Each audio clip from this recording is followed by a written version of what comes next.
is live. Initiate. Excellent! I'm not interrupting anything, am I? Bogus. Are you telling me that you built a time machine? Out of a DeLorean? My name's Norman Bates. Oh, man, I'm so excited. I'm in, Mom. Merry Christmas, movie house! We came, we saw, we kicked his ass. I'm just not the hero type, clearly. Everything's under control. Situation normal. Oh, well. Let me go in and say hi. Hail to the king, baby. Well, it's been a little while, I feel like, since we've actually heard that intro, because we haven't actually done a PJ Campbell show in a little while, but we're back. It's going to be a hell of a night. I am very excited, man. I have got a great cast of characters, a fantastic panel of people that I love very much, and Chris Clark. I'm just kidding, Chris Clark. I love you. I love you. But guys, we're going to be talking about our favorite films of all time. Of course, I'm your host, PJ Campbell. Welcome back to the PJ Campbell Show on the PJ Campbell Network. And this is day probably 5,000 of quarantine. That's what it feels like. But I'm excited because we get to talk about all these movies that we love. These are the movies that define us. These are the movies that we think you guys should see in your life. And there's going to be some crossover, I'm sure, which is going to be very exciting. But, there's also just stuff that we're hoping to, if you've never seen it, that you'll watch it. If you love this movie, I can't wait to hear why you love this movie. It'll be a lot of fun. And of course, with me as always, someone that I can't do these shows without anymore. His name is Maxwell Haddad. Hello, my friend. How are you? Do you get $1 every time you say the words PJ Campbell? I wish. That is unfortunately not the case. Because you did say it quite a bit. I mean, one might think you have a narcissistic personality disorder if they didn't know you. That's true. I definitely don't. I don't think. I would hope I don't. Welcome to the PJ Campbell Show on the PJ Campbell Network. I'm your host, Alex Trebek. It's funny you say the Alex Trebek thing. We were all just watching SNL together before this started, and we were watching the Jeopardy clips. Man, I could watch SNL forever. It makes me so happy. But, we got to get through some things real quick before we get everyone on. I think that Maxwell and I are mostly excited about this. We have a TeePublic store now, you guys. Shirts, mugs, face masks, because we should all be wearing face masks. You want that cute little corgi on your face? Get a mask. Or if you want it, just to be wearing it because you want to look cool like Sean Sullivan once looked. Look at this, guys. Look at that. That man is wearing a PJ Campbell Network shirt. Look how good that looks on you. It's a fantastic shirt. I do wish they made jock straps. Yeah, that would be nice. Like a PJ Campbell Network jock strap would be what my life is missing. But alas, TeePublic needs to catch up on that. They dropped the ball on that a little bit, but maybe they'll get there. Of course, guys, you can see the TeePublic link is now over in the chat right now, so you can check it out. Of course, tomorrow night, you guys know that last week we watched the Rugrats movie on here because we just wanted to. We wanted to flash back to 1998 and relive our childhoods.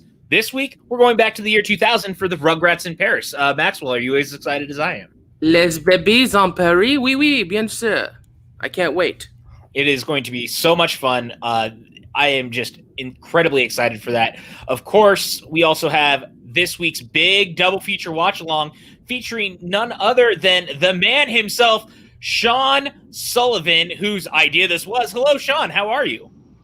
I'm fantastic. Speaking of narcissism, I am wearing a shirt with your name on it probably 4 times.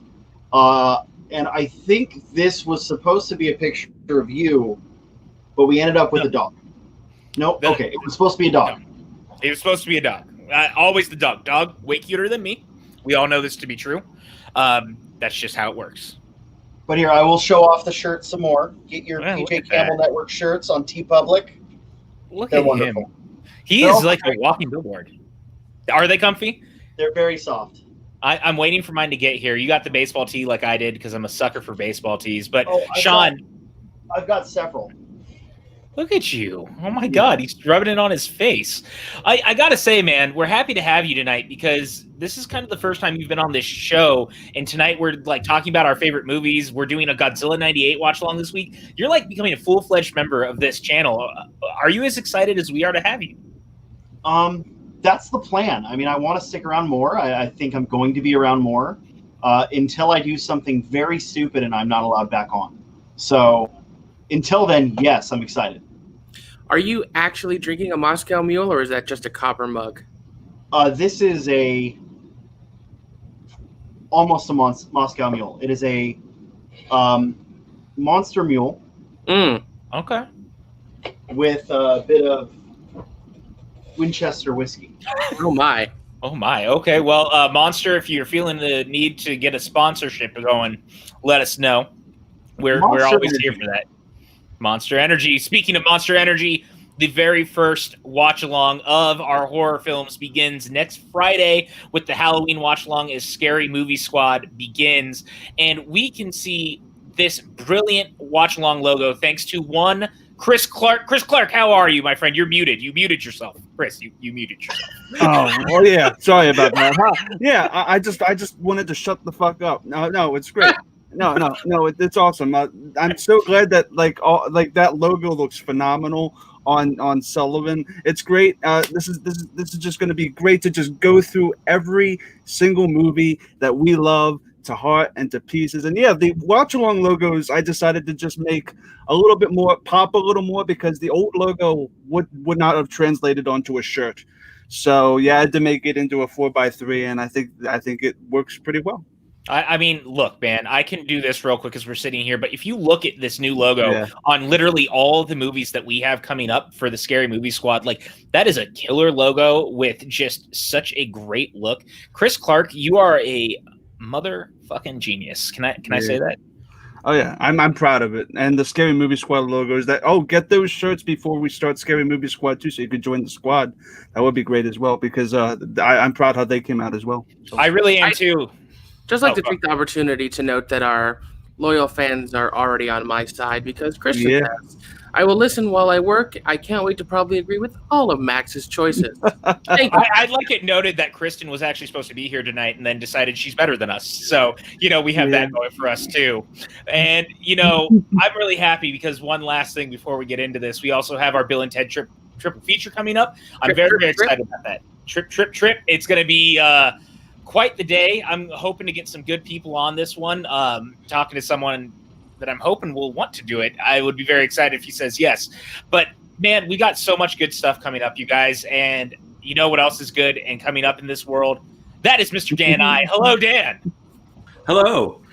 There's a lot to cover. I feel like I had some time to marinate. First off, I want to hit my quota. PJ Campbell, PJ Campbell. PJ Campbell, PJ Campbell, PJ Campbell, PJ Campbell, PJ Campbell, PJ Campbell, PJ Campbell, PJ Campbell, PJ Campbell. So that was first thing. Second, Sullivan, you are drinking a Kentucky Mule. Yes, that's what it is. That is what it's called when whiskey is instead of vodka in a Moscow Mule. And then also, you guys are excited. You should feel these nipples. wait, is this a spoiler? Do you have a Batman film on your list? That's a quote, but not from a Batman movie. So I'm a little ashamed of you right now, PJ. No, I know it is, but also we assume nipples. Batman trailer dropped yesterday. It all goes together. Sure. No, I don't. Although I was going to say, the intro was a little spoilery. I mean, a little bit. A little bit. A lot of it. The intro. So the intro was not changed for this episode, but a lot of our top movies were in that intro. That's true. That has been the intro since this started. I know. By the way, so I mean, there's not a lot I can do about that at this point. I'm gonna make a video version of it too. So. This is something very new to me. I had no idea you had anything on that. Yeah, I just need to figure out the other clips, but yeah, I'll DM. But yeah, there's going to be a new intro to everything, so it's going to be fun. Yeah, which, speaking of, tomorrow night, with the brand new watch along, we got a new logo, which means there is a brand new intro that you guys will get to see tomorrow night with the Rugrats in Paris. I can't wait for you guys to see it. Cheers had a good run. Cheers had a good run, but this new one is very, very cool. And can I just also say, I was looking back at some of our graphics since we started all this. We've come so far from the very first watch along we ever did is Army of Darkness. Now look at the 5 of us idiots sitting here. We're about to tell people that these are the top 50 films of all time that they need to watch. Talking about an Army of Darkness. I know, right? Oh, well done, my friend. Well done. This is the palest Army of Darkness I've ever seen. Or like, what are we, some kind of Suicide Squad? Ooh, well, I wish James Gunn was here right now. But guys, I will say, we also have Jillian joining us later tonight after she finishes her episode of From a Certain Point of View. So you will get to see Jillian tonight as well. But I am excited, you guys. This is a great panel to talk about so many movies that we all love and cherish. And I don't even know really where to begin with all of this. Like, we kind of came up with this last week. This was all Maxwell's idea. He's like, we should really do an episode where we talk about our favorite films because, you know, we're bringing more people onto the channel. We're doing more together. And like, this is a good way for people to get to figure out who we are. But also we get to celebrate stuff that doesn't always get celebrated depending on the stuff that you have on your list, which it was a great idea. So Max, are you as excited right now as I am? Yeah, I think it's interesting. I think other than actually sitting down with someone and having a long, deep conversation, naming your favorite films is a pretty good way to sort of get an idea as to what a person's all about. Exactly. Yeah. Because go ahead, Chris. Yeah, depending on what kind of films you like, you can tell who that person is and what they are about and what their interests are. Because if somebody likes Lord of the Rings and somebody also likes Indiana Jones and Star Wars and Back to the Future, you know, they probably like to drink Pepsi and play the Super Nintendo. They're that kind of person. God damn, you just like throw me under a bus like that. I was going to say, that felt like a vicious attack. Oh, yeah. No, that's a good thing.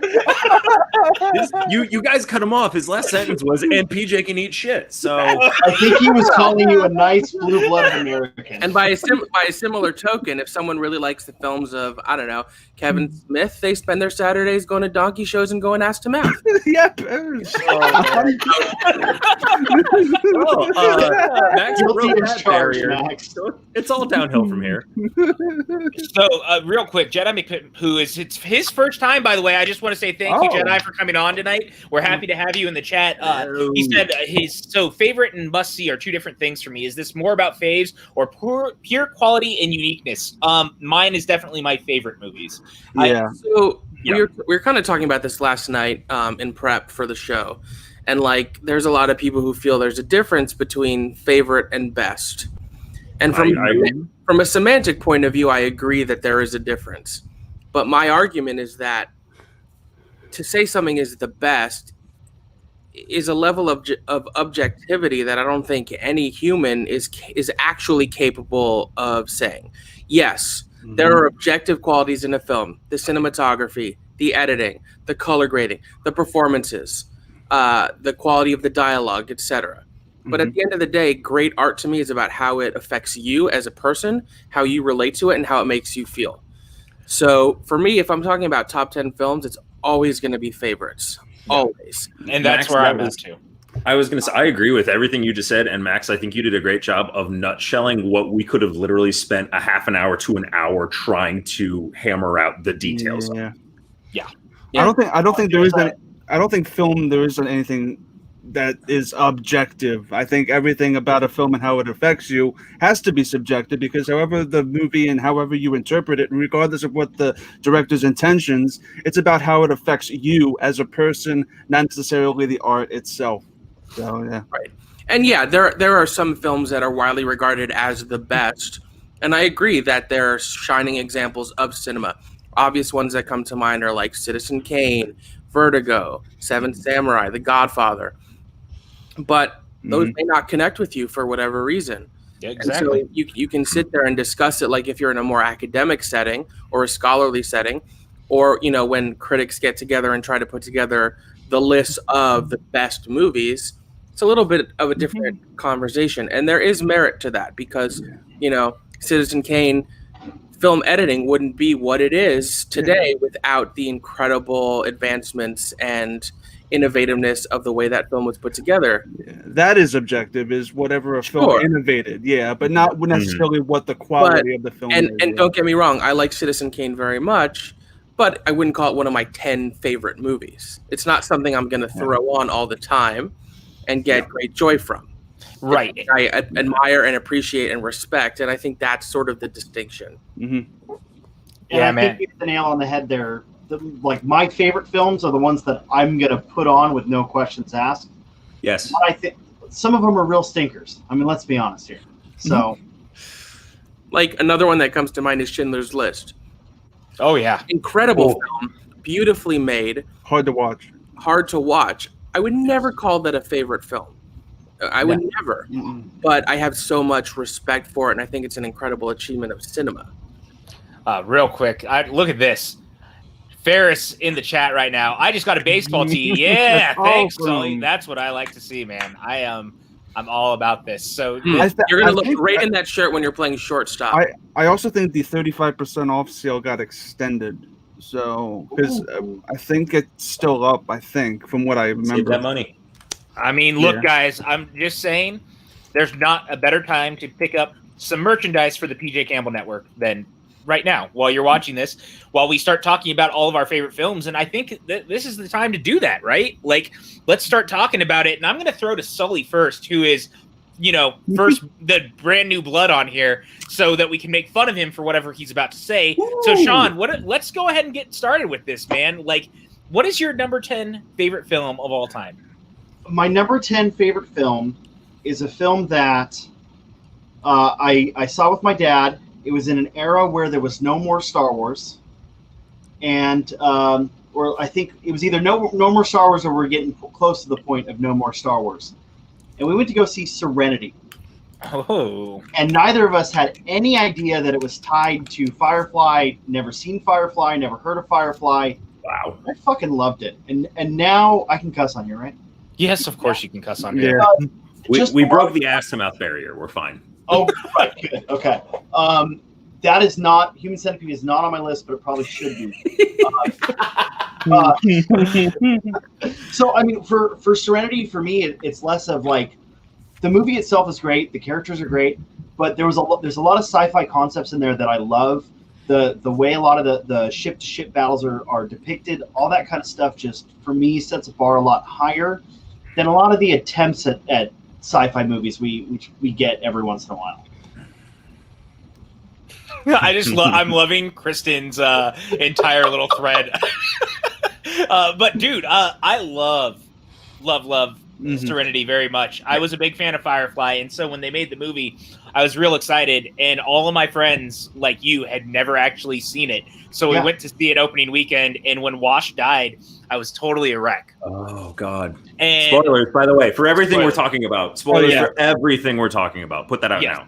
Yes, absolutely. Sorry about that. I didn't think about it. But definitely when it happened, I was totally gutted, and everyone around me was like, it was sad, but I don't get why you're sad. And I was like, I was so attached to this character for so long, but I really do like Serenity. Serenity came out September 30th, 2005. That was my freshman year of college. I had been at college for like 2.5 weeks or 3 weeks at that point. I was the only person of like the very early friend group I made that had watched Firefly. And I was like, come on, fools, we're going to the cinema to see Serenity. And they were all sitting there like, what is going on? And I was like, yeah, look at the characters, they're back. And then it was emotionally devastating. But I agree with one point in particular, the way the like spaceship dogfights are put together, and in particular the sound design is like really next level in terms of that sort of, space opera sci-fi movie. I think it really excels at that.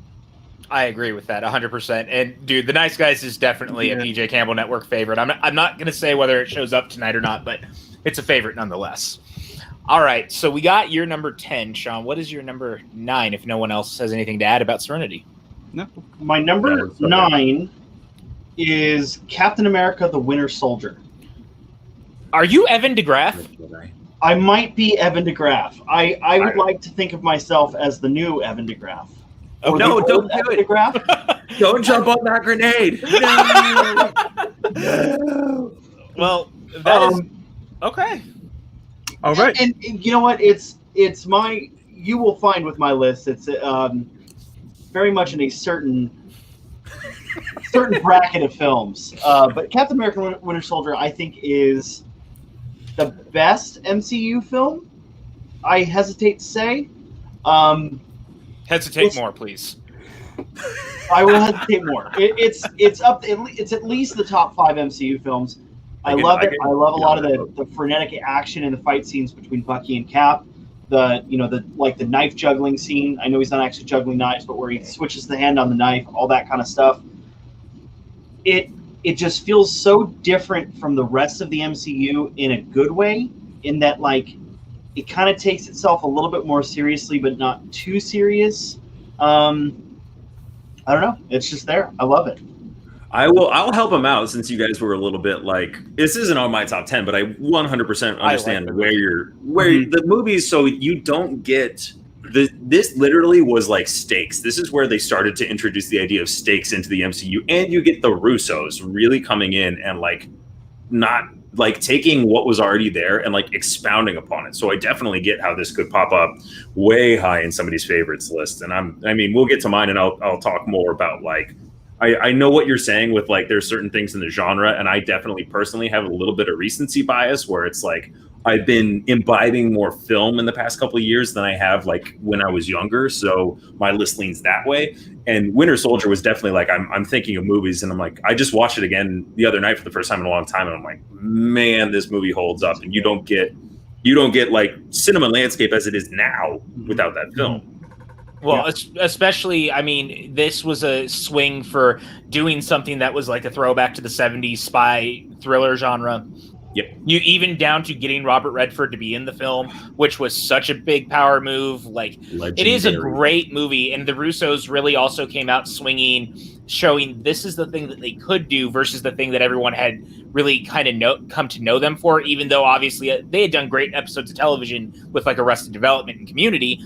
But as far as a filmmaking standpoint goes, like they had You, Me, and Dupree, but then for this, that was just an upgrade. Also, fun fact, I'm an extra in this movie, and I'm very blurry in one of the deleted scenes. That is awesome.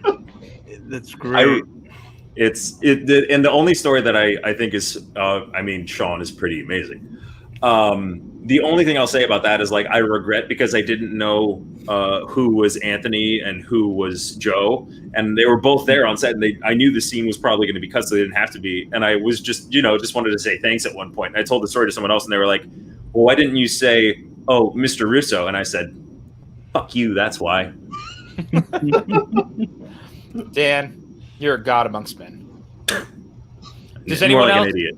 Well, I think that makes all of us here. I'll just add that it is my favorite MCU movie, but wouldn't make my top 50 favorite movies of all time. But respect for the choice. Yeah, I like the spy aspect. Yeah, I you are a much well-rounded film fan than I. That's why we had to have you here tonight. That's what I'm here for. I'm excited to see more about your top 10, which means I need to know your number 8 now, because we've cracked the door open on who Sean Sullivan is. What is your number 8? So number 8 is not a comic book film. It is not a science fiction film, but it is based on another IP, and that is Return of the King. Ooh, okay. Return of the King. He likes Pepsi. Yeah, he does like Pepsi. I love my Pepsi. I'm actually not a big Pepsi guy. Wow. What about Coke? Is Coke fine? Okay. Yeah, Return of the King for me, it was, I owned it. I own the extended on DVD, and I probably watched that thing, I don't know, 50 times, which means I've spent, someone do the math, that's a lot of time I'm missing from my... That's like 2 weeks. Yeah, I'm missing at least two weeks of my life. Yeah, Lord of the Rings for me is a film that I love. Not necessarily obsessive about it, but like I've got Sting hanging in the corner over here, and I figured Return of the King, if anything, that's got to be that's my favorite, so that one sticks there. It's rare when a movie that's 4 hours long feels like it's only an hour and a half. Yeah, absolutely, and that's the thing. And whenever I watch the non-extended, I just feel like the non-extended is fantastic, but I feel like I'm missing something, so I have to watch the extended. You're missing Saruman's death. Yeah, Saruman was not killed in and that's why I think of all 3 Lord of the Rings, I feel like the extended of Return of the King is probably the most mandatory to watch, because the main villain of the second movie dies in the third film and you don't see it. So you don't see it. I think that's the biggest omission. So I just know that the moment that Sean said that, somewhere Yeah. Brandon Hanna got an erection was like someone's talking about Return of the King, because that is his favorite film of all time. So, props to Brandon Hanna out there somewhere in the world.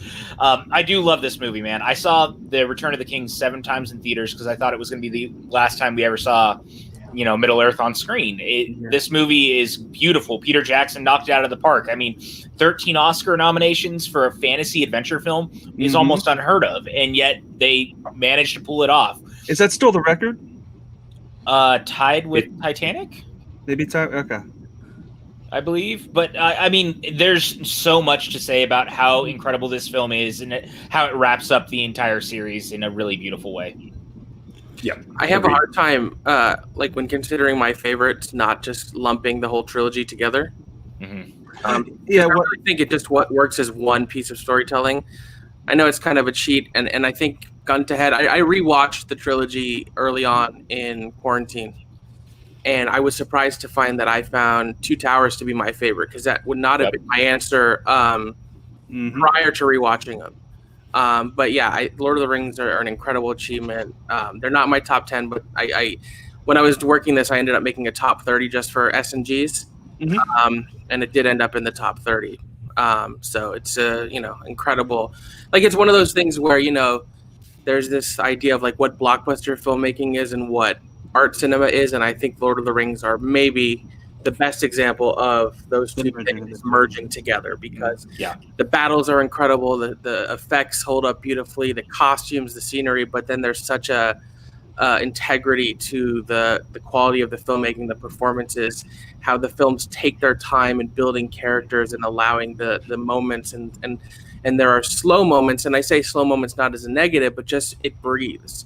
I think there is a unfortunate tendency in a lot of these big effects movies to just move. And pacing is important, but you also need to take the time to build your world and build the characters. And I think Lord of the Rings does that as good as anything. It's one of the few examples of where I think the movie is better than the book, because of how convoluted the book is, with how mixed up everything is, because everything in Two Towers is split into two halves, and it's not intercut like it is in the film. And I think those intercuts and the pacing that they did to rearrange the story really helped it, especially in Return of the King, where they put the giant spider in the third movie when it was originally in the second. So, And I think Tolkien is one of the great authors because his imagination was off the charts. But his prose leans towards the dry side. It's very matter of fact. He doesn't, concoct like beautiful prose. He focuses more on the history of Middle Earth, of the details, and they're great reads. But there is something about the films that I think is more beautiful and more elegant than the books. I just want to say that the books are phenomenal. You should read them. They're great books. But I just feel like the movies do a better job conveying the story in a digestible format. I don't want to go too far off the rails, but I think that is a tendency of high fantasy literature, that the writing tends to be on the dry side because it's about building the world. It's about the history. Like if you read the Game of Thrones books, they're not, beautiful novels. They're read more like histories. Which is totally valid. It's just the approach to it. I'd also, real quick, before we go to Sean's next one, his number 7, I just want to shout out BCD, Smog Dude, who is in the chat right now. It is his birthday weekend, everyone. He came to hang out with us for his birthday. So everyone say happy birthday to BCD out there. BCD is the best. Keep rocking. Yeah, I love BCD. Happy B-Day. He is such a supportive person, not only of the PJ Campbell Network, $1, but also just of the Schmodown community in general. He's so engaged on Twitter, always saying really nice things and retweeting. And have a great birthday, man. He's a great dude. Happy birthday, man. Well, with that, let's go ahead and go to Sean's number 7. Sean, what do you got cooked up for us? So number 7 was hard. My list overall is less. It's exactly this film in exactly this order. The fact that a lot of my films are franchise films, so to speak. This one was really hard for me to pick. So I was originally going to go with the first entry in this series, and then I was going to go for a completely different film by this director. But I settled on Clerks 2. Hell yes! PJ would be a big fan of. Okay. donkey shows. Yeah, I don't know. Clerks 2 feels like it's got a lot of heart in keeping with like that same Clerks mentality of just being balls to the wall humor and that just raunchy workplace drama. And I don't know, maybe Chasing Amy has more heart, or maybe it's Mallrats. I don't know, but I feel like Clerks 2 is the best balance between the heart and the humor and the completely asinine things that come out of their mouths. Clerks 2 is my favorite, so yeah, I get it. I it's probably not the one I've seen the most, but it's the one that if I'm going to put one on right now, that's going to be it. So. Yeah, for me, just because I'll just kind of piggyback off what you're saying, because Clerks 2 is my favorite of the USQ films. I think it is arguably the most mature at the time. I think Reboot really gave it a run for its money and its maturity by the time that Reboot ended. But I think that Clerks 2, for a film that was set so many years later, we hadn't really seen these characters outside of a cartoon series and a couple of cameos in Jay and Silent Bob at that point.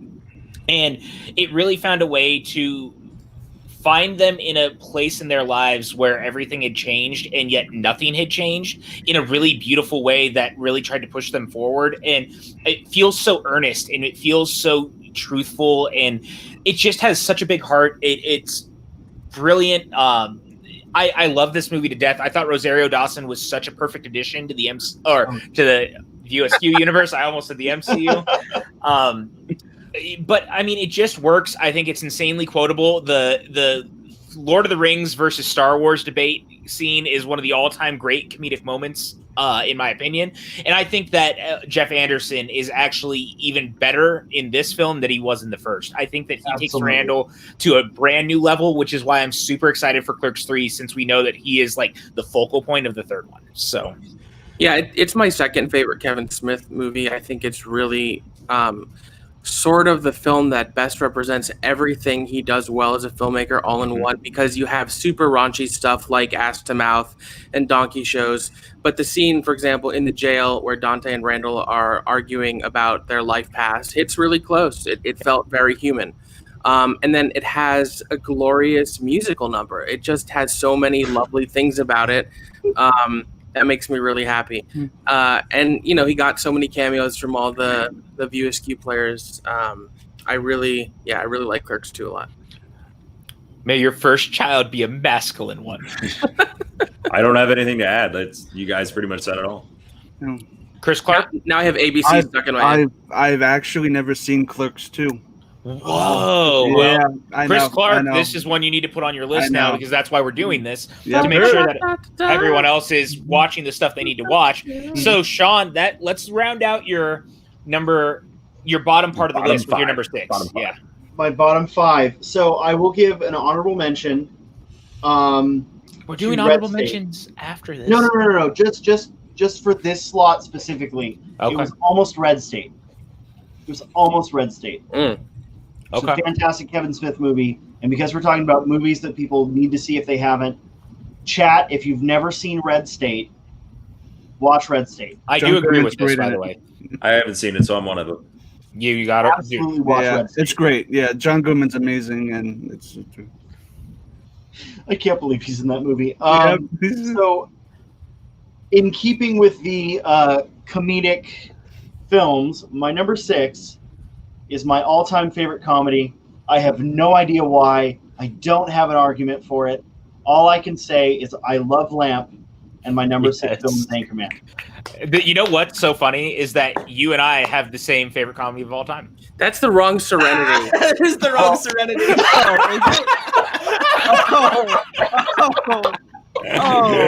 Oh my God! I knew I needed to have you guys preview that. That was so worth it just for that. That is a very, very, very different movie. Guys, you remember when Matthew McConaughey was in space? Yeah, that was Interstellar. Oh no! Remember that part where River Tam karate kick and Matthew McConaughey falls on? I'm so sorry, man. Chris Clark, you are a national treasure. You have nothing to apologize for. It makes it so much better. But I will point out that in that thumbnail of me next to Anchorman, we are wearing the same jacket, and that is for a reason. Oh, because you're Ron Burgundy. Wow, that's true. Absolutely. I have modeled my core values off of Ron Burgundy. I only have one thing to say. Milk was a bad choice. There is no part of that movie that isn't quotable, and like it was fighting on my list and on my mentions as well. Like, oh no. Yeah, no, Anchorman should. I don't think anything will be funnier tonight than The Wrong Serenity. Sorry, Dan. Continue. We're all. You're laughing. fine. No. I was laughing as well. It was more along the lines of I totally agree with Sean. You can make an argument for Anchorman being in the top 5, maybe best comedy of all time, like Gesundheit early back. Thank you. But like it was one of those. Anchorman was definitely a lightning in a bottle thing, and I don't know if anyone knew the kind of cultural impact it would have even 15 years later. Now we're thinking about I mean to the point where its own creators couldn't capture that lightning again. I mean, I disagree with that. Actually, you like to? I didn't like to. It's like to. I think the 2 thing that is a good movie. It's not amazing. Max talk. That's okay. I was gonna say, I think the thing that most stands out to me about Anchorman is how great Paul Rudd is. Yeah. Because obviously now we think of Paul Rudd as one of the funniest people, a great improviser, but like looking back at his work before Anchorman, yeah, he did Clueless and some other stuff, but this is a movie that I think really illuminated how hysterical he is. Steve Carell, you know he was funny. Keckner, you knew he was funny. Of course, Will Ferrell, funny. Christina Applegate has always been hilarious. But to me, Paul Rudd, I was like, oh, this guy fucks. Yeah, and not long after this, he would make "I Love You, Man," and it really, for me, right after this, "I Love You, Man," Forgetting Sarah Marshall, Role Models, all those really solid comedy. Role Models. And I never peed harder in a theater and laughed than when he kicked the dog off the bridge. The amount of cameos in this movie with is Jack Black, absurd. It's a great film. It's insanely quotable. It gave us a great sequel as well, a sequel that has aged spectacularly. I rewatched it last week and was amazed just how topical it feels now, in the same way that the first one does. They're both very topical for different reasons. I don't hear a word you're saying because Dan is caressing a feline. Well, that's fair. But can we just this right here? Stop Chris, don't you work at a theater? Would you peeing in the theater would be the last thing you want? Well, he's going to pause because he gets to clean it up. Yeah. All right. So we've gone through with the top or the bottom 5 of Mr. Sean Sullivan. So that leaves us to Mr. Chris Clark, who has his number 10 because he's been peeing in theaters. So we better hear from him before he gets pulled away by the authorities. Well, yeah. I better hide in like the bells of Notre Dame for the authorities because that's my number 10, which is my favorite musical of all time from Disney is my number 10, which is The Hunchback of Notre Dame. I feel like that movie itself, even though it might be a little bit dark for what the Disney Renaissance was probably going for, and it's very, very kind of in the realm of Pocahontas, where it's kind of like. So there are other times we see it in theaters? Oh, more implying there was some period. It happens on a regular basis. Yeah, but my number 10 is Hunchback of Notre Dame. I feel like that's just the strongest when you look at Disney as a musical set piece and what the musicals and fairy tales they have and the animated musicals and fairy tales they have. I feel like Hunchback feels most like an opera, because of how it's scored, especially the opening number, Bells of Notre Dame, all the way through. I just feel like it feels like it's a stage musical, not dissimilar to a Tim Burton film. And I just like the atmosphere of Hunchback, and I feel like it gets a bum rap. I don't know how you guys feel about Hunchback of Notre Dame, but I feel like that's Disney's greatest musical. It's a good movie, man. The movie itself for Hunchback, I don't love. Yeah, I got you. Plotting and all that, but the music for Hunchback, I think, is fucking wonderful. I mean, I don't know why the story itself doesn't really make it for me, but like the music is just fucking amazing in that film. I think of Disney's like second golden age, like the Renaissance, Little Mermaid. This is probably the most underappreciated and underseen. I agree. The music's incredible. I think Hellfire is one of the great Disney villain songs. Obviously, the opening number is spectacular. And it's a shame because it was turned into a stage musical that never made it to Broadway. I was lucky enough to see it at the Paper Mill Playhouse, and I thought it improved on the story in a really strong way, and I wish it had made the jump to Broadway so more people could see it. But yeah, Hunchback is really great. And it's on Spotify. That cast recording is on Spotify, and it's the cast great. recording is I mean, really good. Really, really good. Yeah, I don't have a lot to add because it's been many years since I've seen it, but I do love the music. I think the animation is gorgeous, and it's a Disney movie that I think everyone should still see because I do think out of all the stuff from the 90s, it gets overlooked a lot and deserves kind of a second chance. And the other thing I'll say is Tom Hulse, I guess, who voices Quasimodo, is such an underappreciated performer. Yeah. He may or may not come up in something else we'll be discussing. His voice is great. Ooh, spoilers. But yeah, he also won a Tony for producing Spring Awakening, so he's quite the guy. Yeah, that's awesome. Well, I'm more along the lines of like it's one of those things. If I saw this movie, it was at least 20 years ago, so I don't have much to add. It's been decades. Dan adds it to his list, which means Chris Clark. We're back to you. What is your number 9? My number 9 is. I have a huge love for this franchise because I grew up with the main protagonist of this feature through when he graduated college in the third. But I'm going to talk about the second installment, which is Toy Story 2. Ooh, okay. Toy Story 2, I feel like Toy Story, I've made it not a secret that I have a huge, I'm not going to get into it, but I have a huge hatred for Toy Story 4. I just don't really like the movie. I know everybody here likes it, but I don't like Toy Story 4. Mainly because I'm looking at Toy Story 2 and how strong this ensemble is. You have 2 stories back to back, both phenomenal.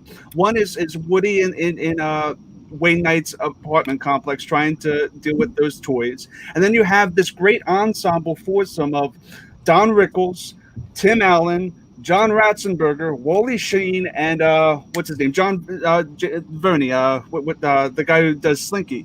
And it's just Jim Varney. It's just a great ensemble of charisma that you just don't have. Like, I just love the character interactions, and I feel like this is Pixar's second strongest film of just character interaction. How great and the comedy hits. I remember when I went to see this back in '99, like 7 times with Dad, and it just every time I went to see it, I'm not joking. It was 7 times I drug my dad to the theater. I still have joy watching Toy Story 2, and I love it to this day, and it's why I have a strong hatred for Toy Story 4 because it just didn't have and capture anything that I wanted. So yeah, Toy Story 2 is great. I mean, look. Yeah. That movie makes me cry almost every time I watch it when Jesse gets left behind and that song is playing and it destroyed all of us as children. It's a great, great film. Pixar showing that sometimes sequels can be better than the original. And I think that this was a big swing with that. And, you know, it just works on so many levels. It's got one of the great Star Wars spoofs that you ever had put on film with Zurg and Buzz. It's just a damn good movie, man. Yeah. I will echo what Dan said about Hunchback. I have not seen Toy Story 2 in at least 20 years. Chris looks like he's about to punch down on you. I would love to be. I have no idea why I haven't gone back to it. I've went back to Toy Story 1. I have seen Toy Story 3. Never seen Toy Story 4. But I love the characters. So I have no idea why I haven't gone back to rewatch it. I probably should. But I do remember loving it as a kid. I mean, Sully, it's okay. I can take more heat because for some reason that's the one I've never seen. I've seen 1, 3, and 4, and just have never seen 2. What? Oh my god! Oh, you're missing it. Dan Nye. He's gonna kick me out. He's gonna kick me out. PJ Campbell. PJ Campbell. Hold on. I gotta bank some more funds. PJ Campbell. PJ. You act like I'm some sort of tyrant here. I would never do that to you. Dan, it was nice seeing you, Dan. I'll tell you what, Dan. I knew it was coming, and I knew it wasn't going to be PJ. Dan didn't wear a shirt with PJ's name on it. I can say it all I want, but it's not on my shirt. You know what? We do not have to take. We do not have to take this. We don't have to take this. Here it comes. Autocratic bullshit. I really thought, Max. I really thought you were going to go to like a Twisted Sister reference. Is where I thought you were going to that. I adore all 4 of the Toy Story films. What I love about them is I think they each excel at something different. It's one of the franchises where each movie is not just a sort of a copy and paste of the other ones. But I do think Toy Story 2 is the best of them. Yeah, I do. I also want to just if you love Toy Story 4, that's awesome. I don't want to take that away from you. So yeah. You're good, man. Don't worry. All right, Chris, what is your number 8? We could probably go through this pretty quickly because we basically talked about this with Sean. It's not the 3rd installment; it's the 2nd, and actually, Max kind of hit it. It's the Two Towers. I feel like Lord of the Rings, the Two Towers. It's the Empire Strikes Back of that franchise. It's where everybody's split up. But to me, it's a stronger film than Empire because this is a 4-hour film that, again, feels like 90 minutes. And I feel like that's the strength, that's the pinnacle strength of the Lord of the Rings films. It's not just a franchise. It's a franchise that's digestible, even though it's 2 giant pies of pizza. It's really, really, really good. And I feel like again, I'm a big ensemble guy. I like the character interactions. And here you get Legolas, Gimli, and Aragorn for a majority of the film. I think those 3 have the most screen time of anybody. And they have such a great chemistry. You also have it's a Pippin or Merry who's stuck in the thing with the dad of Boromir. Is that Pippin or Merry? I want to say I think it's Pippin. Yeah, whatever. That whole stuff is great. So with Two Towers, it's just great that they split everybody up, and it's just a great film because it's all interlaced. Unlike in the book where it's like chapter by chapter. So, Two Towers. Yeah, it's definitely Damn it, Kristen. Damn it. I don't have a lot more to add. We definitely talked about Lord of the Rings a lot already, but Two Towers is actually my favorite as well. I adore the movie very, very much. I think that it was such a huge expansion off the first one and took the series in like very epic directions. The Battle of Helm's Deep is one of the all-time great cinematic battles. 100%. The funniest thing is Peter Jackson, or PJ as I call him, got a Best Director nomination for Fellowship and got a Best Director nomination and won for Return of the King, but they didn't nominate him for Two Towers. How do you watch the Battle of Helm's Deep and say, not this time? I also think Two Towers got the least amount of Oscars, too. I think at the time it was the least beloved. Because it felt like a middle movie. Well, it is. I think as far as why the Two Towers probably didn't get, I think the Two Towers is better extended. Like, oh yeah, totally. I think because you mentioned 4 hours that feels like 90 minutes. The cinematic cut doesn't feel like the theatrical cut does not actually feel like that. The theatrical cut feels longer to me. It does, yeah. And I don't know why that is. But the only thing I will say about Two Towers, aside from what I just did, the world building they do with the Uruk-hai and showing showing them, like I just feel like that's something that it wasn't really present in the books, that they did a lot better in the movies. Again, like you said about Return of the King. Yeah, so it's just a bunch of repeats. But yeah, and of course, like the extended, as you said, is great because you have that bit with Gimli saying, I embedded his axe in his nervous system. And you have all these little character moments that, I feel like just Two Towers is great.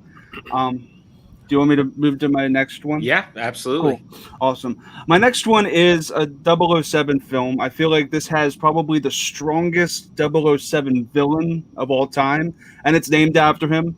It's Goldfinger.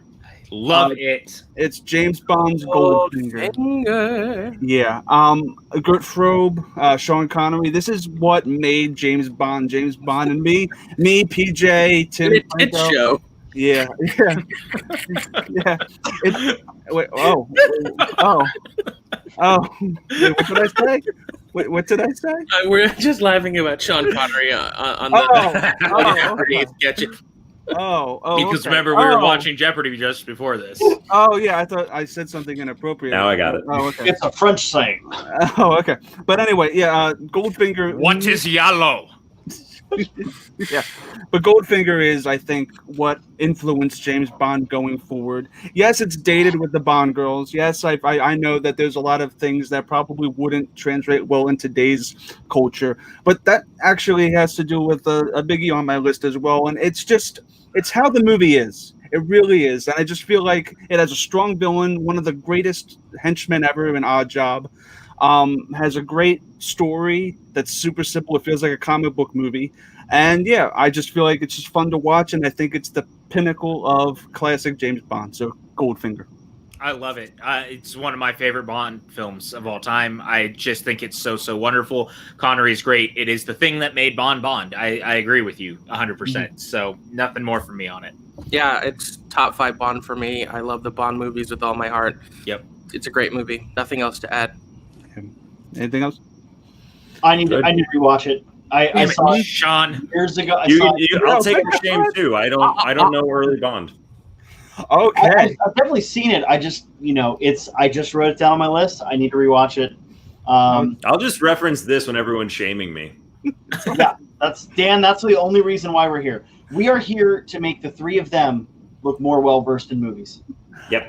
I feel really bad because my number 6 is another James Bond film, and it's my favorite James Bond film.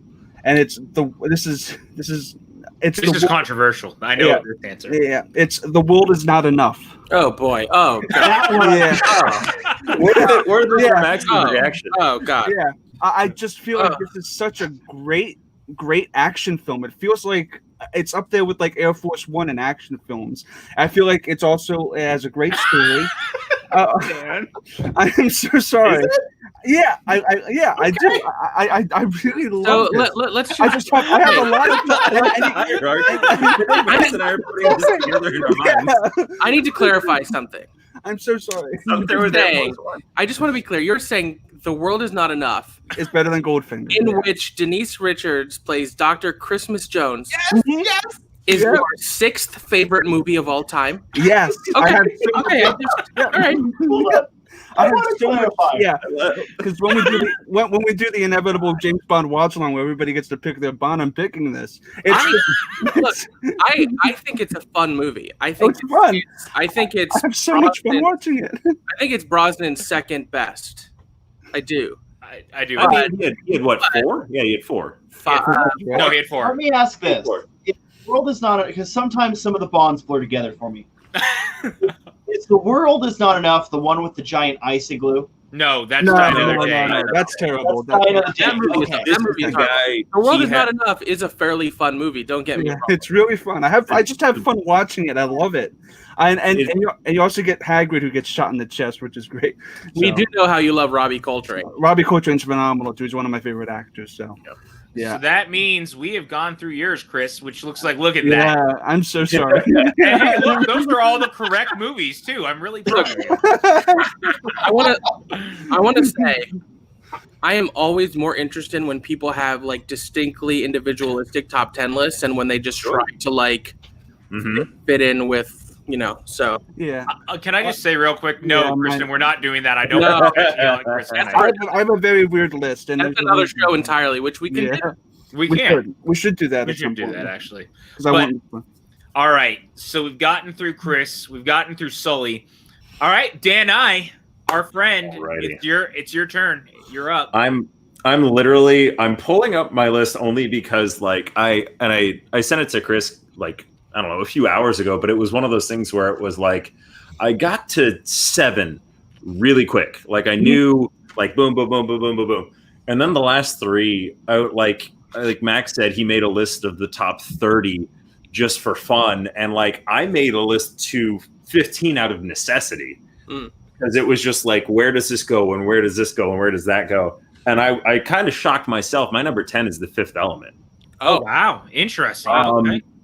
It was because my wheelhouse, and I'm like Sean said earlier, my wheelhouse is really rewatchability. What do I want to put on? What have I seen the most?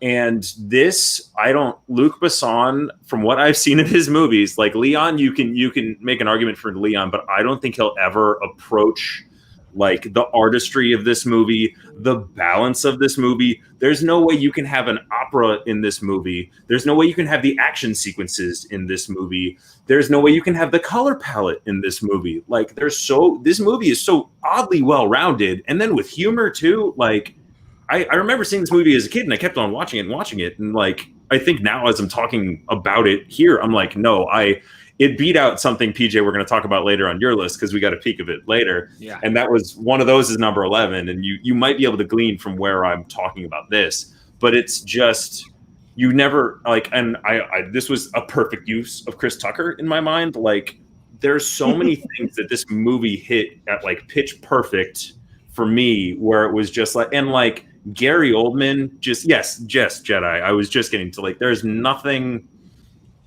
I love this movie so much.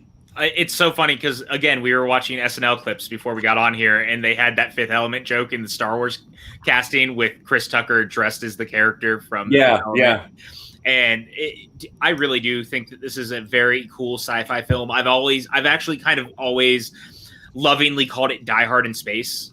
Because it does have a little bit of a Die Hard feel, having Willis in it, and it is a very John McClane-esque type character. I dig the shit out of this movie. I think it's aged incredibly well. I think the CGI is fantastic, and hell of a pick. I can't wrong. Besides the fact that Luc Besson's a piece of shit, yes, he probably should be in jail. But in France, they seem to be more lenient about sexual assault. Man. What I love about The Fifth Element is I think it's one of the very, very best on-screen depictions of a futuristic city. Oh, Jen Kemp is here real quick. Sorry to interrupt. Jen Kemp.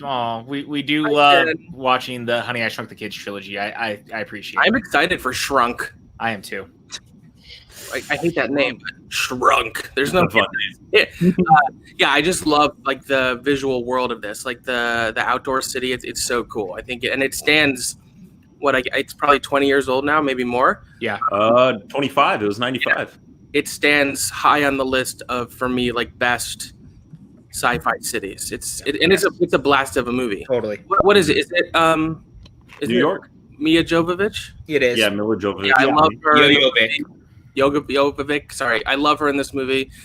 I agree. It's Chris Tucker's best ever film role. He's a blast. It's just a fun movie. Yeah. Fifth Element is one that has escaped my consciousness. I've seen it. I don't remember it. I love it. Again, but it's right up my alley, and I don't know why I haven't seen. Oh, Sean, we have so much work to do with you. No, I did want to say this. Listening to Sean's list, and this is in no way to say anything negative. Your list sounded like what mine would have been like 10 years ago. It sounded like this is where I started. And now you'll see, and I touched on a little bit earlier, there's a bit of a recency bias, which we'll get to later in my list, because I've peppered in the things, and this Fifth Element is one clearly I grew up with. Right. But that being said, I had to keep going forward, and my number 9, again, surprised me, was Scott Pilgrim versus the World. Oh, it's a great choice. There's no point in time I don't want to watch this movie. Like, this is the best video game movie not based on a video game. Mm-hmm. Like, you look at everything. Oh, see it, youth. Fifth Element is worth watching. It's a lot of fun. Is there a 4K, PJ? Is there a what? A 4K of Fifth Element? There is. I believe I own it. I think I need. And now I have to own that too. God damn it. Yeah, I think I was gonna say, and this is another one as well. Scott Pilgrim, like, I'm so sad that the movie didn't do well. The cast is insane.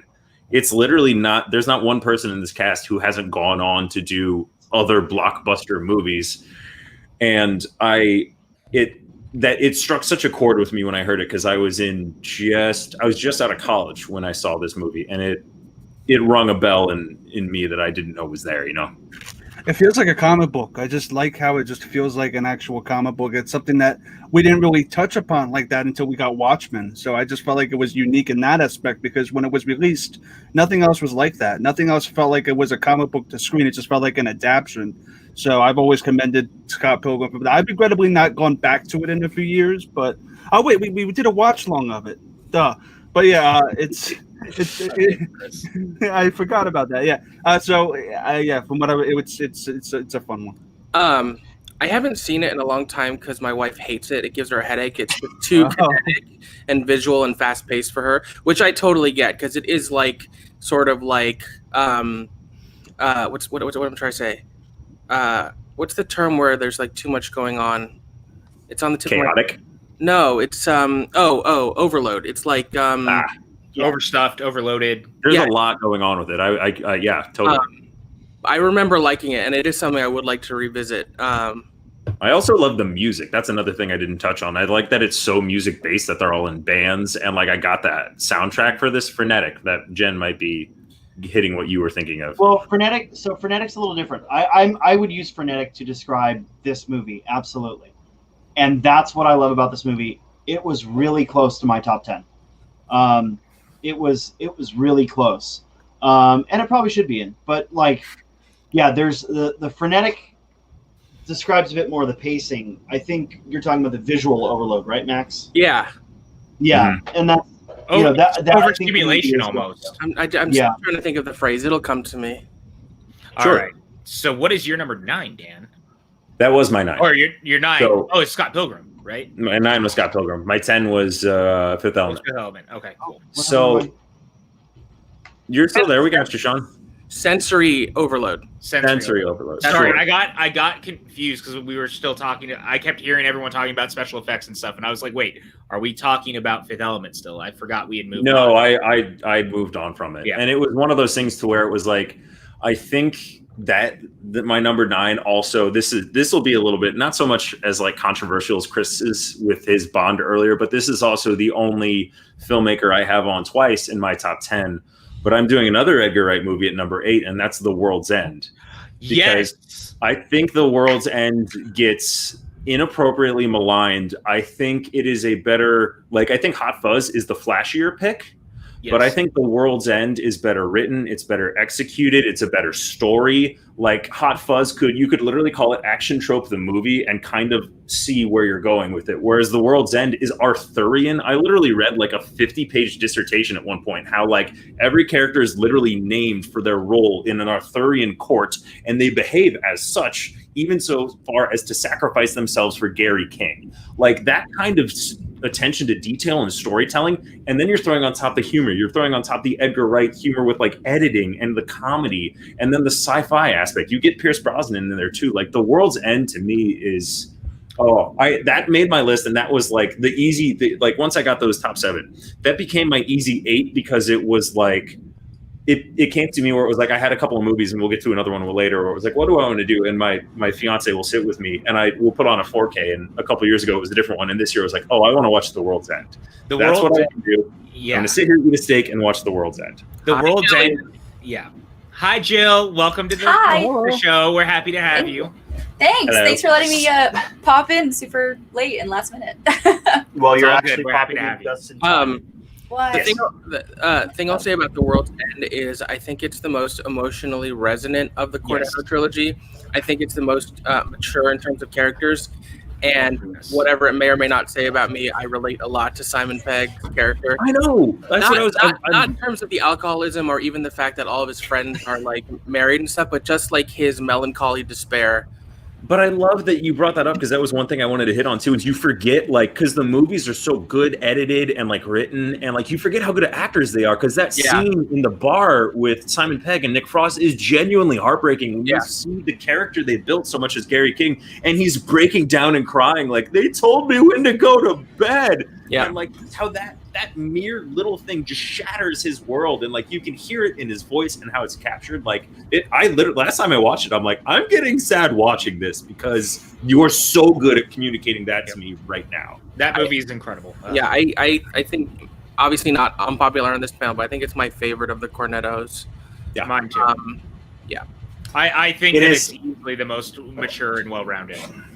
It is the only of the Cornetto movies I have not seen. Oh, Same, I've never seen it. God damn, Oh. Sean. Sean's just I know. taking a chainsaw to everyone tonight.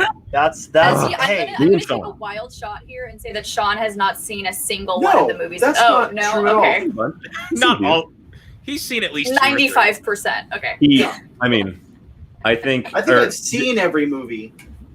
Sure. Okay. I I probably I was haven't. going to say I will bet. Does anyone else want to say anything about The World's End? Because I bet you he hasn't seen my 7. Your 7 real quick. My 7 is Blind Spotting. Ooh, nice choice. Yeah. So this movie was a little bit of recency bias, but also I went back and revisited it. What was it? Late June, when certain things started happening society-wise, and I decided like this is something. Yeah, right, Jen. But this is something I need to watch now, and I need to like really let it absorb, and especially being Daveed Diggs in it, like from Hamilton. Phenomenal, being co-written with Raphael Raphael Casal. Yeah, it is impactful, and you don't get an hour and a half movie that you can get so much. You can get so invested in these characters because it's jarring in the best way possible. To where they even I watched a lot of the extra features which I hadn't done before, and they talk about making all the characters hyper realistic, and it shows once you go back and rewatch it to where it's like you're accomplishing so much in a small amount of time, but you're also really invested. And like there's little things like we'll talk about just in general conversation how microaggressions happen. There's micro like safety things or whatever kind of term you want to do. Like there's a particular moment where there's it's a pamphlet. It's a fucking pamphlet being handed to a mother about what to do when you see a police officer, and she's being handed this pamphlet because her young son is black, and it's I didn't catch it the first time I saw the movie, and then the second time I saw the movie, I'm like, oh my god, like I think you guys are all in the same boat as me, where it's like I can't even fathom that being a thing in my life ever, like, and that's like it was depicted, and it's like it's a blink and you miss it, like. And it's referenced twice really quick, and it's never referenced by name. They never say anything about it, but it's like, oh, give this to your best friend's like wife, and that's how it goes. It jumped the year it came out. It was my number 1, but I also think that was like I just seen it and it left a huge impact on me. But like it is, I think in this day and age, required viewing. Agreed. Yeah, I think Blind Spotting's a masterpiece. I tend to try and stay away from recency bias before I put something on my top favorites. I got a lot of it. Time to sit with me, but I think the writing is incredible. I think its use of spoken word is just audacious and brilliant. I would call it sort of like the do the right thing of this generation. Sure. Yeah. I think everyone should watch it. It feels so authentic and lived in and genuine. And I think a lot of it is because the guy, Daveed and Raphael, who wrote it together and star in it, this to an extent is things they've lived. It takes place in Oakland, where they're from. It has such an incredible love for that city. And without giving too much away, the scene towards the end. Oh my God. Daveed with the spoken word, it just takes my breath away. You said that. I thought you were going to go with the one in the parking lot, because the one in the parking lot. Well, I mean, it's so raw and real, and like the friendship between them. There's no shortcut to chemistry, and the fact that they've been best friends since they were kids, it feels alive on the screen. And so when you see them fighting, it's tender and raw, and it's just. I was lucky enough when I opened in New York there was a Q&A with them after, and to hear them talk about it and how much a labor of love and passion project it was for them. It was I think they said 10 years they were working on that script. Yeah, well, I don't think it ever would have happened if not for Hamilton. I agree. I think Daveed being in that, winning the Tony, getting clout, allowed them to finally make this film. And I think Raphael is an incredible actor, and I think he deserves a really good film career. And I hope he keeps getting cast in things. Daveed is doing well. Raphael, I think, deserves a lot of roles that less talented white guys get. Right. Sorry. No, you're 100%. I'm not talking about you. I know. I was joking. Max picked it up. Thanks. So I was going to make a train spotting joke, because I've certainly never seen this movie, but I think I'll leave it out.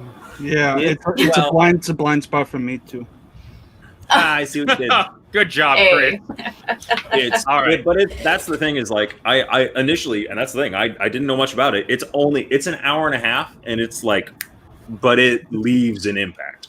Also, Well, I love really, David and Hamilton, really so funny. I'll watch it. You know, I think the way we're describing it makes it sound like a challenging watch. It's not. It's so funny too. It's so funny and fast paced and witty. It just has so much. It's 90 minutes too. Depth to it. I think it's on HBO Max. Yes, it is. I think so. It was on HBO earlier. It's popped up. All right. No, it's worth watching. Yeah. And so then rounding out my 6, so we've had a bit of recency bias, but I have to go back to one of my. I haven't seen that yet, Kristen. It's I haven't incredible. seen it. It's good. Okay, I will definitely keep that on the list as well. But I'm going back for my number 6. I did have to throw in a little bit as far as the opposite of being like one of my all timers, and that's Clue. Clue is number 6 on my list. Yes. There it is. Because I you love just that movie. there is no part of that movie I can't Flames quote. on the side of my face. Yeah.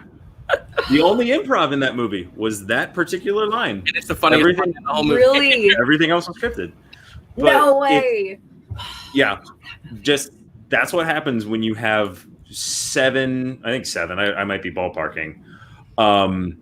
Like just the comedic genius that you put in a room together. Yeah, Roka's favorite. Oh, it's so good. Like that's the thing. Every time I hear him bash that movie, I'm like, oh, it gets How better. can you That's bash the one. It gets Clue? better with age. It's funny because when it came out, it was good. like universally It was panned. Yeah. It was regarded as garbage, and now it's like super beloved cult classic. It is. I It's love so it. great. I love so many references as well. Like the Psych did a great Clue homage, which was hysterical with most of the original cast. Like, oh, I could sit here and probably just that's one of the few. Yeah, the comedic timing as well, the editing. I could just go through the movie like It's one of the cover to great cover. comedic ensembles ever assembled in a It film. is. It really is. Yes.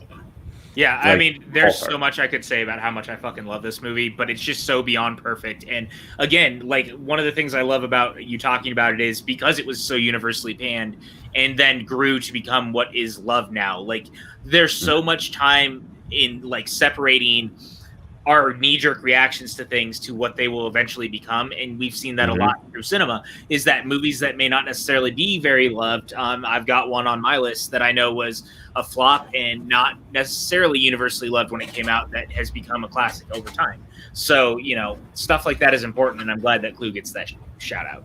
At the beginning of quarantine, my friend was super bored and realized you could personalize M&Ms and send them to people. So she sent Clue M&Ms, which I still haven't opened because I like looking at them with quotes on them. Oh, what do they say? That's amazing. Oh, just all sort of different quotes from the movie. And From the movie? Yeah. I that's so much love fun. Clue. It's a great movie. I'm so That's all glad you have to Sean say about finished. Clue? Well, there's a lot of us now, so I'll keep it short. Otherwise, we'll be here till midnight. Yeah, we've gotten through the bottom 5 of 3 people so far and we started an hour and 15 minutes. Party. Yeah. Party. Cool. It is VCD. It is different than Knives Out. Knives Out is definitely homage at some point to Clue, but it made very certain. Yeah, it made very certain. Knives Out made very certain that it wasn't taken from Clue. Clue is a straight up comedy, whereas Knives Out is literally a mystery movie with jokes in it. I just want to add, if you like Clue and you haven't seen Murder by Death, you should absolutely Yes, Murder by Death. Okay, noted. Murder by Death is It's a similar, all trapped in one house murder mystery that's also very funny. with an ensemble that rivals. Including Truman Capote in the film, giving an amazing performance. Peter Another- Falk. Maggie Yeah, Peter Smith. Falk. Yeah. Another highly recommended one is Murder on the Orient Express, which is essentially. I wanted to see that one. I never got around to it, though. Yeah. All right. So that, you know what? Jill's finally here, and we need a female perspective on all of this. So we're going to Jill first. Jill, what is your number 10 movie of all time? All right. We'll give a just a minor little asterisk on my top 10s because with you guys, I kind of feel like you guys are more like movie savvy than I am. Mine are definitely have a hodgepodge of I really love these movies, and they also have kind of an emotional like connection with me, whether it be like a moment as to why I watched it or anything like that. Anyway, my number 10 is The Exorcist. Yes. Oh, nice choice. That's great. All these emotional connections.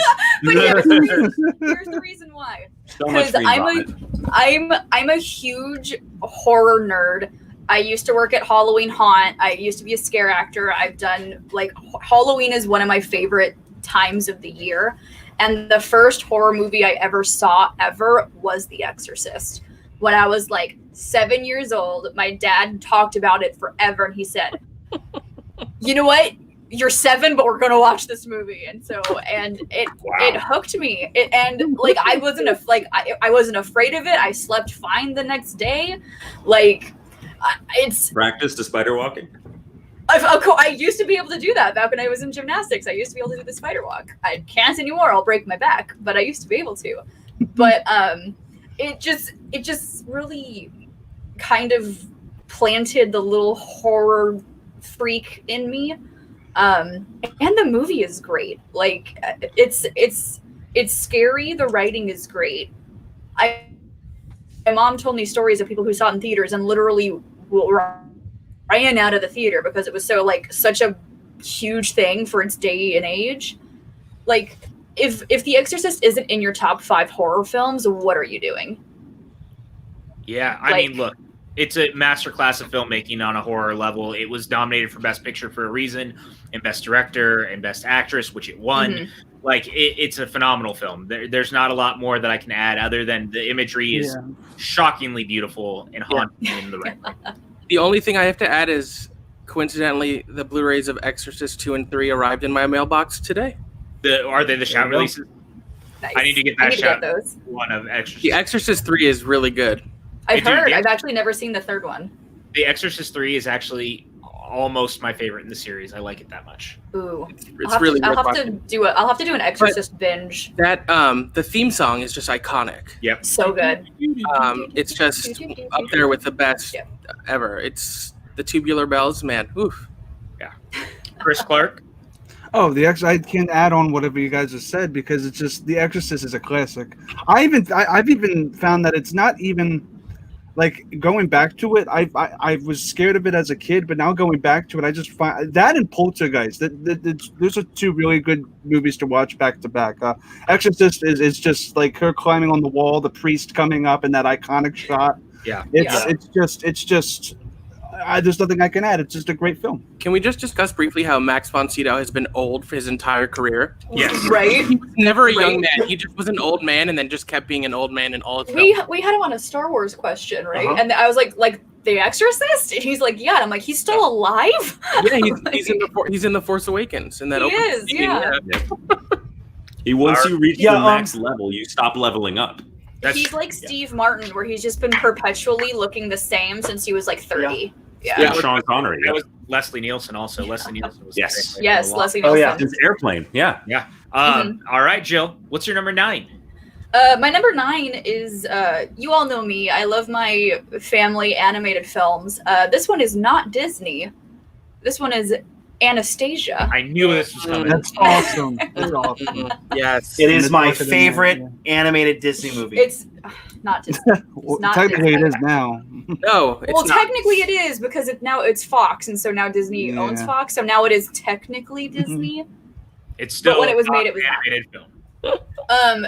I freaking love Anastasia. The music is great. The story is great. The character is great.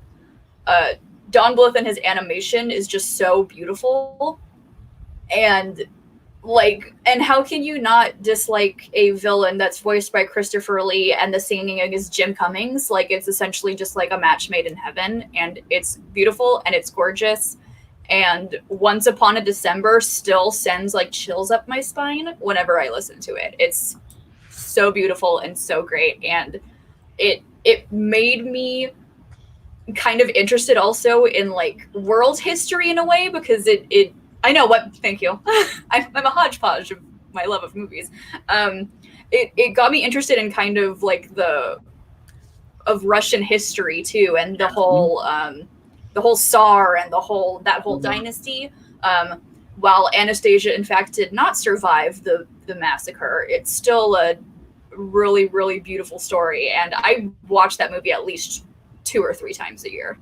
All I'm gonna say is it has John Cusack, so it's automatically a pretty good movie. Correct. And it's got that cute little white bat, Dimitri. Is his name Dimitri? It is Dimitri. Why do I know that? No, Dimitri's the boy. Bartok is the bat. Damn it. Dimitri's the love interest. And I kick you in the face. Isn't he voiced by Kelsey Grammer? Yeah, Kelsey Grammer. Yeah. That entire movie, it's not dissimilar to Hunchback. Sorry, Max. Not dissimilar to Hunchback. It just has that like gothic music that I really dig. Especially that villain song. That villain one of the song, best villain songs. Yeah, In the Dark of the Night was actually produced by Jim Steinman. It's really, really a good song. Really? So good. Yeah. So that whole movie. The movie's great. I feel like the soundtrack is even better, and the stage musical. The only bad thing I've yet to see the stage musical. The bad thing about the stage musical is they completely took out Rasputin. Rasputin. It's more historically accurate. Yeah. The stage musical was like a combination of this animated film and the classic Anastasia live action. Oh yeah, Azaria is the bat. Hank Azaria is the bat. Yeah, I love Anastasia. I think when we talk about like animation of the late 80s and early 90s, it's always focused on Disney, but Don Bluth's contributions cannot go overlooked. He directed so many. American Tail. Yeah. American Tail, and Anastasia. Rockadoodle is so good. Yeah. And what's the one with the bunnies that get killed? Secret of Nim. Secret of Nim. All Dogs Go to Heaven. But yeah, I love Anastasia. The songs are beautiful. It's such a cool choice. Yeah. Thank you. Hi, Adelaide. All right. What is your number 8? My number 8. I couldn't not have one of these on my list. It would be sacrilege. So I had to pick my favorite. Number 8 is Star Wars Revenge of the Sith. Ooh, that's a hot take. Great choice. I love it. I love. Strap in, kids. I love Revenge of the Sith. Revenge of the Sith is my favorite Star Wars film. I know there's a lot of people who hate the prequels. The prequels are honestly like my favorite films. But Revenge of the Sith I love the way they go about telling the story of how Anakin Skywalker truly becomes murdered children. He literally slaughters children. Like, what an asshole. I will refute that statement that Revenge of the Sith does not accurately portray how Anakin goes to the dark side, and that the Clone Wars does it 10 times better. That being said... Oh, like the animated series? Right. Yeah, okay, that's valid. valid. That being said, I fucking love Revenge of the Sith. It's very high in my Star Wars ranking. Mine too. So I agree with you. Yeah. Yeah, I don't have a lot to add other than I really do love this movie. I actually think that it has one of the best pieces of music John Williams has ever recorded. Yes. Best piece of music and best lightsaber fight in all of Star Wars. Absolutely. I think it also has the best opening too. So Me too. Much like second best opening in a Star Wars film, and I just feel like it's just a great, like it goes really dark. It's a great counter to Phantom Menace and a great palate cleanser to many people who just don't like Attack of the Clones. I just feel like it's just a solid film, and it gets overshadowed because it's part of a franchise that just gets so crapped on for no reason when episodes 1 and 3 are, I think, better than Empire Strikes Back. It's just great. I agree. That's also my hot take. And a lot. I agree with that hot take. A lot like Serenity, and Rogue One is the same way. You mean the Matthew McConaughey-led Serenity, though, right? Yes. Matthew McConaughey Serenity when he's fighting with the T-Rexes in his cockpit. No. But much like Serenity, like the depiction of the ship-to-ship combat, I think is done the best in Revenge of the Sith, and I agree. Love that opening. All right, Jill, that brings us to your number 7. All right. Bringing it back around. This one probably won't be on anyone's list and probably won't be on anyone's horror list. Also very good Star Wars film. This one I have more of a personal reason as to why this is on my list, but my number 7 is Paranormal Activity. Ooh, I like it. Found footage. Okay, pop off. Yeah, Paranormal Activity got me back into horror. While Exorcist kind of planted the seed, Paranormal Activity really brought me into my obsessed horror me. And that movie, I also that movie and every other Paranormal Activity after it, I went into the midnight release with my uncle. So it's kind of like a family tie-in to where I have kind of like a personal story with that movie. And now like that's like the first movie he introduced horror to his kids, and so it's kind of like this horror initiation movie in our family now. But that movie was done so well on such a small budget with 2 actors, and it scared the living shit out of me. Because the house I lived in at the time had a chandelier that hung down, like in the hallway, kind of similar to what they had, and I couldn't go near it for like weeks because I would just freak out. And just the subtleness of the footprints in the powder and just like these super subtle things that are kind of hokey when you think about it, but were done in such a realistic way. Just it kind of, for me, I feel like it kind of brought horror movies back on the map. Personally, it definitely brought found footage back. We hadn't had found footage in quite that capacity since like, I mean, Cloverfield was right around it too, but like Blair Witch was the original, and found footage is kind of fallen off because, you know, anyone can make a found footage movie, but not everyone can make a good found footage movie. And the second one is also really good, Paranormal. Yeah, I was going to say it spawned a pretty great franchise out of it, so I respect the choice. Yeah, thank you. Yeah, I as someone who doesn't horror movies, I love the paranormal movies. They're just super interesting the way they accomplish what they're going after. I think it's like one of the most realistic horror films, in my opinion. All right.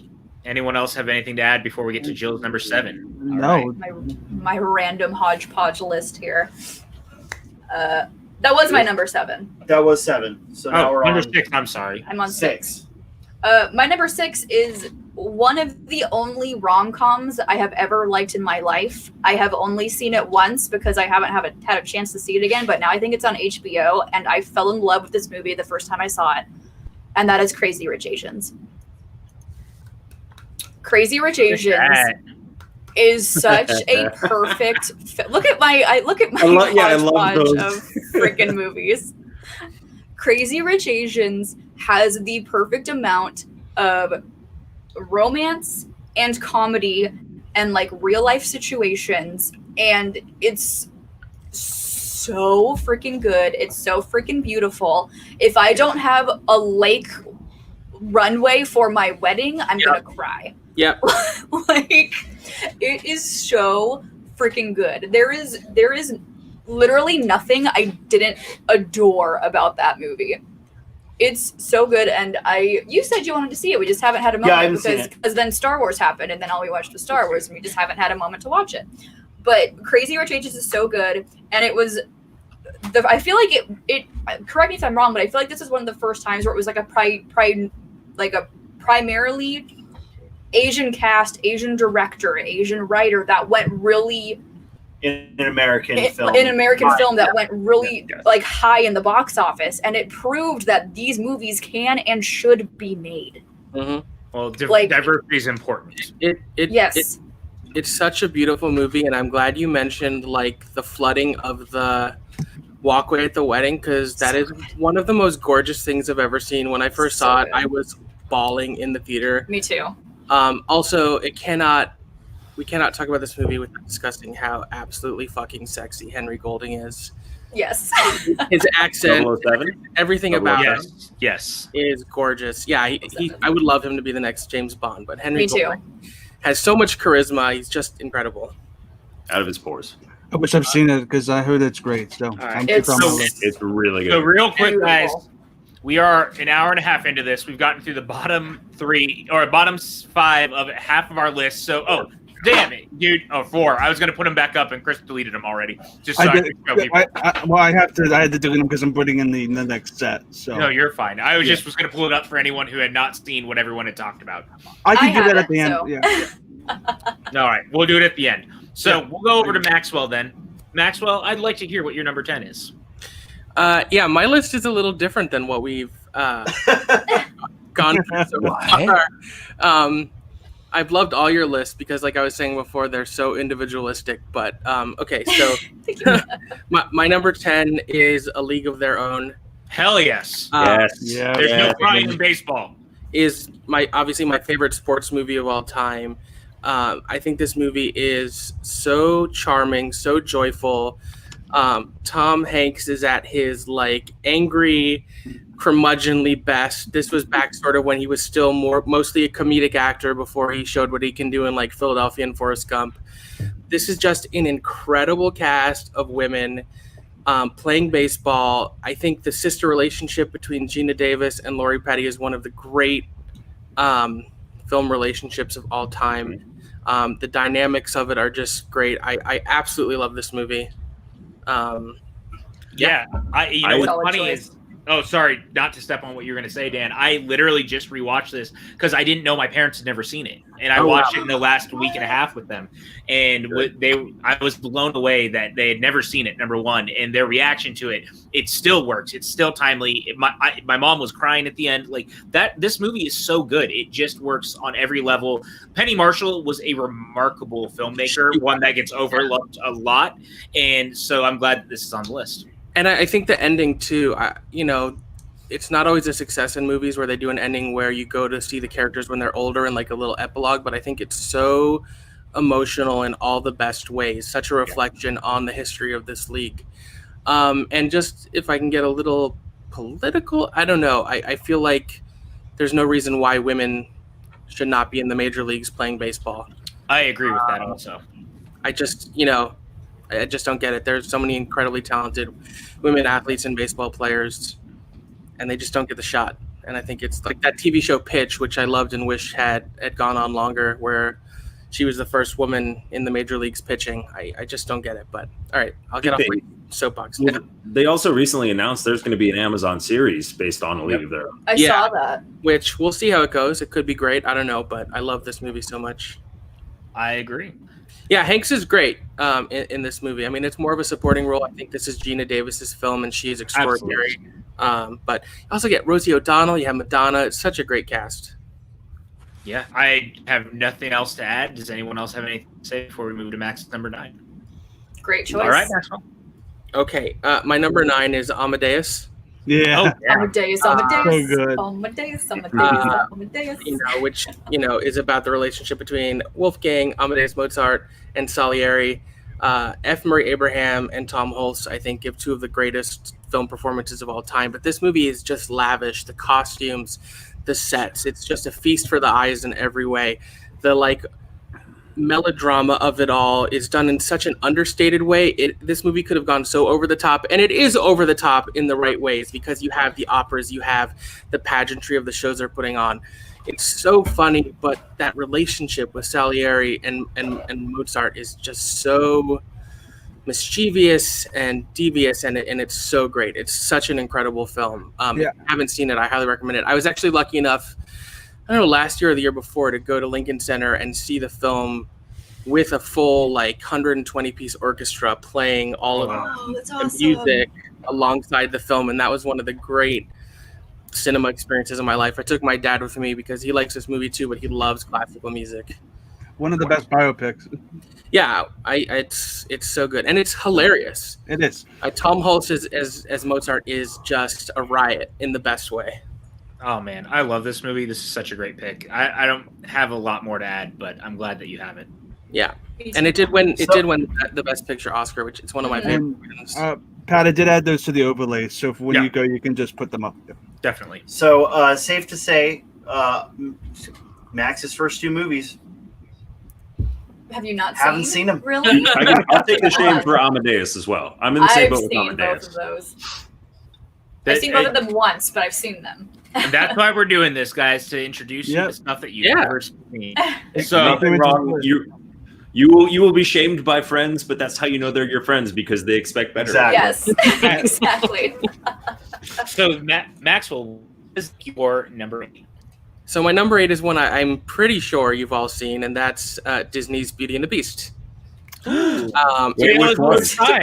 liar. It's my favorite Disney animated film. Okay. I think it is so magical. The songs by Alan Menken are incredible. Yes. I relate to Belle on so many levels. there's it's hard not to talk about this very Milos Forman Amadeus, this very classic story which has been adapted so many times without discussing the slight ickiness of the Stockholm syndrome between Belle and the Beast. But I think in Disney's version especially, it's done in a really understandable and gentle way, but it has gothic horror elements to it. It's creepy. It has great romance. It has Angela Lansbury. It's just a magical film in every regard for me. Who did that? Who did that song in one take? Oh, sorry, Pat. She did. She did that song in one take, and I just want to piggyback off. I think that this is the second best Disney musical ever made. Like it's phenomenal. Alan Menken is just a wonderful. And Howard Ashman. I just watched that documentary on Disney Plus, and it made me appreciate Aladdin and Beauty and the Beast and Little Mermaid even more. Highly recommend watching that. And Little Shop. Highly recommend watching that documentary if anyone hasn't yet. All I'm going to say is that, like everywhere else Angela Lansbury goes, people die in this movie too. Yes. I have seen this movie. Proud of you. So proud of you.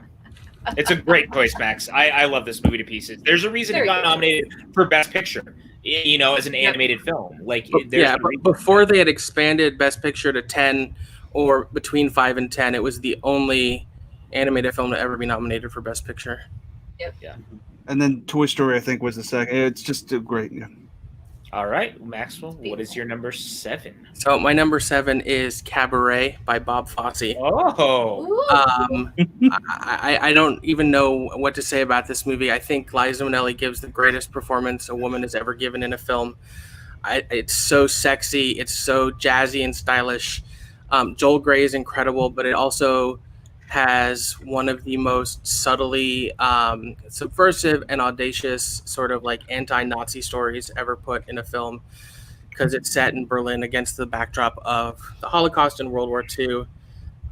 It's just an incredible film. The choreography, Bob Fosse was a genius on stage, and that extended to film in a way I'm not sure people anticipated, because he also directed All That Jazz, which is another masterful film. And my favorite tidbit about Cabaret, and I don't know if people remember this, is Cabaret came out the same year as the first Godfather, and although The Godfather won Best Picture, Bob Fosse beat Francis Ford Coppola for Best Director, which was a bit of a shock at the time. Cabaret is just great. Cabaret is amazing. Yeah, it's one of those things that I want to get on suddenly soundtracks at some point. It's one of the it's so good. The choreography is so grand, and I just think Liza Minnelli's just. Yeah, I wish she was in more things. If that makes she did so much stage work, but she's not in that many. But this is a movie that is so good that all you need is Liza Minnelli and a chair, and it's electric. It's great. Yeah, just phenomenal. Right. You ready, Sean? You want to take the lashings? Lash away. He has never seen Cabaret. I haven't either. You guys, don't worry. Again, that's why we're doing this. I'm going to lash out at you, unless it's one of my top 10. Axel, what is your number 6? My number 6 is Jaws. I don't know what to say about Jaws. It's never been said before. It's just fucking awesome. It's scary. It's intense. The characters. I mean, Richard Dreyfuss, Roy Scheider, Robert Shaw are just 3 incredible characters. Yes, this movie has amazing suspense with the shark. Yes, the creation of Amity Island, it feels so lived in. But the scene where they're just comparing scars, which is riffed on in Chasing Amy, it just goes to show that what's great about cinema is not necessarily the effects or the action or an animatronic shark named Bruce that barely worked, which I think ultimately was to the impact, increased impact of this movie. But it's just great characters talking about their lives. This movie is amazing. I love Jaws. I love John Williams' score. I could watch this movie over and over and over again and always find something new to admire about it. It has great jump scares, like when Richard Dreyfuss is scuba diving down in the boat. That's one of with my the head jump scares in all of cinema. And I do think it's a horror movie. Hands down. It's a thriller horror. Yeah, it's an adventure film too, but it's also a horror movie. It's Steven Spielberg's Jaws, guys. I mean, come on, Jaws. It's the atmosphere. This movie made me scared to take a bath for 3 weeks because I was afraid that a shark was going to come out of my bathtub and eat me. anything involving water for like weeks. I was afraid of seeing this as a kid. Like the cultural impact. Yeah, and the cultural impact of this movie cannot be understated. I mean, again, to Max's point, chasing Amy, but even Mallrats, TS was going to propose to Brandy Spenny when Jaws popped out of the water at Universal. Like, one of my all-time favorite quotes from a movie is that whole situation. Well, too bad I'm not trying to marry you. Like, that whole... This movie just works on so many levels. The fact that it's 45 years old and still as, like, relevant and timely and, like, it doesn't feel dated. It feels timeless. And I think Spielberg's always been the best when it comes to making something feel timeless. Like, that's why his movies continue to impress all these years later for audiences, because he makes movies that are just so beyond the normal time constraints. You can watch something that feels dated. Jaws is not one of them. Yeah, I think so. Yeah, go ahead. Are you ready? I have never. Oh my god! I have never not enjoyed a viewing of Jaws. There we go. Oh my god! Damn it, John! Wow, that was very tricky. What a twist! What a twist! What a twist! Hook, line, and sinker. I was on the edge of my seat and about to get really mad, and then I was like, "Oh, okay, all right, we'll allow it." No, I love this list so far, man, and it's just like it's such an eclectic list, kind of like what Kristen said. So, real quick, before I go through mine, I just want to show everyone again. This is what we're looking at. We had Sean. That is the wrong Serenity. We got Dan Eyes right here. We got a little bit of Chris Clark for you. Of course, he's got The World's Not Enough. Of course. We got Jillian's right here. We got Maxwell's. And now we're going to go to mine. And I'm really surprised that none of us have hit on each other's movies so far, which is like, I think it's very telling to like how we all come from different places in like a very cool way. So my number 10, to the surprise of no one, is also a Steven Spielberg film, but is not the same Steven Spielberg film that we just talked about. Mine is actually E.T. the Extraterrestrial. This was a film that I saw at a very young age that has always stayed with me. I think it is scary, thrilling, beautiful. Drew Barrymore, all the kids are so fantastic throughout. Like, I think it's got some of the best child acting in any film. I think it's got John Williams' best score of all time is E.T. I got to see it at the Hollywood Bowl with a live orchestra, and it was maybe one of the coolest things in my entire existence of living.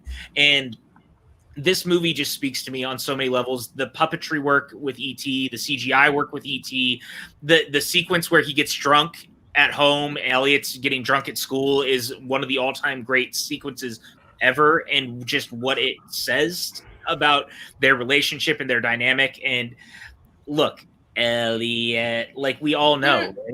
Oh God, this. Oh God, does Tim actually not like E.T.? Yeah, he is not a big fan. This is a topic every time we go to the bar.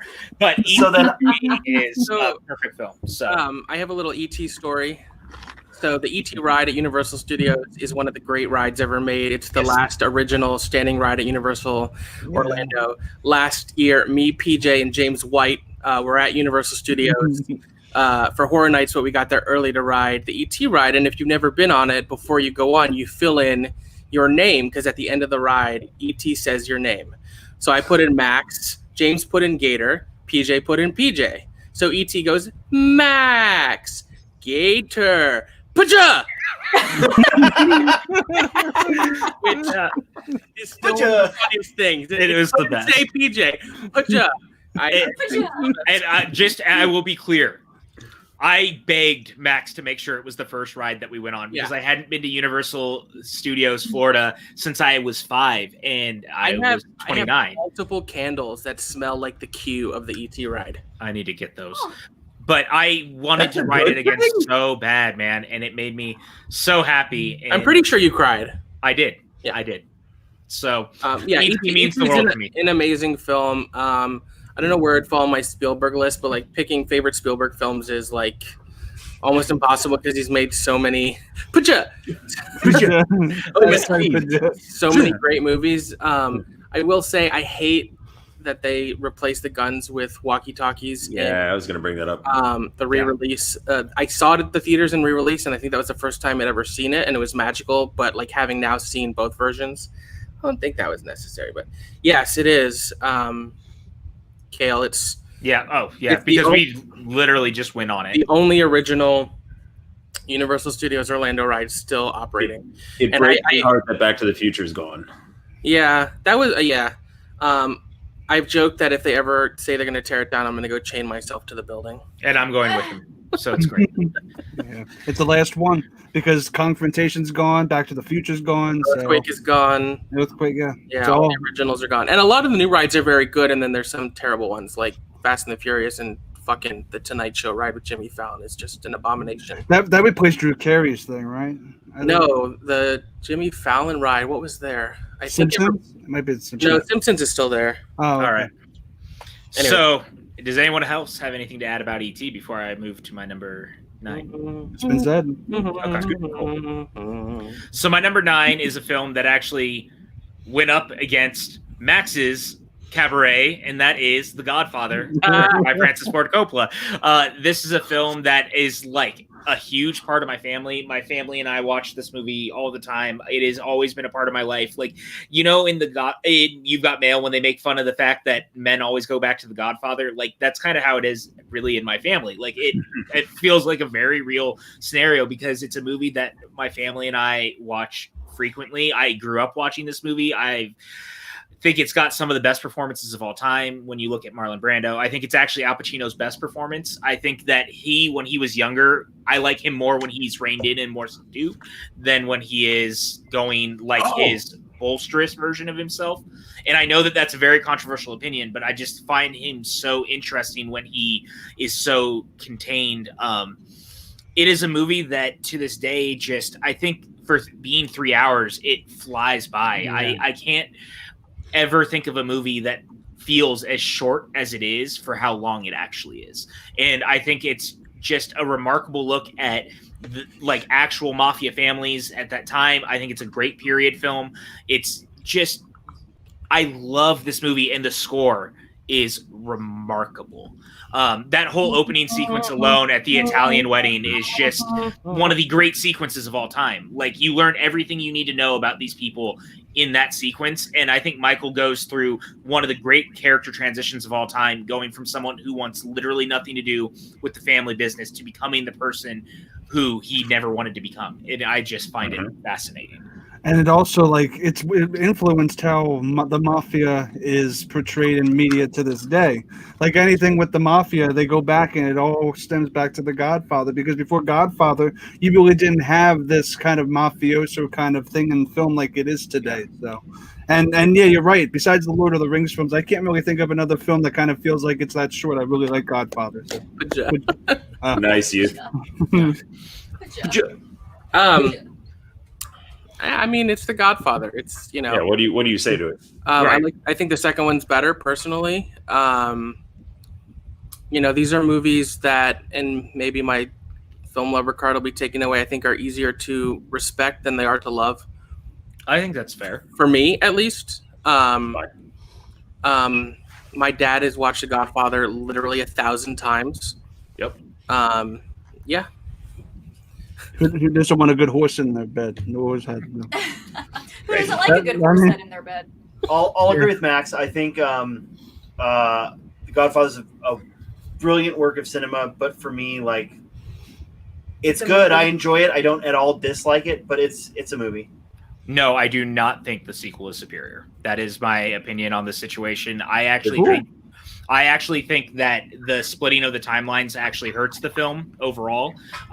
If you've ever seen the complete The Godfather, like the complete novel version, where they actually put everything chronologically between 1 and 2, and it plays all the way through for 7.5 hours, it is a much better film. I think that watching the rise and fall of Don in one sitting and then the rise and fall of Michael at the same time, like watching it back to back works much better than having it split apart in the second. That is just my opinion on the situation. I know that is not the popular opinion, but that is how I feel. That's still an opinion. That's totally fair. Baby soapbox. Yeah. Thank you, guys. Thanks. All right. So my number 8 is a film that was actually not a huge box office hit when it came out. It was a film that the critics did not love when it came out. and that is It's a Wonderful Life, a film that was actually notoriously torn apart when it was originally released. People did not love the film, but it wasn't until it started playing on television over the years at Christmas time that it really found its life again. And this movie, I could watch it every day, all the time. I think it's so moving and wonderful. Jimmy Stewart gives one of the all-time great performances ever on film, in my opinion. And it just, for something so dark, because it is so dark at moments, especially from when it was made, that it also has such a beating, optimistic heart at the same time is really, really wonderful. And just the stuff that George Bailey goes through feels so real. And I think it's maybe honestly one of the most real films of all time in that regard. Like, it doesn't push itself to be more than that. Like, everything feels relatable. I live in this world. I know this town. I know these people. This is like true Americana at its finest. And Frank Capra was a genius in his filmmaking for the fact that he could do that so frequently. And I think this, in my opinion, was his best attempt at doing that. I think balls. Yeah. Yes. I feel like the film of It's a Wonderful Life has a lot to do with the atmosphere of you watching it at home on a television set with your family. I feel like maybe that was lost in translation onto the big screen, and maybe that's why it was lauded as not being that good. That's my only kind of thing I could probably think of. I think it's a staple for the Christmas season, and it may or may not be a centerpiece of something coming down the line. So yeah. I love It's a Wonderful Life. This is something for me personally. Like, when I was younger, I was insistent that we watch this movie every Christmas Eve as a child. Like, this movie holds a very special place in my heart. And I will say that, PJ, do you remember why it got such a following? Like, why it was on TV all the time? Because it ended up in public domain and everyone started putting it on the television. No one owned the rights to it. I literally had in my house a VHS copy that was produced by Blockbuster Video of It's a Wonderful Life. Yep. Oh my God. What? Wow. Yeah, that was the thing. That's a collector's item. Yeah, Paramount now owns it and is officially like the owner and the licensing people behind it. But for the longest time, it was owned by no one. Yeah, it's so good. The character, great. Like, there are so many other movies that are just now It's a Wonderful Life remodeled. Click is a great example of like It's a Wonderful Life just redone a different way. A person having an out-of-body experience and seeing what their world would be like if they were never born into it. It's like such a great story that is told so well, and it's fantastically acted. The Family Man with Nicolas Cage. Yep. Shrek 4 legitimately did the same thing. One of the best Shreks, yeah. Shrek is one love, of the Shrek best is life. of all the Shreks. Damn it, Sean. All I can say is What? I just love Shrek is like. all I can say is I love Jimmy Stewart. He's so good. One of the great. The only problem with the film I've always had is that the bad guy doesn't get his comeuppance, which. But that's the point. That's what I was saying. You. Like, is the optimistic heart of this film is that That's even at Frank the Capra end. for you. Yeah, like Frank, and I push back a lot when people get so upset about modern day Spielberg and the movies that he makes. They call him schmaltzy now, and I really think that he's just reached his stage of being Frank Capra for a new generation. That's how his movies feel to me. You don't necessarily have to love the movies, and that's fine. But he's definitely reached a point where he's trying to do the Frank Capra thing in a very different but similar way. The world is so shitty. I am all for a little schmaltz in cinemas because the whole point is to escape from the world. Exactly. Yeah. Which leads me to my number 7. A film that is definitely not so much getting away from the problems of the world, but a film that lives in the fear and dread that was all of Northern California in the 70s, and that is David Fincher's Zodiac. Zodiac is a remarkable horror thriller starring Jake Gyllenhaal and Mark Ruffalo and Robert Downey Jr. And this is the true crime story, if you will, of what Northern California went through during the Zodiac murders. And the fascinating thing about this is this movie is so thrilling and so terrifying at the same time, because we never found out who really the murderer was. And the fact that the movie can really lean on that and still works in such a very specific way that I feel so like drawn into that is fascinating. And I actually grew up in that area, so I know all these stories, and to see that kind of represented is so fascinating. And I think this is Fincher's magnum opus, like bar none. I don't know if he's ever going to be able to touch it again. And the sequence in the third act where Jake Gyllenhaal is in the basement and he starts to hear the footsteps is easily one of the most terrifying moments ever put in cinema. It's so subtle and so awesome. And this is my favorite Jake Gyllenhaal film too. Like, I think this is his best performance.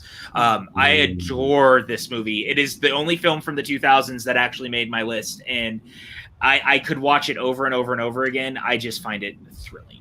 I love the fact that the Zodiac Killer's on modern day Jack the Ripper. Yeah, I feel like there's nothing more I can. This movie is one of the best murder things ever. Yeah. But I also want to just point out that the recent trailer of the Batman kind of gave me a lot of Zodiac vibes, because I feel like it's taking a lot from this movie, especially making Riddler into the Zodiac Killer, essentially. So essentially, yeah. So I just wanted to bring that up, that the Batman is taking a lot of cues from this film. So if you got interested with the trailer, you should check out this movie, because it's basically the same thing, and it's great. And my thing is, I'm one of those people that is really weird and knows a lot about serial killers. But so I know the Zodiac Killer story. I've never seen this movie. Oh, Jill, you need to. I know, and now I think I'm gonna watch that. I've actually seen this movie. You have? Oh, I need to see it. Do you Yeah, it's fine. Yeah, the sequence in this film where the cab driver is shot is arguably one of the most. The way it's shot is so fascinating, and it just really, like, it'll stay with you in the same way that first stabbing sequence where Jimmy Simpson gets stabbed by the lake, which is maybe one of the most visceral sequences of all time, put like with a knife. Whoo, man, it's so good. I love this movie. So that is my number 7. I'm watching that this week. I was gonna say real quick, I'm with Kristen that you could argue for Gyllenhaal for Zodiac, but if Nightcrawler would also have to not be existing, because I think he is masterful in Nightcrawler. I think he's masterful in both. Don't get me wrong. Yeah. There's something about this one in particular that sticks with me. Mm-hmm. I think there's more of an arc in this, whereas Nightcrawler, you kind of just peel back and see what kind of a character he really is. Whereas in Zodiac, he starts in one place and then clearly ends in another. Yeah. Maxwell, did you have anything? Yeah, I think it made my top 10 of the decade. I do think it's Fincher's best film. I think Robert Downey Jr. and Mark Ruffalo, as good as Gyllenhaal is, are also incredible in this movie. The attention to detail, and that's always the case with Fincher, but I think in this movie more than any, his meticulous attention to detail is remarkable. The other thing I have to say is this is the only movie I ever owned on HD DVD. I love that. The only one, because when Blu-ray and HD DVD first came out and there was sort of a war, there was a pretty inexpensive add-on you could get for your Xbox 360 to play HD DVDs, which was cheaper than getting a Blu-ray player. So I got it, and this was the one movie I bought, and I don't know if I still have it, but that is awesome. You know, Max, awesome. I don't know why you ignored the premium watching experience for DVDs. I watch all my movies in HD DVD. All 200 that were ever printed. Yeah. All right. So my number 6, to round this out so we can get to the rest of our lists, is another Steven Spielberg film. He's the only filmmaker who makes 2 appearances on my list, and that is Jurassic Park. Jurassic Park. I was waiting for Jurassic Park. It had to happen, you guys. Jurassic Park had to happen. Jurassic Park, to me, is one of the great adventure films. I think it's one of the great science fiction films. It is a film that definitely pushed us in the right direction when it came to special effects. Little known fact that if it was not for The Shadow starring Alec Baldwin, Jurassic Park may not have happened. Steven Spielberg saw some of the effects work they were doing and realized that he might be able to utilize that for Jurassic Park. And he was able to make dinosaurs come to life in a way we had never, ever seen. And this movie, man, it is never not thrilling. The third act alone is so fantastic. for the longest time when I was younger, I wasn't allowed to watch it, but my dad would always have me come down for 2 parts of the film. I'd never seen it all the way through. For the first was whenever the lawyer got eaten. He told me that this is the only thing that lawyers are good for. This is a life lesson. And he let me see the T-Rex eat the lawyer. And I then disagree, but go on. I know you might, but that's okay. And then, of course, he'd let me come down and watch the third act. So for the longest time, I'd basically only seen from the kitchen sequence on, where the kids are being followed by the raptors then all of it. So, man, this movie is just so awesome, so remarkable. Of course, John Williams' score is fantastic. We all know the Jurassic Park theme. This is, become a franchise, but this original film, you don't need the rest of it for it to stand and be as awesome as it is. Agreed. But I would even say that some of the films in that series make this one worse. Jurassic Park to me is a near perfect movie. It just misses my top 10. I love the Michael Crichton series, and this movie's just freaking amazing. A lot of people know. I love Jurassic Park. It's one of Spielberg's best.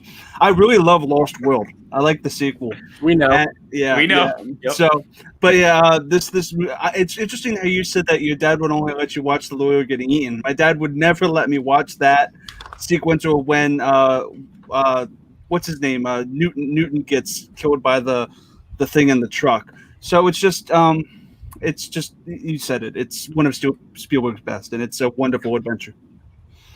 Yes, I lied, by the way. I just realized there's one more film on my list that is. I was going to say we got one more. Yeah, I'm full of shit. Actually, sorry, guys. Full of shit. Yes, you are, PJ. Yep. Only thing I have to add to the discussion is Laura Dern. Yes. Laura Dern. PJ Campbell, Laura Dern. PJ Campbell. PJ All right. Campbell. So we did it, you guys. We made it through. That's the show. Come back tomorrow night for round Right. 2. Come back tomorrow night to watch the Rugrats in Paris with us. Now we go back to Love Rugrats in Paris. Jill. You're more than welcome to be on with us tomorrow. What time? 7:00. Same as always. PJ might be able to. All right, we'll make it happen. Laura. So with that, we're gonna go ahead and go to Laura motherfucking Dern. We are gonna go back to Mr. Sean Sullivan. We haven't talked to you in a bit, Mr. Sean. The new blood is back. Every time now, by the way, I think of the wrong Serenity, my mind goes, the wrong brother died. All right, so my number 5. So my number 5 is where my list starts to fall apart.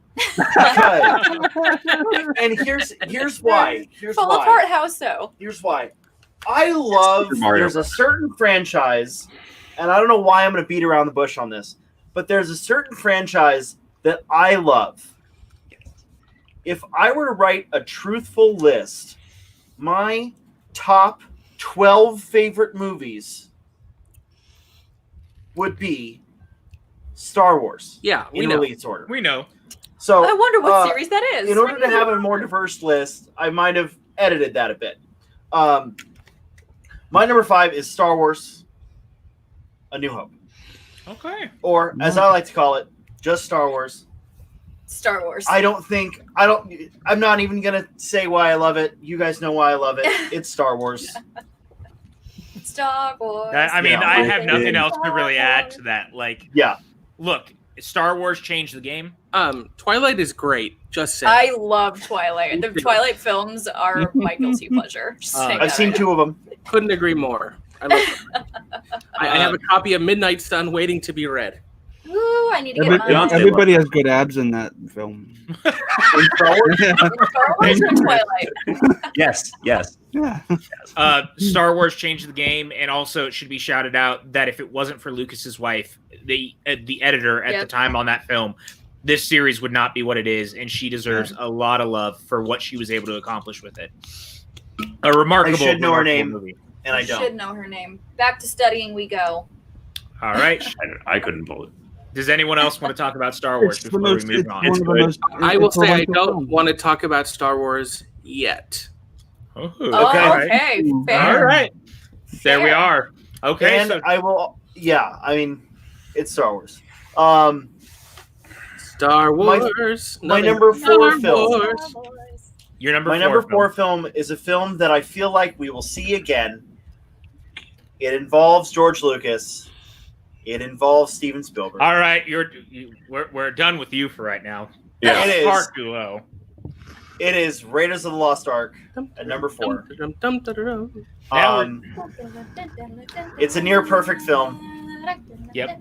You know what? I think that we're gonna nearly talk about how perfect it is later. And I think that because of that, I will let people who better can talk about films talk about it later when it shows up on their list.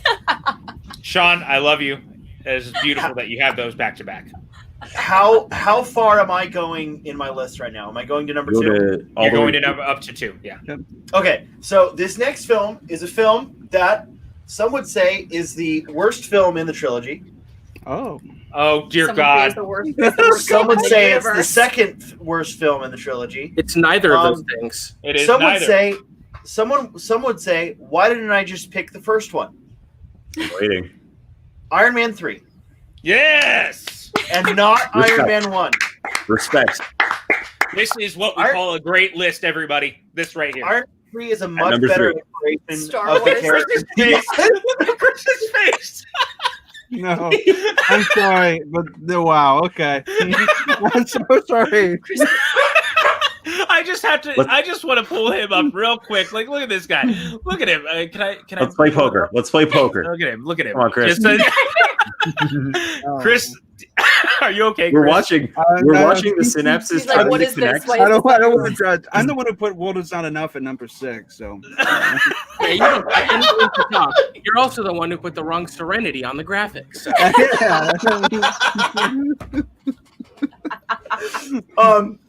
Sully, why? I want to hear it. Iron Man 3, I think, is a better exploration of the character of Tony Stark. Yes. The thing that I gravitate towards for Iron Man, my favorite Marvel character, is the core of his character that I think is explored really well in the comics. I think that the Marvel movies, for the most part, miss what the core of his character is, partly because they didn't want to touch on the alcoholism stuff. I think that Iron Man 2 tries to touch on the alcoholism. One scene in 2, isn't that enough for you? Right. No, it's not. and so because of that, I think Iron Man 3 is the best exploration of his character until the later installments. The later installments that aren't his movie very much have him, you know. what? I'm so sorry. We're off the rails. We're off the rails. Appreciate that you have Iron Man 3 and I have Star Wars 3. Yeah. I like that we're on the same wavelength here. I just love Iron Man 3. I think that Shane Black does an amazing job. Agreed. I love Jon Favreau, but I think that having that different take and having a little bit more of that. Yeah, I love the representation of PTSD in the movie. I think that it does a great job of showing the impact of the prior events while still setting up future events, but it doesn't rely too heavily trying to set up future movies. It's not shoehorning in stuff from future movies because it has to. I think it's a little sad that they let a lot of the storylines just fall flat after 3. I think there were some really interesting things they could have played with. Pepper's suddenly not a mutant anymore after this movie. I get why they had to bring him back to be Iron Man. That makes sense to me. Guy Pearce is such a good villain. Like, I want Guy Pearce in more things always. So, like, anytime I get more Guy Pearce, like, yes, give him to me. And yeah, no, I revisited this recently as well because it was one of the Disney Plus launch titles. So I'm like, I'll watch this again, and like, I'm pleasantly surprised. I think it holds up. I liked the Mandarin twist. I thought it was. I did too. I thought it was clever. It didn't make me angry. Like, I liked that it was like. I think it was I will say this. I think it was a little over the top when you have Guy Pearce going, "I'm the Mandarin." And I was like, yeah, you maybe didn't need that line, but I didn't mind that it was a bait and switch. The other thing too. Oh, sorry, Max. Go ahead. Yeah, I was just gonna say this is by far my favorite of the Iron Man trilogy, and I think when you look back at the history of the MCU, this is the first real example where they hired a sort of out of the box filmmaker and let them make their film. Yes. Yeah. It is very much a Shane Black film. We need more Rebecca Hall. It's set at Christmas. It's witty. It's twisty. It has all of like the tenets you expect to see in a Shane Black movie. It just happens to be an Iron Man movie. It's I think so much better than it gets credit for. It wouldn't make my top 30 or anything, but I do love it. Hey, what the fuck? Also, anytime James Badge Dale is in the movie, I'm happy because that guy is so good and has so much charisma, and he's real good in this one too. Small part, the main heavy. Yeah. Okay.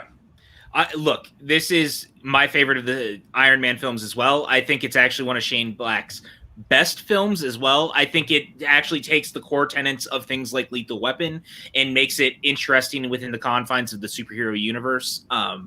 The sequence where Tony without the suit goes into the Mandarin's lair and he's doing like the Martin Riggs kind of sneak around is fantastic. That sequence where he's catching people out of the plane is absolutely one of the most thrilling sequences in the MCU, especially knowing that they actually shot that and had like stuntmen jumping out of the plane and they were actually catching them. Like, dude, this movie rocks. I think it gets unfairly maligned for the twist without people really realizing why it's so important to the bigger scope of the MCU and what it also meant moving forward for people like James Gunn, for people, I just want to say one other thing. I love, and this is a spoiler for Avengers Endgame, which I think everyone in the world has seen. Yes. The fact that they brought the kid back for Tony's funeral. Yeah. And they don't make a big deal of it. If you didn't know, you didn't know. I thought that was such a nice choice.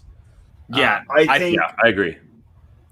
Look, at the end of Endgame, I was crushed. He was a mess. I don't normally cry in movies, but there are two scenes in the last 3 years that have crushed me. The death of Luke Skywalker and the death of Tony Stark. One of those made my list.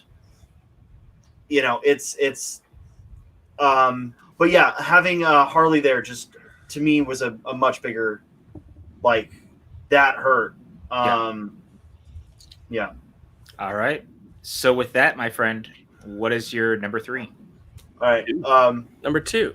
Number 2. My number 2 is a weird one. I have no idea why I ranked this so high. I don't even watch it that often. Nicolas Cage. Oh. Jared Leto. Oh, interesting. Ooh. Lord of War. Snorting the Ukraine. Yep. Lord of War. I don't know. I don't know why.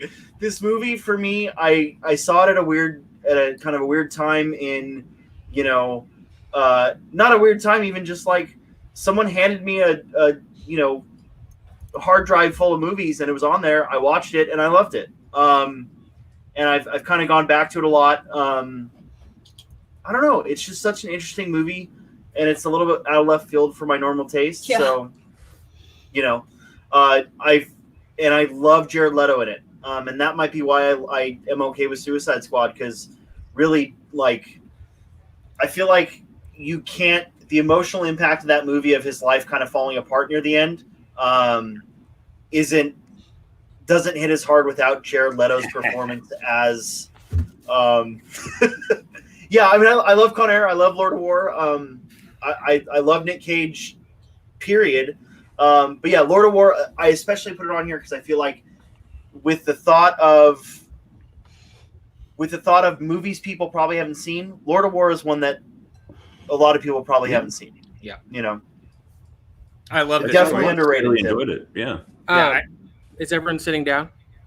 Yeah. Oh my God. I have never seen this movie. No way. I've seen We it. found it. We found it. We found it. I've I seen did it. it. I did it. Of all people, You of all I did it. people. Yes. Yes. That was one of the first movies you made me Wait, watch. I'm confused. Leaving. Keon, why did you think he was going to say Fear and Loathing? That is Johnny Depp and not Johnny Nicolas Depp. Cage. Yeah, just Johnny Depp. Depp. Basically, He was Jared going Leto. to say Is he National thinking Treasure, of- guys. no, It was he's National thinking of- Treasure. Did Andrew Niccol made this? Yes. I have no idea. I think you'd like this movie a lot, actually, Max. I'll watch quite it. I'd happily watch. I mean, I'll watch anything, but I'm going to add it. good. Also, she's talking an awful lot for someone who couldn't be in the stream. Yeah. Yeah. I mean, Not wrong. Just saying. But she did say earlier in the chat, I can't give her too much shit because she said she's doing her job so she can buy more PJ Campbell merch. So. Oh, well. PJ Campbell. Right. All right. So that Patrick Juliet Campbell. We've never revealed PJ's real middle name on stream. Check. No. And we never will. Juliet. No, we cannot. But look, we're now through Sean's top 2, 3, and 4. We got to go up to Mr. Chris Clark now. Yep. Uh-oh. What do we have in store, Mr. Clark? Well, number 5 is what I consider to be the greatest. I wouldn't even call this a comic book movie. I more call this a Tim Burton opera. It's Batman Returns.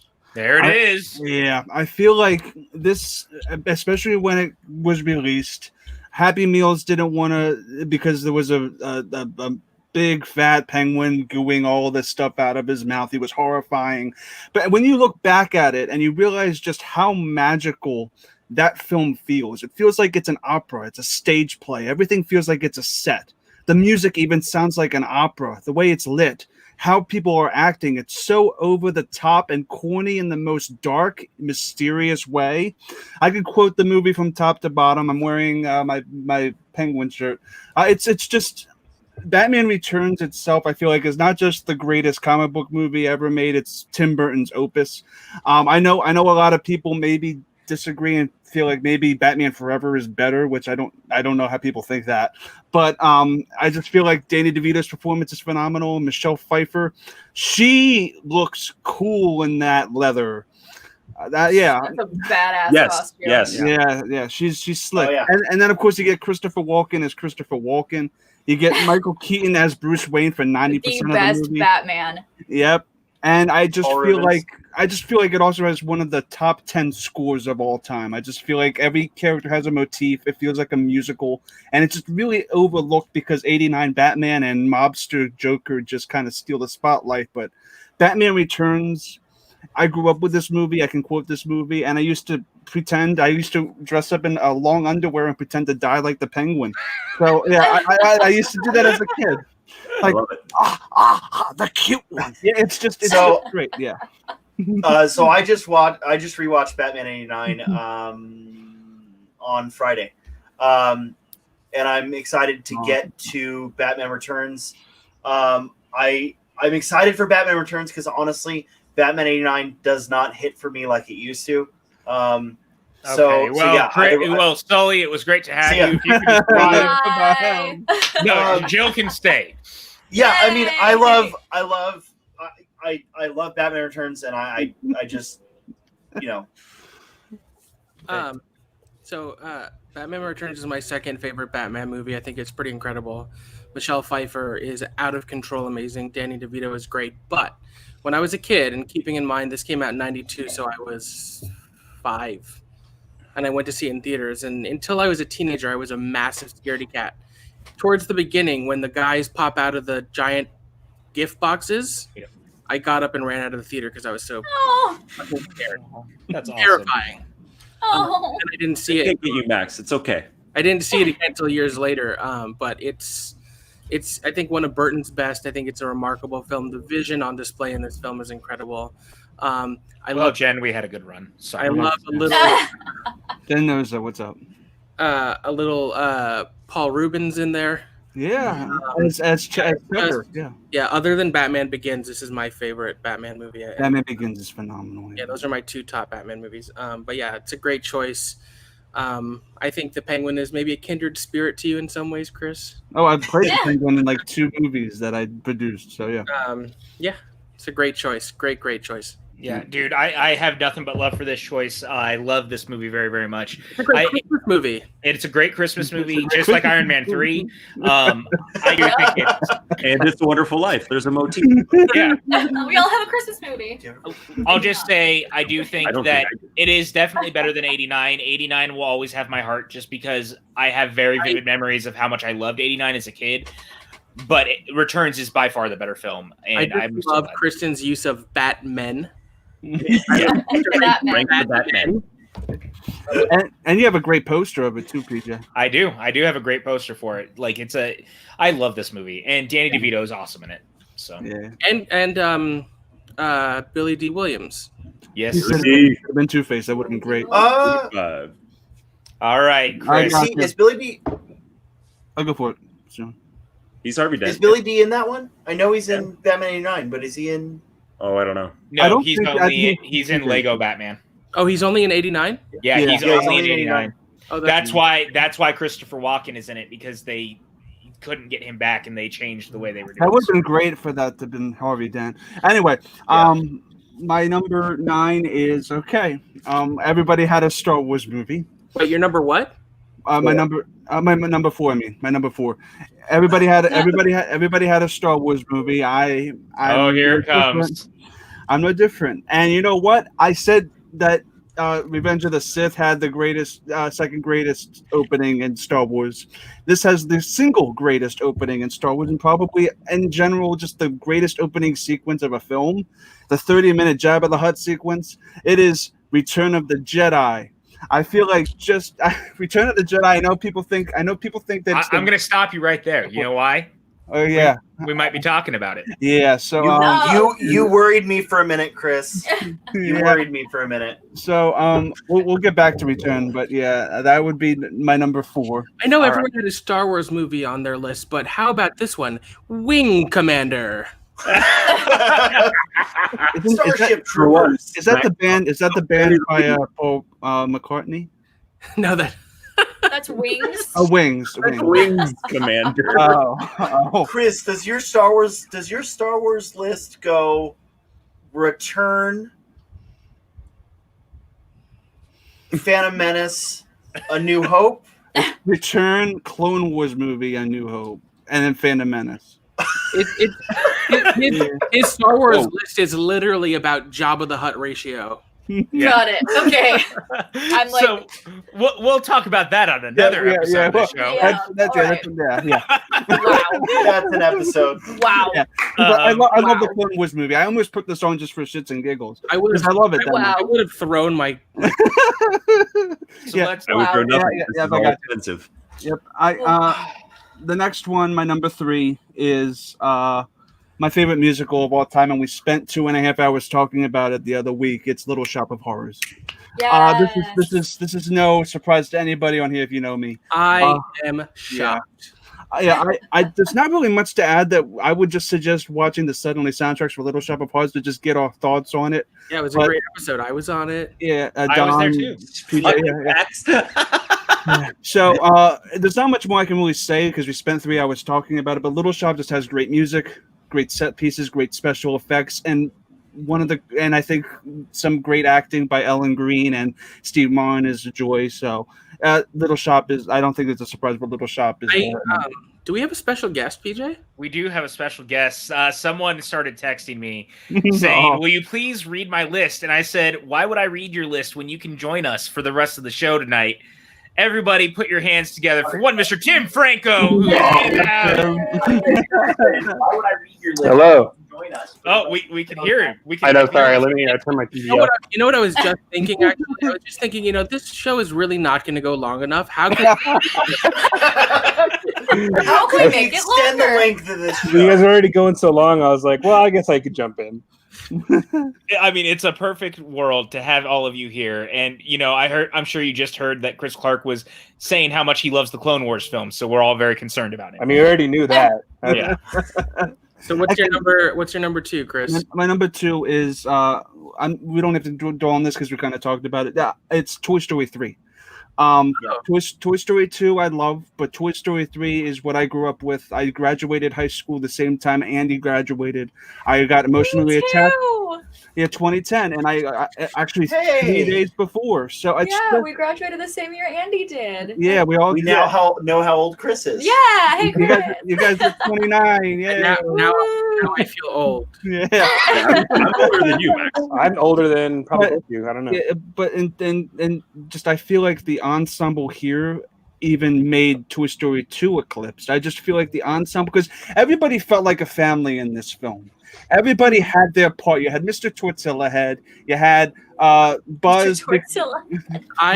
Buzz going Spanish. You had Andy and Bonnie's toys. It was just a great story. It's not, but I just love it. I think my favorite part of Toy Story 3 is Mr. Pricklepants.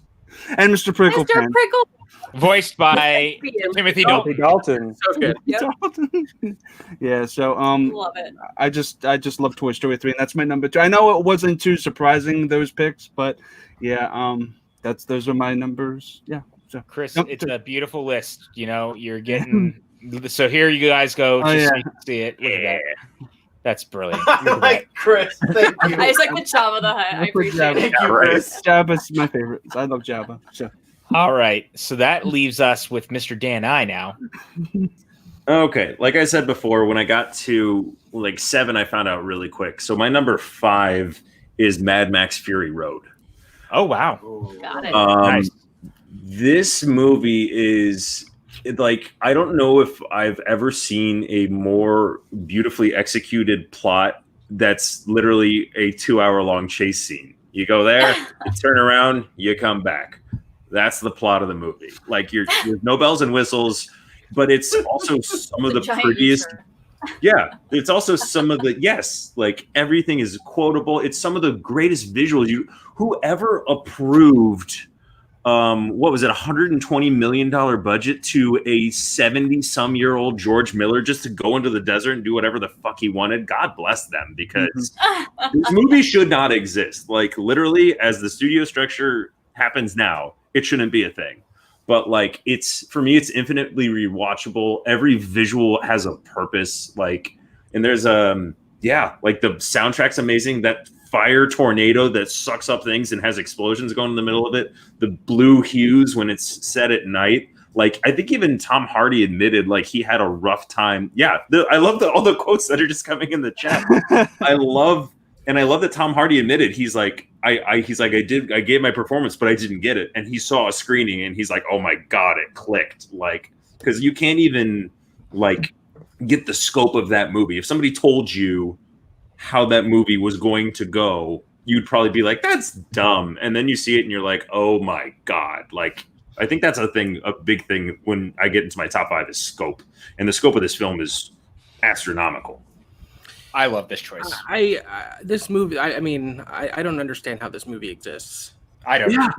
This movie has a character called the Doof Warrior, who's a blind guitar player. It's nonsense, and you watch it and you're like, holy crap. But to me, like, the glue that holds this movie together is Charlize. She is out of control good. This is to me more than it is Max's movie. 100%.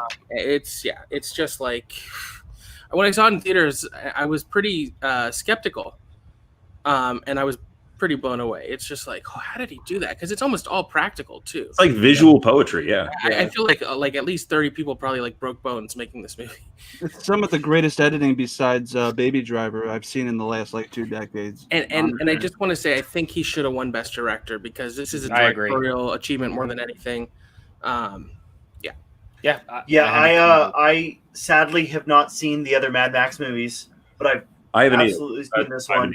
And like, Mad Max is right up my alley, and it kind of makes me feel like I'm gonna regret going to watch the other ones now. I don't necessarily agree. I think Road Warrior is really good. Is still really excellent. Yeah.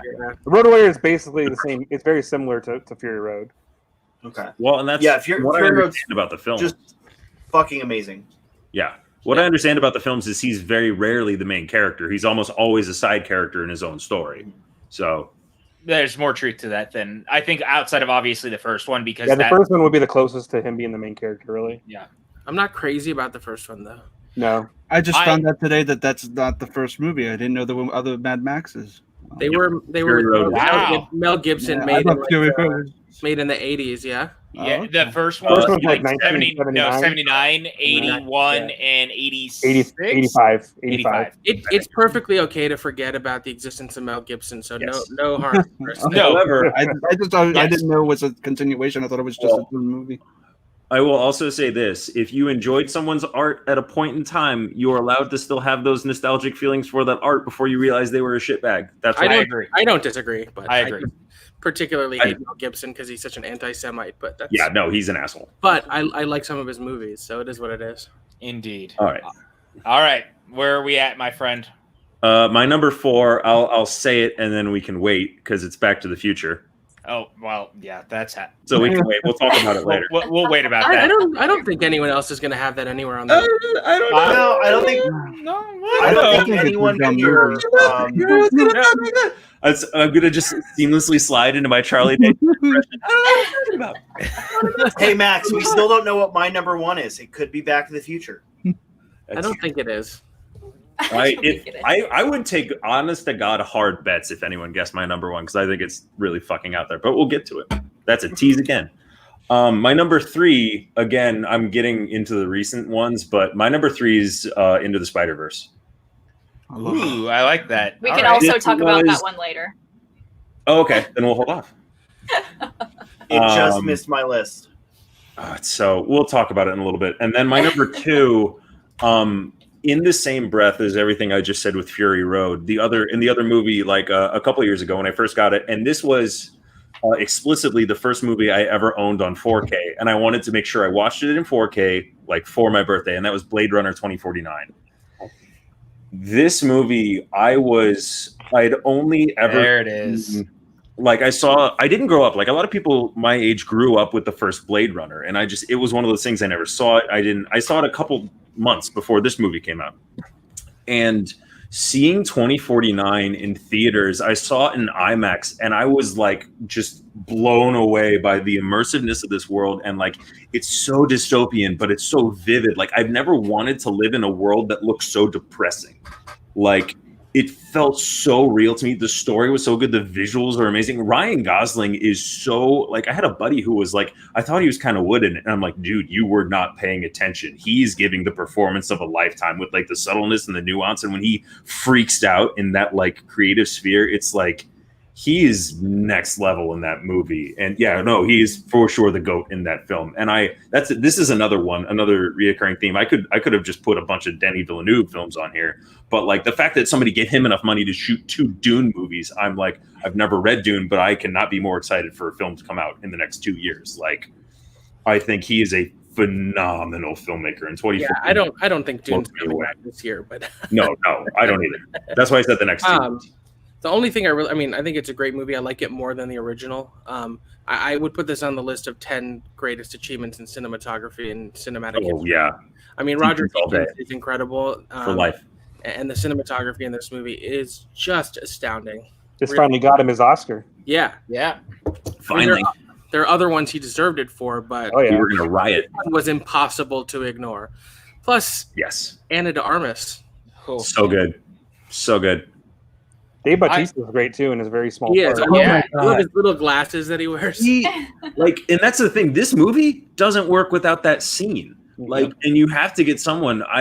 Watching the Darkest Timeline podcast, they had Bautista on, so it was Bautista talking with Ken Jeong and Joel McHale, and Bautista's like, "No, he's like, I got the part, but he's like, I showed up to set and I had prepared a different character." So he and Villeneuve literally went off in a corner and like worked on his character and changed it on set as they were filming. I think Bautista is actually a really, really good actor. I agree. He's perfect in that movie. I think there's a lot he can do we haven't even seen yet. And I would almost say, even though The Rock is obviously so charismatic, I think Bautista is going to prove to be more versatile. I agree. 100%. Batista's the best part of Spectre, and he doesn't even talk. Yeah. Well, and also there was a movie he made called Bushwick that came out. It was like a VOD release last year or the year before. That movie is excellent, and he is very, very good in it. So I have never seen Blade Runner 2049. And there's a reason for it. I absolutely love the original Blade Runner, and I want to be able to watch them both to get in that mindset. And because when Blade Runner 2049 came out, you didn't want to see it. You didn't have to go see it with me. I know, but unfortunately, nobody wanted to see it. Yeah, it's easier to go see a movie with your partner. You know, I saw it by myself. Loved it.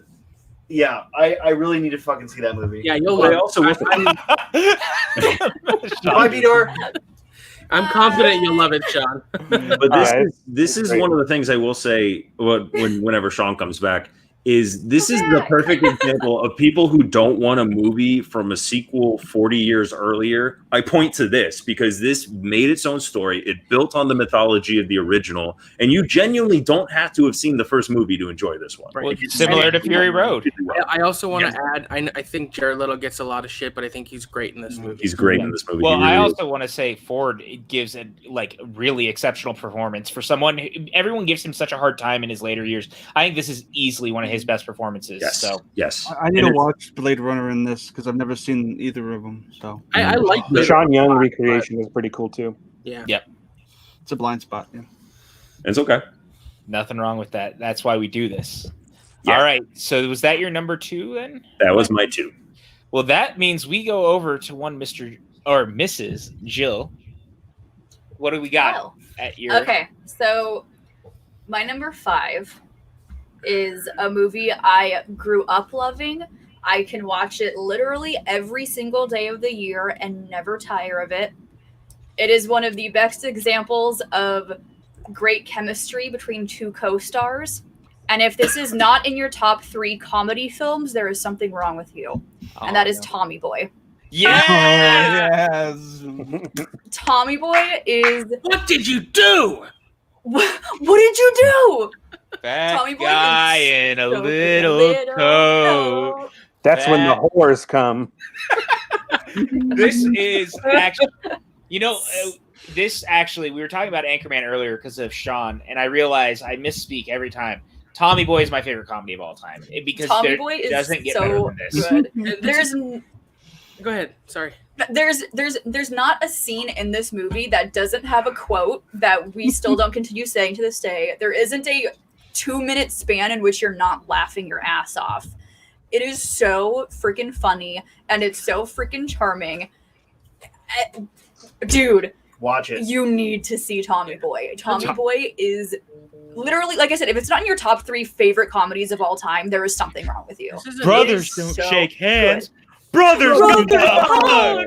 Another It's movie not that in my gets top 3 comedy Okay, movies as well. terrible reviews when it came out. Yeah. I mean, it's not in my top 3, but it'd probably be in my top 5. It's so Definitely top it's- 10. Well, I think the great thing about Tommy Boy, and I think this is great of most great comedies, is so much how much heart it has. Yeah. Yes. Like, it's hilarious, and Chris Farley is lightning in a bottle. And if you haven't read the book, The Chris Farley Show, read that book. brilliant. It's so good. But he was such a good actor because he brought real nuance and depth and lovability to this character. He's not just fatty fall down humor. He was great at that. He was a great physical comedian, but he was so lovable. Yeah, and I think that's what made it work. And that book is brilliant. I've always, if I ever made a movie, I wanted to make one based off of that and do his life story because I love Chris Farley. And he and David Spade could have easily been like the next Laurel and Hardy or the next Abbott Costello, and they would have been. They would have made a lot of movies together. They really would have. And you look at it, man. Good too. Yeah, Black Sheep. Yeah, Black Sheep's fun too. Yeah, Black Sheep is basically Tommy Boy, but with politics. And Yeah, it's very similar. But I mean, dude, Tommy Boy, Dan Aykroyd, Brian Dennehy, Yep. Rob Lowe, Uncredited Rob Lowe. Yeah. Rob Lowe's uncredited. Yeah, he's not credited in it. Yeah, he's not credited in it. I don't know He why. has like a huge role in that movie. I like they Let's think not it forget has Bo Derek. and Bo Derek. Bo Derek. Yeah, and dude, this movie rocks. If you've never seen it, it's infinitely quotable. The and it still hits like the sequences with him on the boat when he's talking about his dad. Yeah. Yes. Are just so real and so awesome, and yet, oh god, it wrecks me, man. Yeah, like I said, for a movie that's such a broad, silly comedy, like the romance is believable. The father's it has heart. Yeah, it's good stuff. It's so good, so good. I can literally, if it's ever on TV or if ever someone's watching it, I will sit down and I will watch it. It's housekeeping. Housekeeping. Housekeeping. What kind of You hotel? want me to fluff your pillow? Such a good show. You want me to help jerk you off? Oh god. Anyway. Guys, this movie is perfect.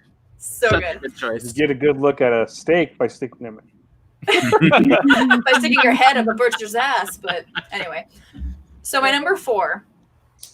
If you know me, if you've ever talked to me for more than 5 minutes, I think I bring this movie up at least once every single time we Zoom chat. This is my favorite comedy film of all time.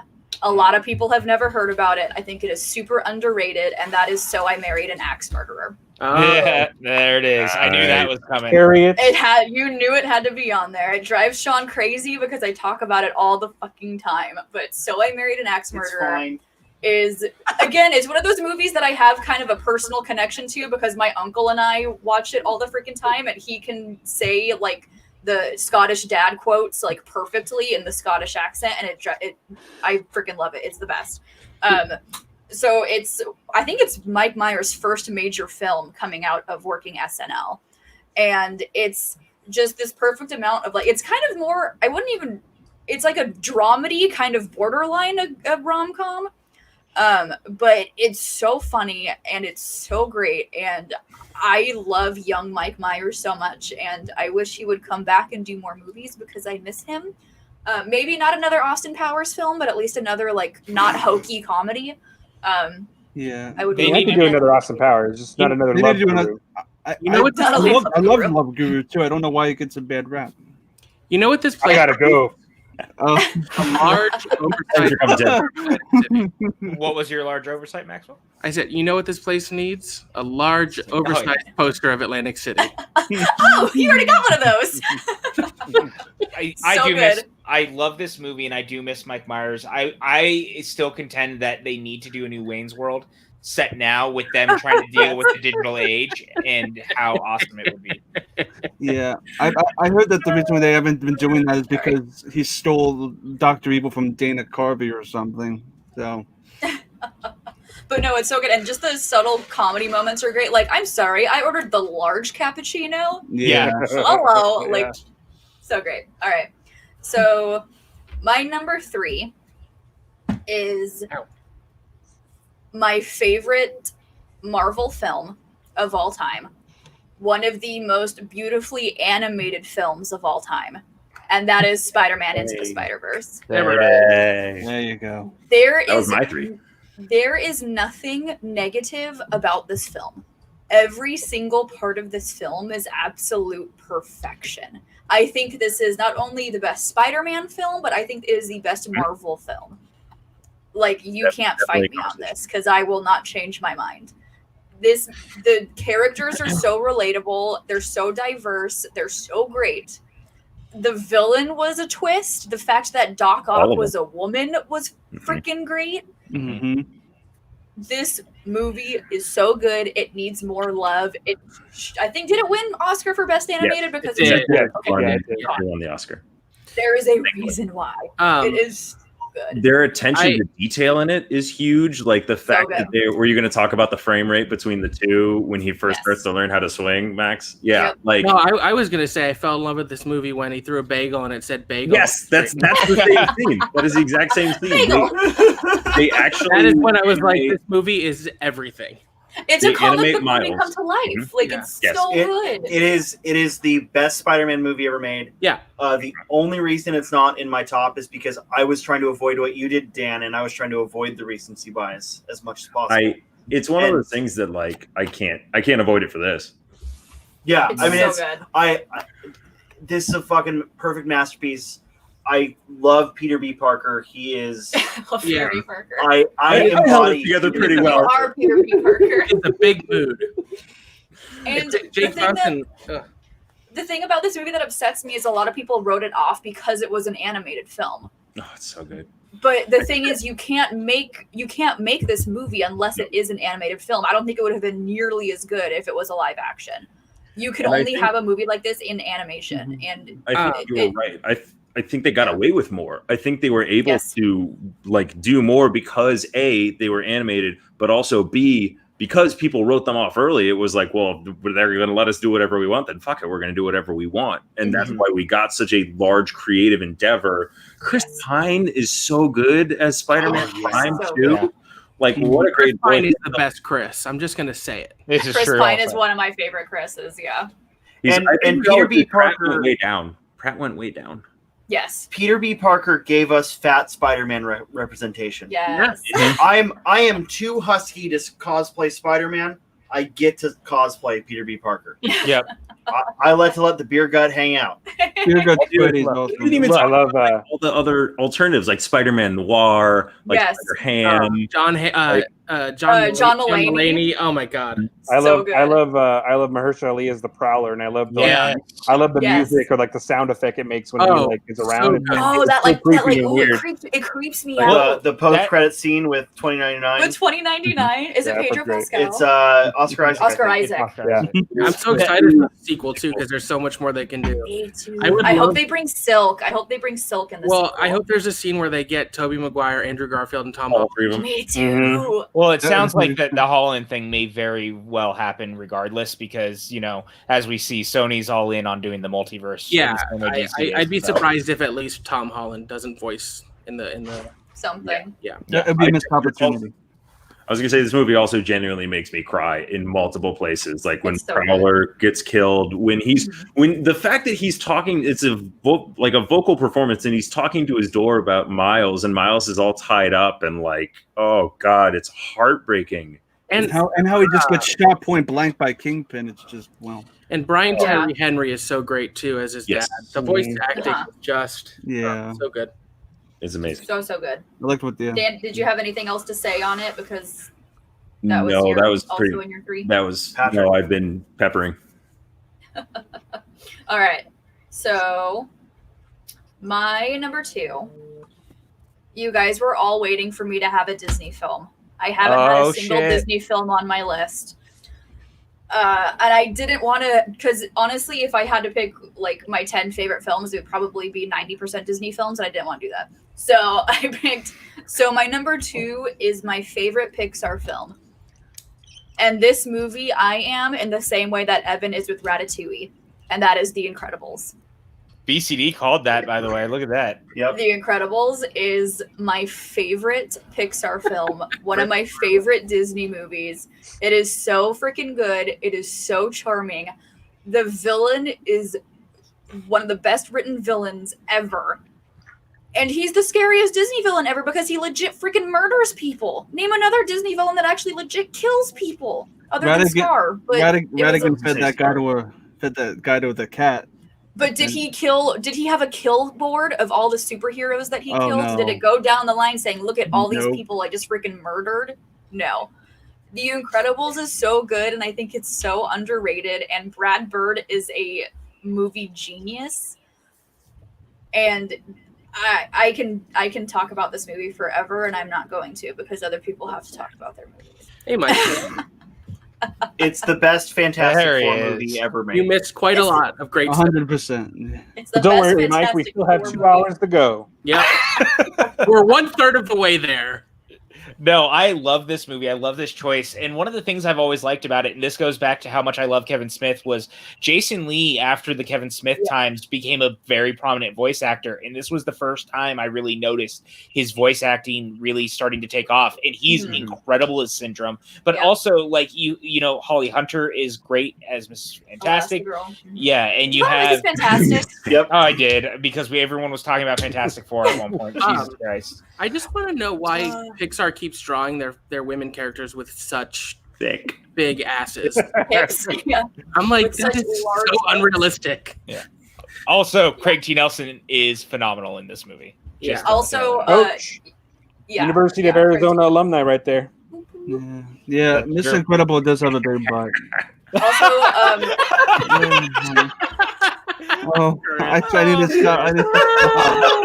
I mean, if you want to get really Listen. dark, Cruella was killing dogs. So she was I killing But are we really overlooking the fact that Chris just said that she has a big ass? I believe the clinical term is dumps like a truck. I like what? Honky tonk for donkey donk, right? And also, Samuel L. Jackson is a superhero with arguably one of the best filmmaking scenes ever in Honey, Where Is My Super Suit? Yeah. Yeah. So, Where is my super suit? I just love the way it starts with the interviews and the old timey footage. It's such a great film. it's so good. So good. Awesome. Such a great movie. So that was your number 2. That was my number 2. Oh shit, son. We're at that moment. Maxwell, I believe that leaves us with your number 5. Okay, here we go. My number 5. I'm pretty sure you guys have heard of this movie before. It's called The Empire Strikes Back. Oh shit! No, There tell it me. is. I think we could talk about that later. Yeah. Okay. Interesting. Yeah, Okay, I'll move on to number 4 then. Have we? Wait, hold on, real quick. Have we had zero overlap until all our top 5s? Yeah. Yes. Yeah. I mean, I joined late, but my number 7 is Zodiac my number with that. 7. Yeah. So and we will get after I do mine. We're gonna have Tim catch up, and then we'll all do our number 1s together. My number 4 I actually rewatched yesterday because I found out Liz had never seen it before. It is, for my money, the greatest screen musical of all time. It is Singing in the Rain. Singing in the Rain is perfect. It is a love letter to Hollywood. It has I think it's technically Singing in the Milk Drops, but yes. Yeah, Singing. I would argue the greatest use of Technicolor of the 40s and 50s. The choreography, the pacing, it's so funny. It's so romantic. Moses Supposes is just the best at tap dancing. Donald O'Connor gives one of the funniest performances I've ever seen. It's just sublime from top to bottom. It holds up so well. I was actually shocked. I hadn't watched it in a while. I'd seen it when TCM played it in theaters a couple years ago. I went and saw it with my dad, but I hadn't popped in my Blu-ray in a minute, and it looks fantastic. And I think that speaks to like how great actual film looks and holds up when you shoot on film. It's an incredible movie. Singing in the Rain. Yeah, I love this choice. Your twin energy with Kristen shines through. Yeah, me, Kristen, and Rob, we did this for Suddenly Soundtracks. So I would have totally had you on if I knew you loved it as much as. Love it so much. What I really love about Singing in the Rain, especially not just the songs themselves, but the fact that it's a commentary on the transition between the sound era and the silent era. Yep. And it's great to see that because honestly, it's not inaccurate. Like that's what happened. People pretty much got overdubbed by people. The beautiful people got overdubbed by people that the studio thought were better looking, just because their voice sounded better. It was a screwed up time, but it's a great commentary on that. Yeah, I think Carrie Fisher's mom, Debbie Reynolds, is so good in it. Oh, she's great. Yes. Yeah, I was gonna say too. I think it's I think we kind of hit on it, but I think it's one of the most real and most thoughtful movies about the Hollywood experience and like what, especially that time, what the Hollywood system looked like. And the music is remarkable. It has such like a wink in its eye too, because like the opening when they're going to the premiere and they're interviewing him and he's talking about all of his experiences, but then it keeps cutting back to what the experiences were. Yeah. It's just so clever and well. It's just, I love it so much. It's beautiful. Like, if I'm ever in a bad mood, it's the perfect movie to put on and just cheer you up. It really is. Singing in the Rain is now stuck in my head. Thank you, Max. This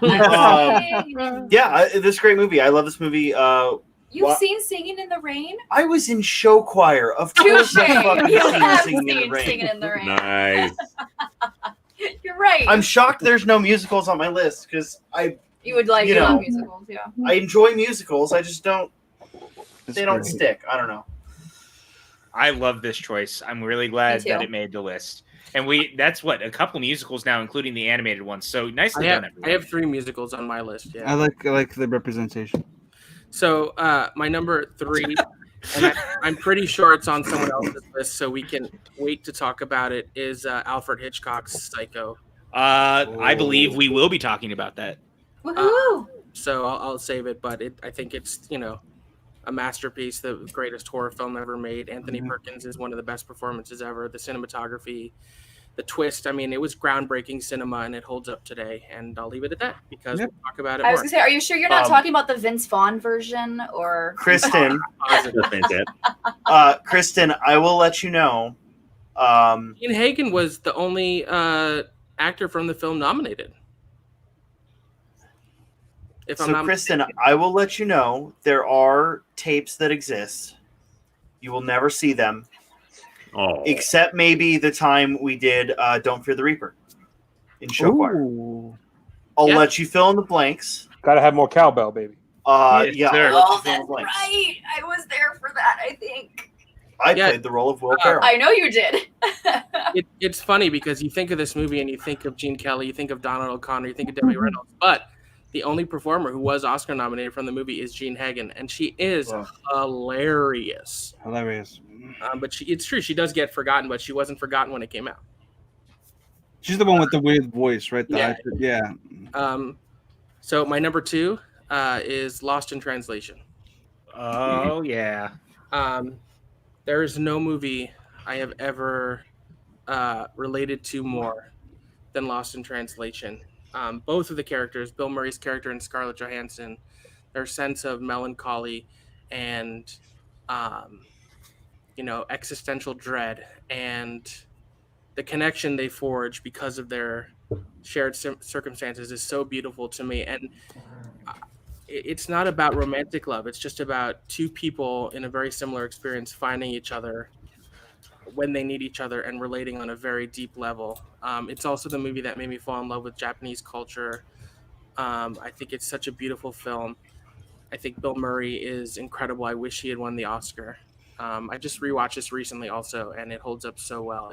And it's short. It's only 95, 100 minutes, and it makes the most of its every scene. And the ending where he whispers something into her ear and we still don't know what it is he said is just a breathtaking moment. That leaves such an indelible impact, and I think that the film just endures in my heart so deeply.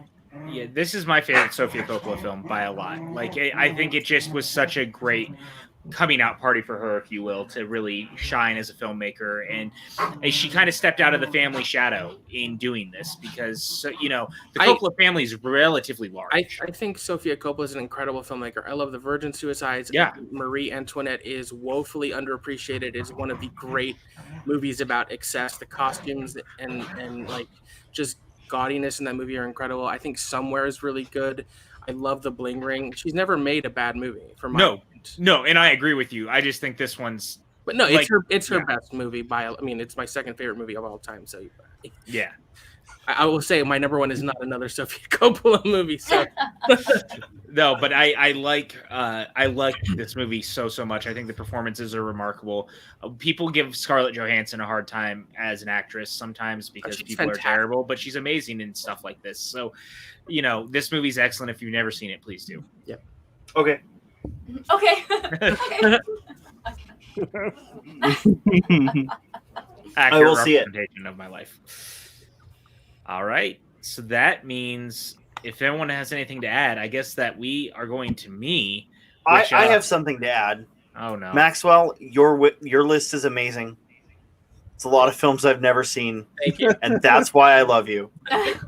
You have such better taste than me. Hey, this is what you get when you spend $150,000 on film school. So, I definitely didn't go to film school. I definitely only dropped out of college twice. So, I forged my own path, unlike Max, as far as this stuff goes. Your dogs sound like a duck with rabies.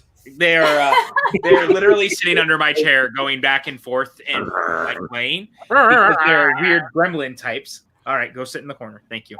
My number 5 is a film that is something I watch every year with my parents on Christmas Eve. It is a film that is magnificent. It is funny. It is action-packed. It has one of the great transitions from television to film as an actor of all time. That is a film that is 40 stories of sheer adventure. It is Die Hard. Die Hard, the Christmas film of all Christmas films, the movie that we all needed this movie when it came out. It is a film that I think transcends the action genre because it gave us a hero who was complicated and complex in the right ways. He was having relationship struggles. He was a hero who didn't really necessarily want to be the hero. The action is amazing. John McTiernan's best film by far for me. Everything about this movie clicks. Alan Rickman is one of the all-time great screen villains in that. It's like you can't think of this film without thinking of Alan Rickman and that sequence when he's pretending to be Bill Clay with the American accent and just how good he is and the way he plays through this film. It was a great debut for him. Like, he had really never acted outside of stage at that point. This movie just works on every level. I can't get enough of it. It's never, anytime I've watched it, I've never been bored. I've never disliked it. It just works. The rest of the series is hit or miss, but this first film, similar to Jurassic Park, laid the groundwork for so much of what was to come, and it just stands on its own as a great film. Now I have a machine gun. Yes. Like phenomenal. So close to making my list. The glass scene always makes me cringe, where he walks on the glass. I love how visceral that is. Like him walk, like the Die Hard's just a fucking great. And like, dude, Reginald VelJohnson, like in the supporting role, is just so excellent. I think that they actually have, as far as the buddy cop thing goes, it might be one of the best relationships ever on film in that capacity, considering they spend no time together. That's the remarkable thing about it, is their relationship is so good. I know there's a big debate about whether or not it's a Christmas movie. As a Jew, I watch it every year on Christmas. So, well, you are the expert on Christmas. I am, absolutely. It's undeniable. I've always been confused. You have an objective perspective. I've always been confused why they never brought Reginald back for the sequels besides number 2, which always confused me since he was such a big wholesome part. Well, they're in different cities, I guess, but yeah. Yeah, I don't know. I always wanted to see him Chicago, come back. 3's in New York, so I don't know. Maybe that's why. 2's in DC. Oh, that's right, DC. Yeah. 2's great. I love 2. I like 3. 3 is my second favorite. I like 3. I just want to say that Whitney Seibold is great in number 1 as well. You mean, isn't that one Mr. Ellis as well? You know, our good friend Mark Ellis. But no, man, this movie rocks. I love it so much. Will be. I'm your white knight. Oh God, Die Hard is the best. You got two Special Agent Johnsons. Like coming out movies. Like this took one movie to make Bruce Willis a superstar. Yeah, like overnight. Go from Moonlighting to this, and he was. People were like, he was known for comedy. Not dissimilar from Michael Keaton in Batman.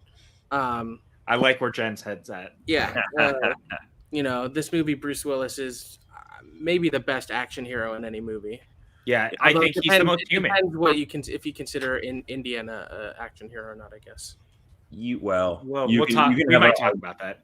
Yeah, you can have an argument. It depends on what your definition is. If you're going movie, you're going pure action. You're going do you go classic with something like this or Indiana Jones? You go newer with John Wick, something like that, or The Matrix. Like there's such a wide berth. John Wick is pretty fucking dope.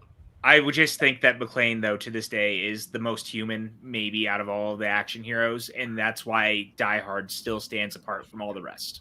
Sure. And the movie's been ripped off so many times. Exactly. Die Hard on a boat. Die Hard on a plane. Under sea. Die Hard on a boat. White House down. Die Hard at the White House. Yep. Speed. Great formula. Fallen. Die Hard at the White House. So my Die Hard on a bus. I love Die Hard on a bus. My number 4 is an aforementioned film by one Mr. Alfred Hitchcock. It is a film that fills me with much joy and much dread every time I watch it, and it is Psycho. Anthony Perkins gives arguably, again, this is for me one of the all-time great film performances, similar to Jimmy Stewart in It's a Wonderful Life. This, for me, is actually, I think that Norman Bates is the most tragic character in all of cinema. And I think that from Psycho to Psycho 2 to Psycho 3, he has been explored in such interesting ways. Even Bates Motel explores him in such an interesting way. I love Bates Motel. If you haven't seen that show and you like Psycho, I saw the first season and I need to watch it's a rare show that genuinely gets better every season. Yes. A lot of shows will start out and then drop. This one just gets better and better and better. And the last two seasons are exceptional. And I think that Perkins, too, gets his chance in his own way from Psycho to Psycho 2. Psycho 2, I actually think, is one of the most underrated years later sequels of all time.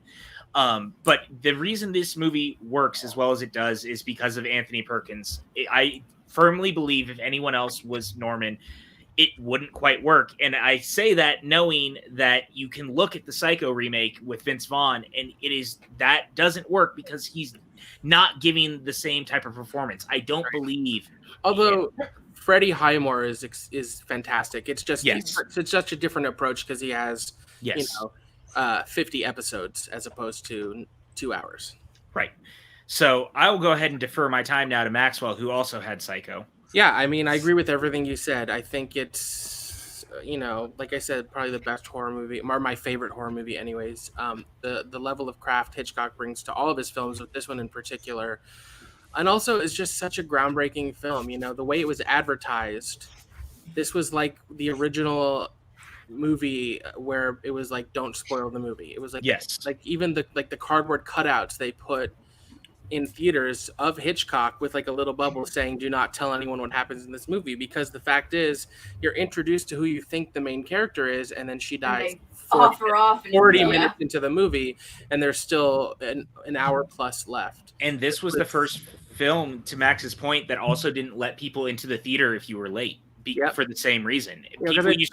I talked to my dad and any old timers, you used to just show up whenever you wanted, and halfway into the movie, whatever it was, and you just watched it and then stayed to watch the beginning. This movie also, like Jill was saying earlier, her obsession with serial killers. I also am fascinated by serial killers, and this movie is inspired by Ed Gein, who was one of the most notorious serial killers. And I think it's such a fascinating approach because the fact is it really does humanize Norman Bates, which it just makes it extra creepy, because it brings you into a place where, even though he, because you don't know that it was him. This is totally spoilers on, yeah? Yeah, of course. You don't think it was him doing the killing. You don't know. Yep. And so when he's trying to hide the body and push the car into the lake, you're like with him because you're sympathizing with him. And then when it's revealed that he was doing the killing all along, it really makes you psychologically reflect back on where your allegiances were, why you were sympathizing with this guy. It's just such a brilliant psychological film. The black and white cinematography, like the shot of his eye peeping through, it's just gorgeous. And it's so interesting that you bring it up that way, because I think Psycho 2 does something very similar in the psychology of his mental break, and someone trying to mess with him enough that he might break again. And it's so good. You know who else was a great Norman Bates? Mike Kalinowski. This is true. Our friend Mike Kalinowski, Norman Bates extraordinaire at Universal Studios Hollywood. But no, man, Psycho is really excellent. Does anyone have anything to add to Psycho? No, I agree with literally everything you said. That's great. All right, so that leaves me to my number 3. Another aforementioned film, a movie that I've been wanting to talk about all night. We're going back to a galaxy far, far away, ladies and gentlemen. We all had to have a Star Wars movie, it feels like. I think everyone but Tim probably has it. Am I right in that, Tim? Weirdly, yeah. I mean, I think Star Wars and Indiana Jones, no spoilers, are just outside my top 10 at this point. Like earlier in my life, they would have been into my top 10, but I think now they've just moved out a little bit. But they're still in my top 20, probably top 15. Well, we're at it now. This, for me, is the Star Wars film. This is the film that has always spoken to me the most. It is the movie that gave me everything I wanted Star Wars to be at a very specific time in my life. It was the promise of A New Hope, but with more action, more excitement, more big laser blasts, and murder bears. We are talking about Return of the Jedi. Return of the Jedi, for me, the original closing chapter of the Star Wars trilogy, is a film that I hold near and dear to my heart. I adore this movie to pieces. I think that I know it is definitely the weakest of the 3, and yet it's the one that I find having the most fun with every time I watch it. I think the sail barge sequence alone on Tatooine is the greatest sequence in all of Star Wars. I think that everything on Endor is fun. I think the Ewoks are fantastic. Palpatine is menacing and scary, and the final confrontation between Luke and Vader proves to be the most emotionally compelling moment of the original trilogy, in Luke throwing his lightsaber away and saying that he will no longer fight, proving that the people that don't understand why Luke won't fight in The Last Jedi don't understand that this literally comes from Return of the Jedi in the moment that he throws his lightsaber away. So, that being all of this aside, to me, it doesn't get better than Return of the Jedi. I think it also features some of the best dogfights in the film. The trench run through the middle of the Death Star is beautiful and exciting. The score is amazing. I love, love, love, love this movie so much. Who wants to talk about Return of the Jedi? It's definitely my favorite of the original trilogy. So let's talk about Return of the Jedi. Return of the Jedi, and you had mentioned the sail barge scene being amazing. Yeah. My biggest problem with Return of the Jedi is that scene and the pratfall by one Boba Fett. Okay, If you remove that, yeah.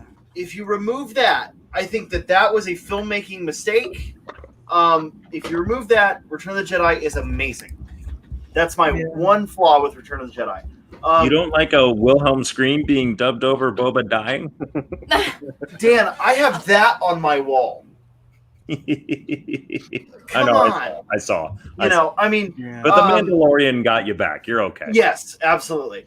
Return of the Jedi was my favorite Star Wars film growing up, hands down, no question. It's just a fucking beautiful film. I think it has the true heart of Star Wars in it. Yep. Just not my favorite Star Wars movie. It's my number 2 Star Wars movie.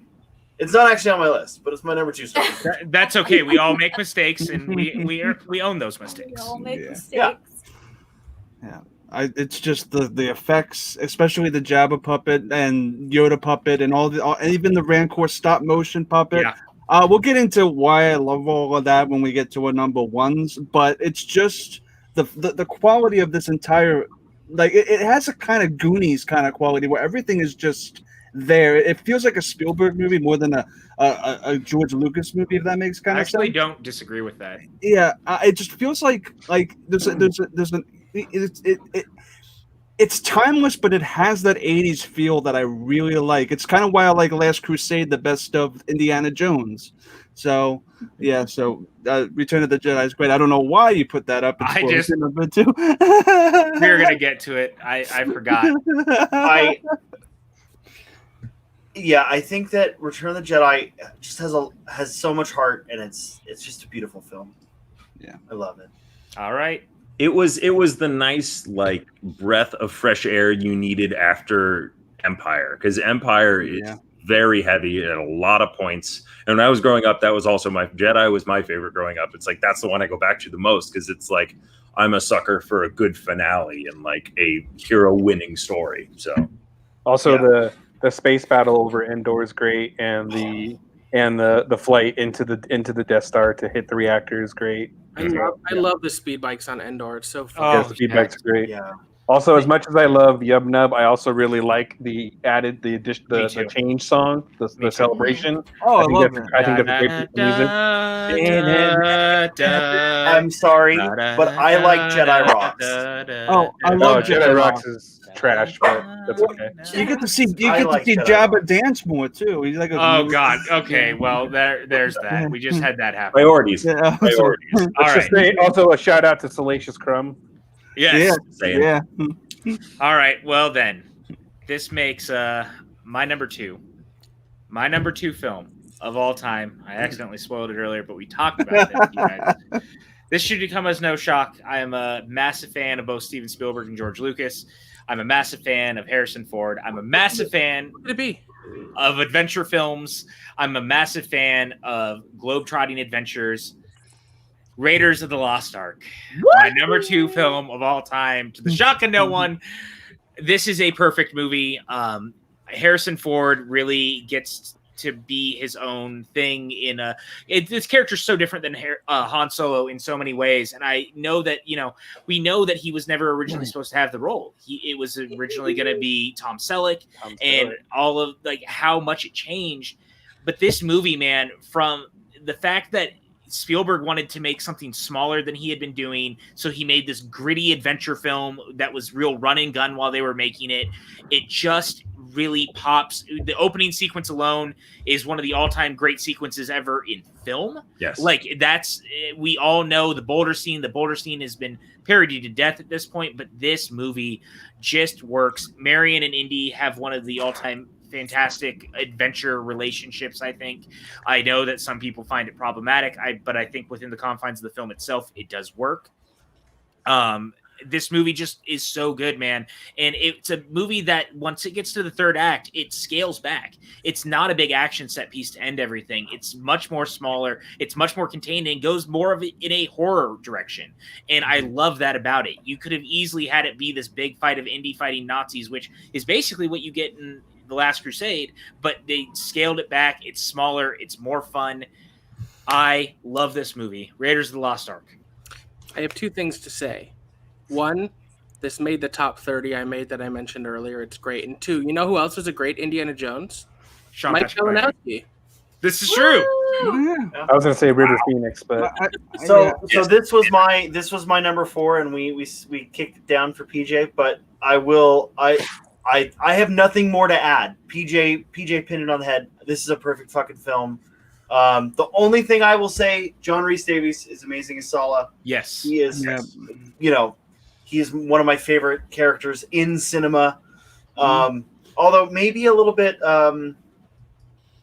culturally inappropriate if done today, I guess. Yeah, well, I mean, I would love to see John Rhys Davies come back as Sala in the new Indiana Jones, and just kind of maybe just take a minute and wish BCD a happy birthday. He's now there it is. Happy birthday, BCD. Happy birthday. Thank you for bringing in your birthday with us here. It means a lot to us. I'll tell you what, BCD. When I was 24, I would be making terrible decisions. So I'm glad you're not. I disagree. This is a terrible decision. Watching. Oh no, I'm saying I would be out drinking and breaking quarantine. So I'm glad you're here. I'm glad you are quarantining at home. Not doing what I would have done. Yeah. You're being safe. 6 years You're ago, hanging 5 out years with ago. people who are having a good time. We've been talking about movies all night, and you've been here all the entire time. Shout out to BCD. Come on. Yeah. I think I'm a little bit in with Chris on this camp to where, gun to my head, I go Last Crusade between the two. That being said, I can't argue with anything about Raiders. I just personally prefer Last Crusade because I think those two in my mind are neck and neck. Yeah, they are. They're great. And I love how the Nazis melt too. The face of the guy. It's great. I am a ginormous fan of any movie that involves punching Nazis. Yeah. Very, especially more Wonder punching Woman. Nazis, please. That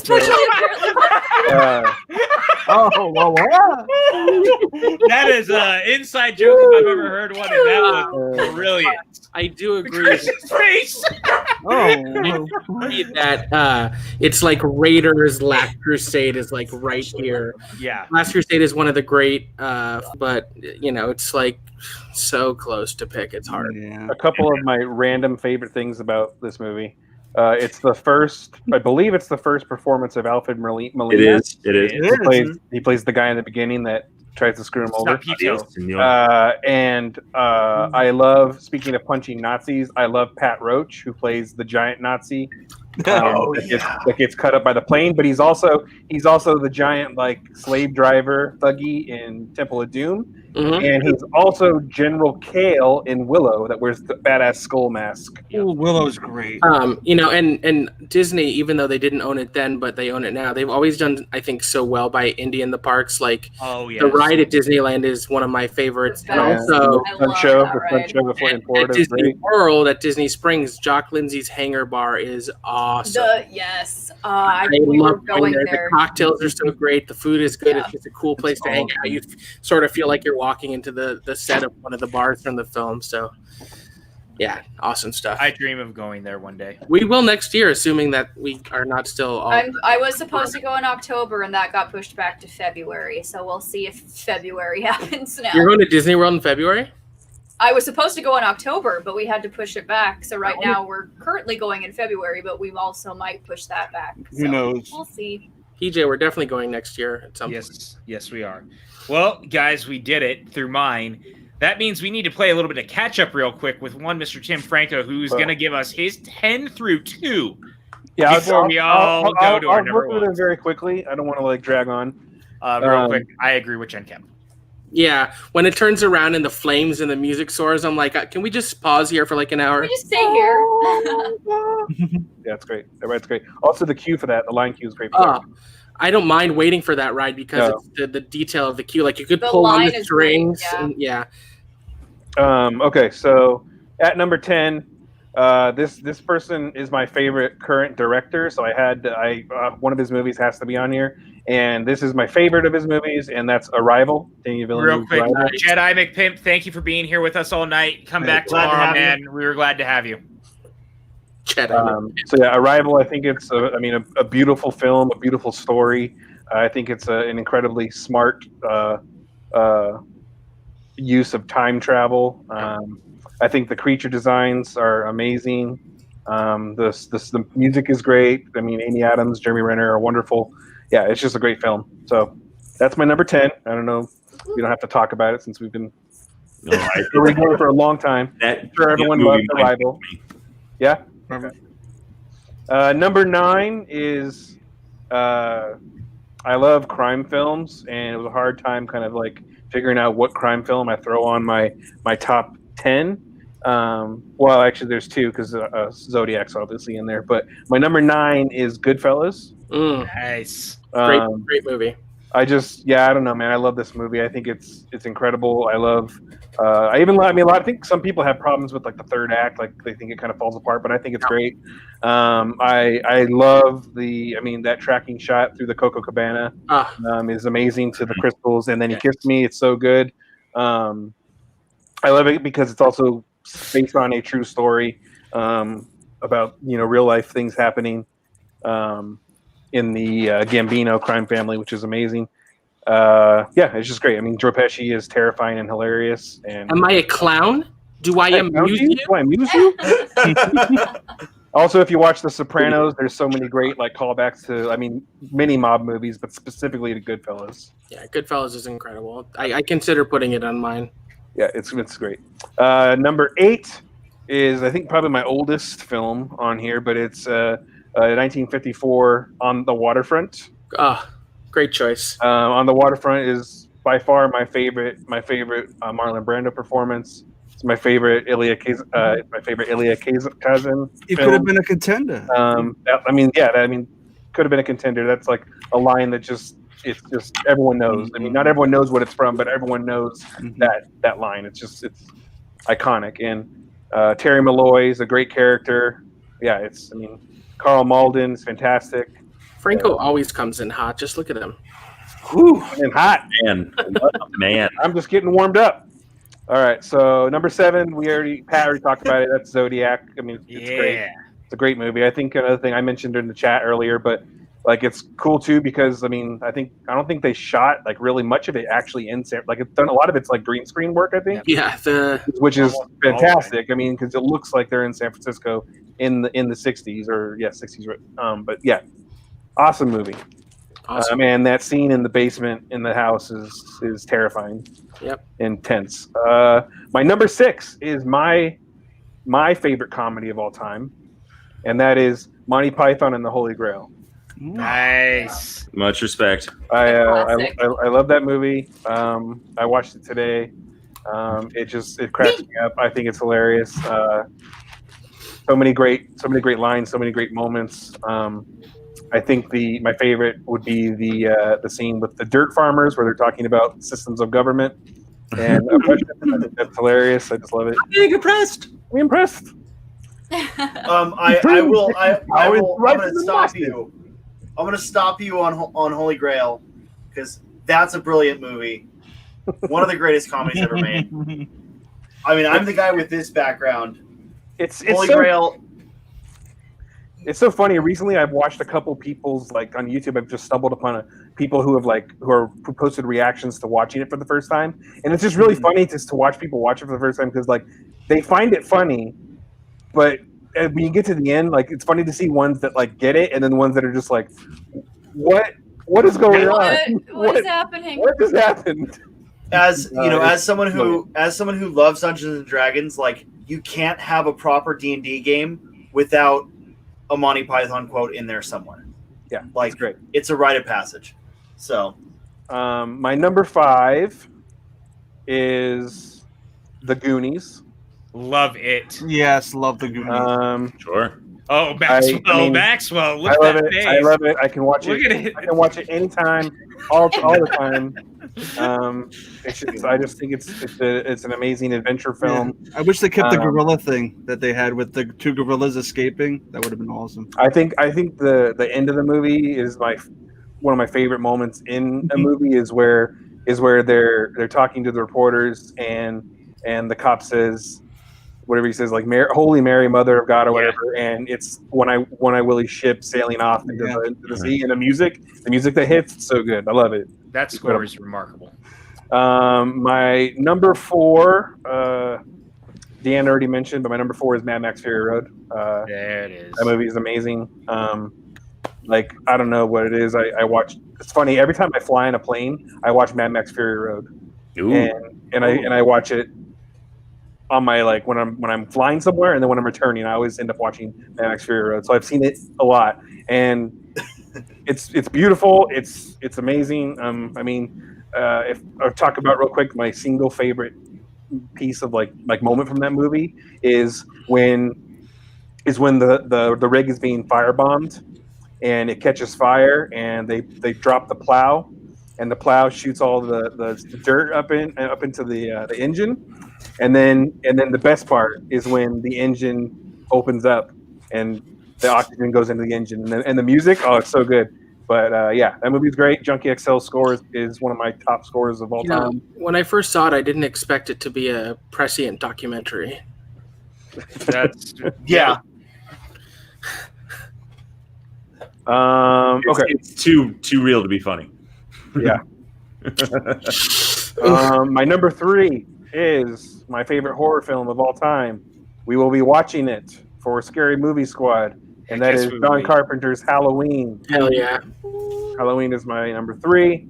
I mean, I don't know. It's I consider it a perfect movie. It's terrifying. It's incredible. It's amazing. The score is fantastic. It was done on like a nothing budget. It was such a success. Jamie Lee Curtis is fantastic. I love Donald Pleasance. He's a maniac. Michael Myers. What else can you say? I mean, there's so many iconic moments that to this day like still just like terrify me. It literally freak me out. This is a movie I had on my top 10 for a long time. It's now somewhere around like 15 or 16. It's I don't even know what to say. It's just perfect, like you said. Like it's perfect.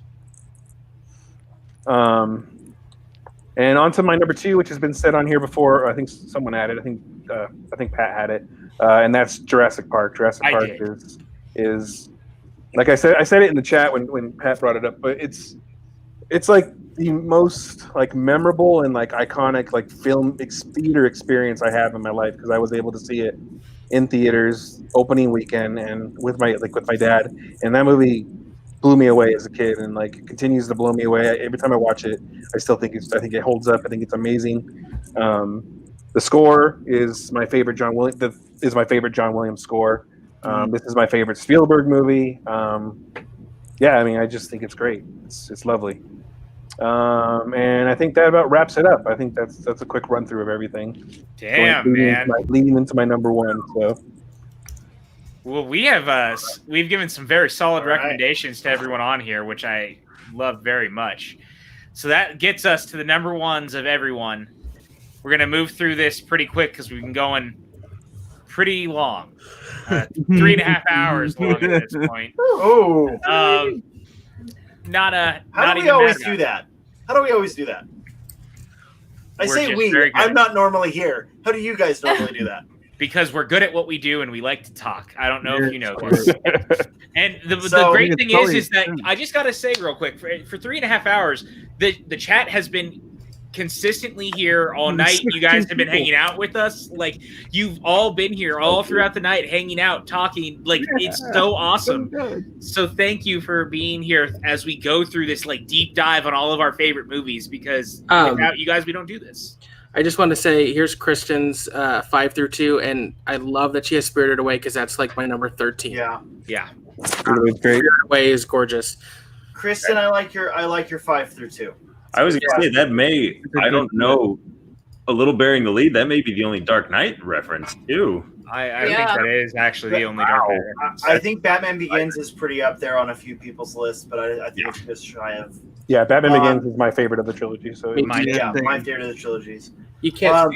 There's a Batman Begins poster there. So it's time to talk about my number 1. All right. But before we do that, we have an ad read. So if you didn't already know, you can get these on TeePublic. That guy right they there. They come in these nice baseball tees, PJ Campbell. PJ Campbell. PJ I Campbell. heard 2. PJ I Campbell. heard 2. Here's my other one. Look at that. Just saying. So many T-shirts. It's good to wear a shirt. Second, Second thing, so before we get to my number one, Friday, we're gonna watch my number one favorite film. This is true.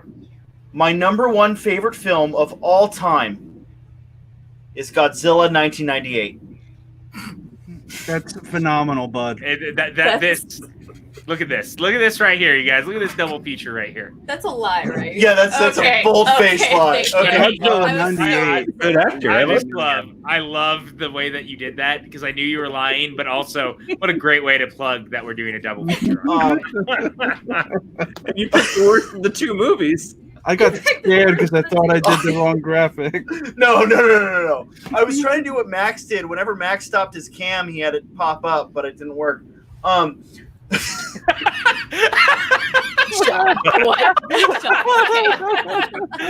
You almost had a heart attack.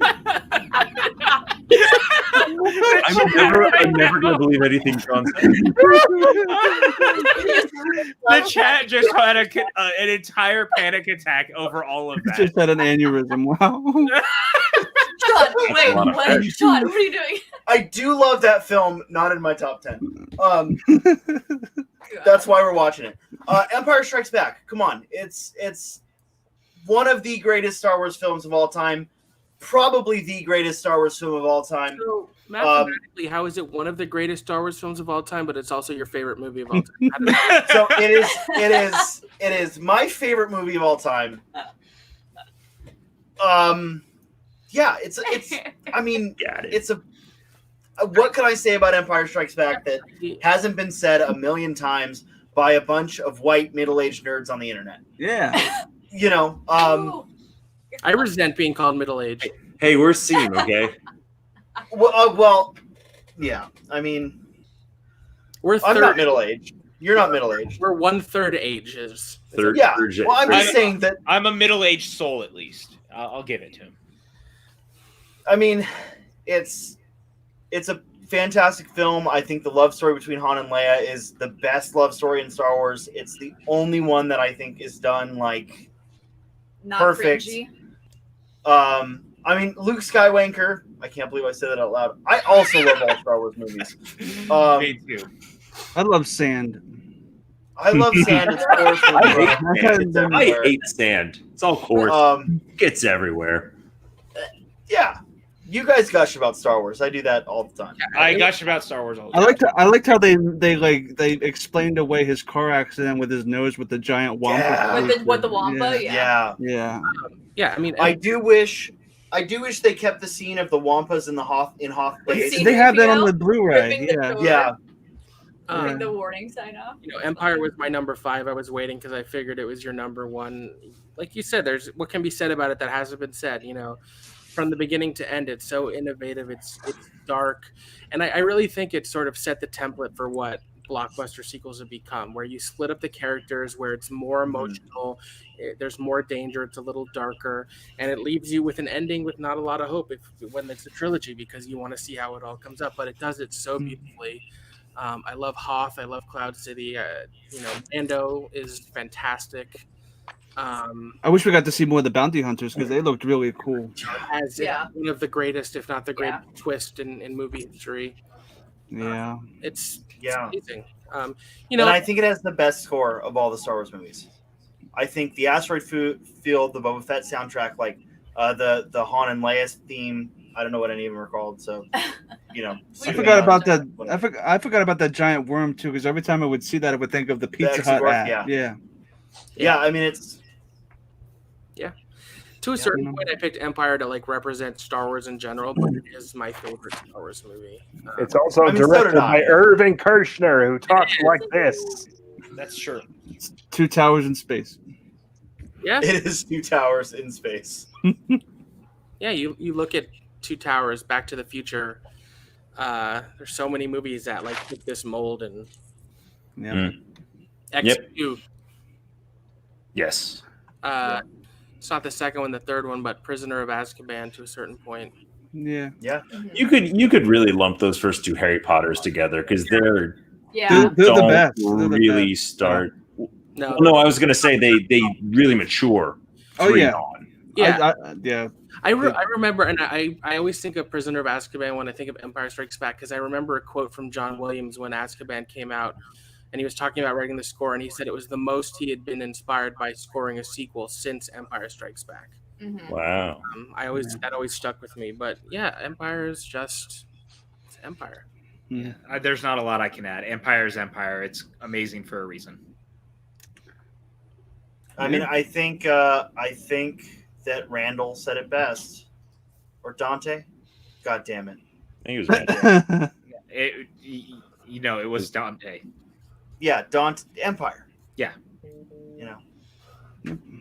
All right, so we move over to Chris Clark.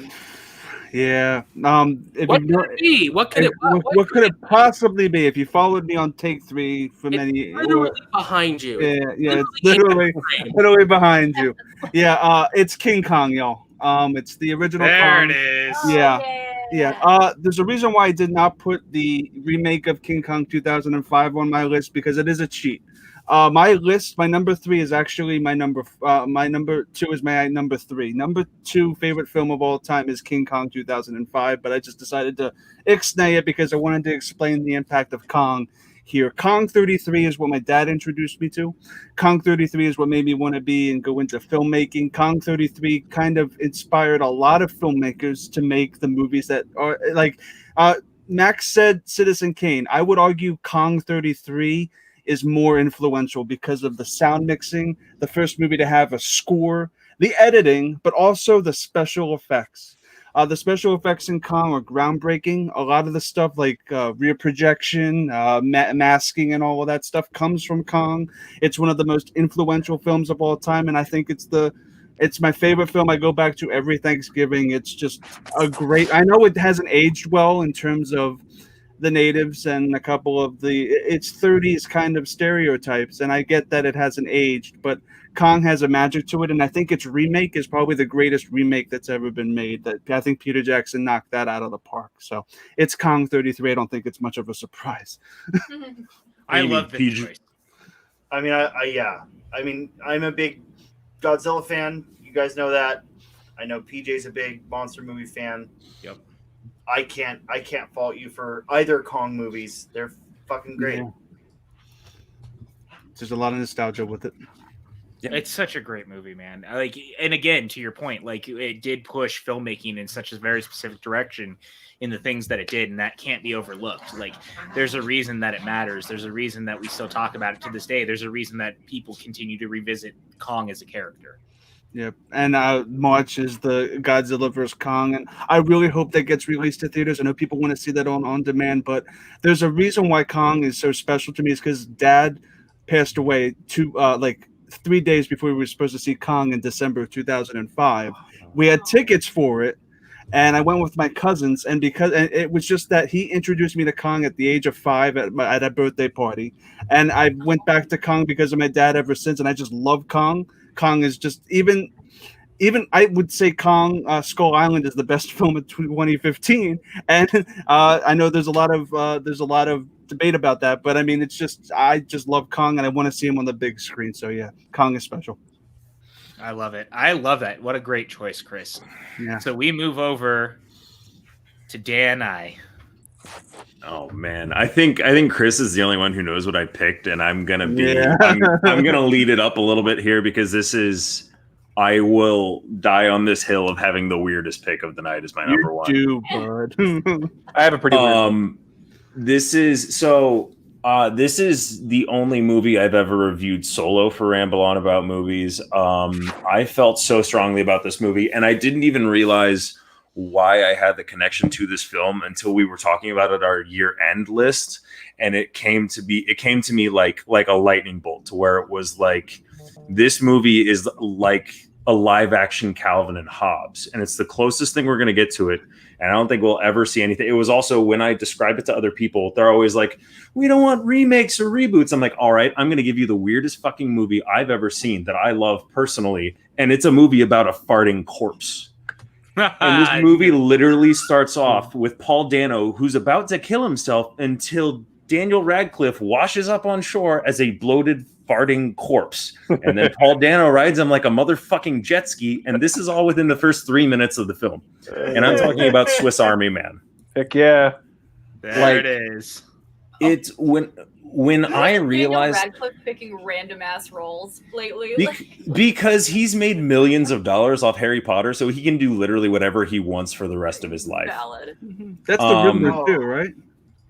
Yeah, Paul Dano. Paul Dano is also a fantastic actor, yes. but like the whole second act of this movie is Paul Dano just like walking Daniel Radcliffe through. Like once he starts to come back to life, it's the most ridiculous thing. It's all set in the woods. It was made, you could tell it was made with a lot of love, and it was made by people who really cared about the story. And it has so much heart in this movie. Like it's heartbreaking in multiple. This movie literally has a monologue about how Daniel Radcliffe wishes that everyone could just fart in front of everyone else and the world would be a better place because we would all just be happier and we'd be farting and we'd be laughing and everyone would be happy. And Paul Dano like turns to him and he's like teary-eyed and he's like, Manny, you have no idea how great that sounds. Like, and then you get to the third act, and then it's like reality comes crashing in, and then you have to decide whether or not this was a fantasy, whether or not this was actually happening in real life.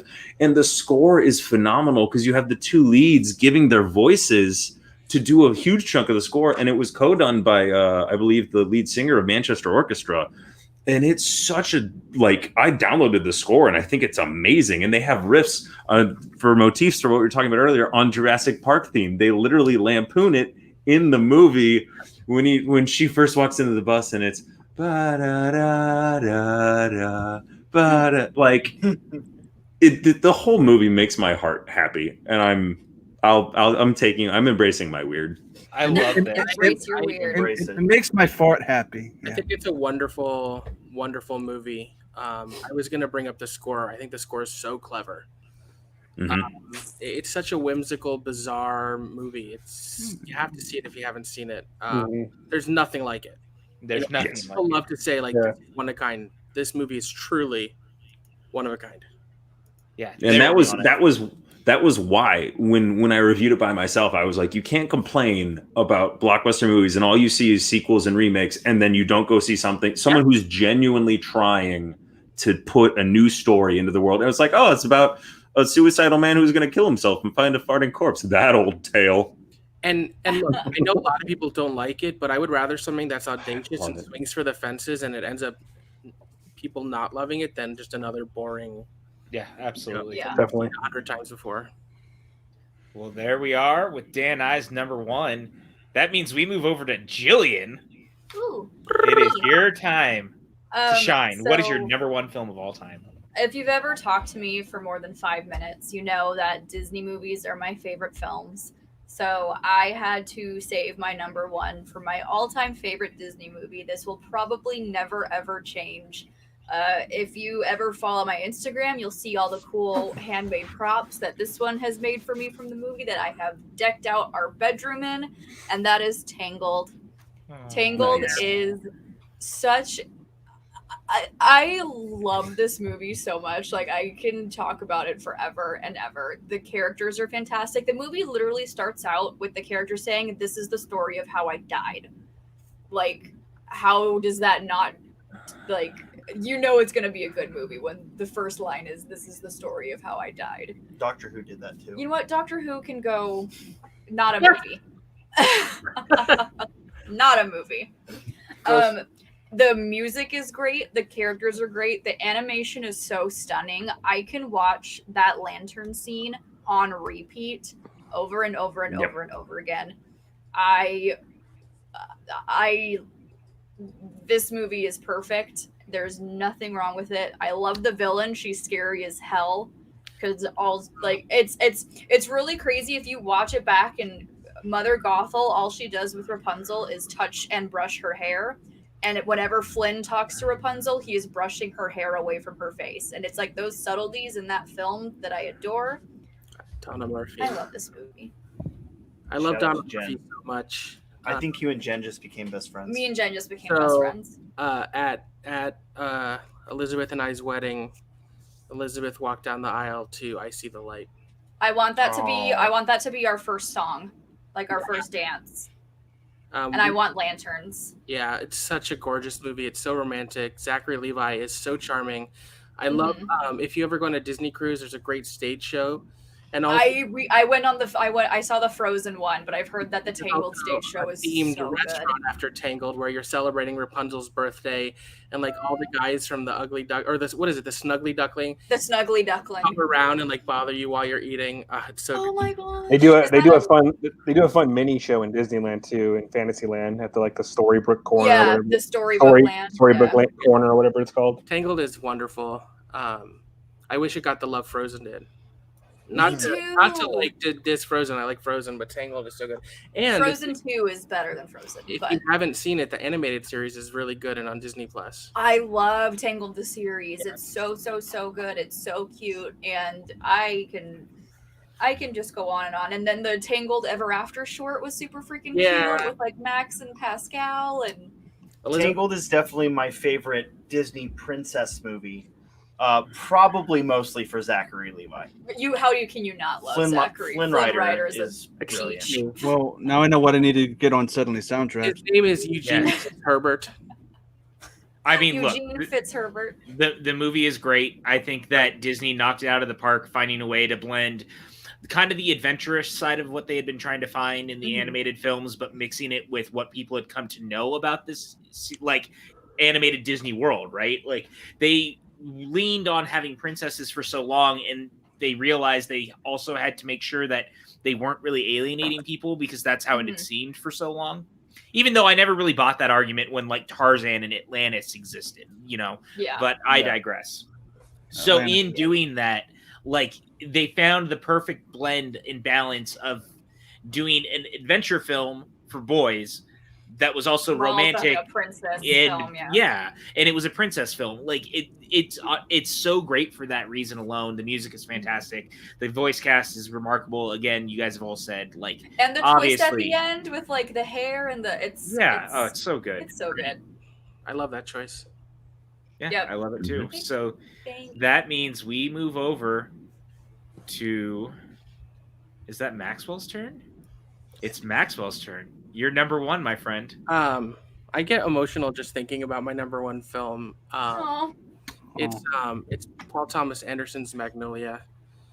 There it is. I love this movie. This is the movie that when I was, I guess, 14 or so, allowed me to think of cinema as art and not just entertainment. This is a movie about coincidence, about human connection, about searching for meaning and happiness. It has an incredible ensemble, all delivering the performances of their life. Like, if anyone ever says Tom Cruise is just an action star and not a good actor, you have to watch this movie. It is 3 hours and 15 minutes long, and you feel those minutes, but you feel like you have been taken into this incredible world in the San Fernando Valley. It has a random musical number in it. It climaxes with frogs falling from the sky. It's just so much all in one, and it's so beautiful. And this past February, not too long before we all shut down, I went and got a tattoo. And I knew I wanted a Star Wars tattoo. But what I did, and I'm going to put it up here, is I got BB-8 with magnolia flowers. Both my love for Star Wars and my favorite movie. And I love how it came out. I think it's really beautiful. That's so cute. But this movie is just overwhelming for me. I can't watch it that much because it's such an emotional experience. I relate to the character so much, especially Philip Seymour Hoffman as Phil Parma, and also William H. Macy. It's just incredible, and I've never seen anything since then, whether new or old, that has impacted me or affected me in the way this movie does. That it uses Amy Mann's songs in such a great way. In its use of music, it's almost a musical. Like I said, there is one musical number, but the music by Amy Mann is so important to the plot, the editing, the writing. It's incredible. This is another one that I don't think there's anything else like it. It's so bold and beautiful.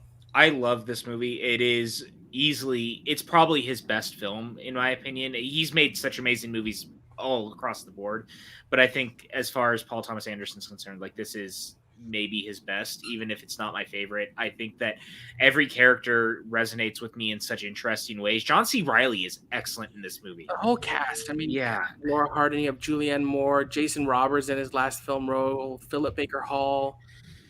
It's just, yeah, it's a lot. I don't know. I think Paul Thomas has really matured as an artist since. Absolutely. This is the work of a young man. And that's part of why I love it, because he doesn't give a fuck, and he just did exactly what he wanted to do. Yeah. And coming off of Boogie Nights, which was also this big ensemble movie, which I also love with all my heart, he did another big ensemble movie, but in such a different way. And again, you have this movie that's for 2/3 of the way just a pretty typical drama, and then frogs start raining from the sky. So just there's nothing like it.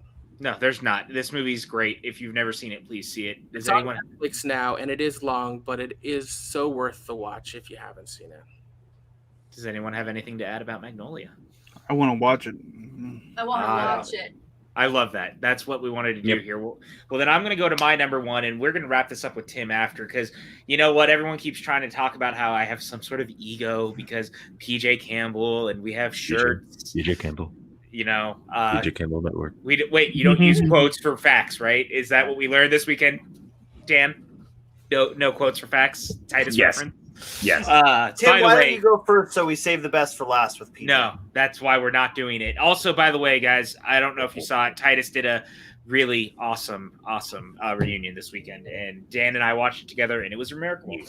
But my number one film of all time is a movie that has spoken to me since I was a little kid. It is a movie that I could watch every single day for the rest of my life. I would never turn it off. I know this movie frontwards and backwards. I love the score. I love the soundtrack. I think it was one of the most amazing films to ever be made out of a chaotic situation. Production that should have never turned out a movie that became as great as it is.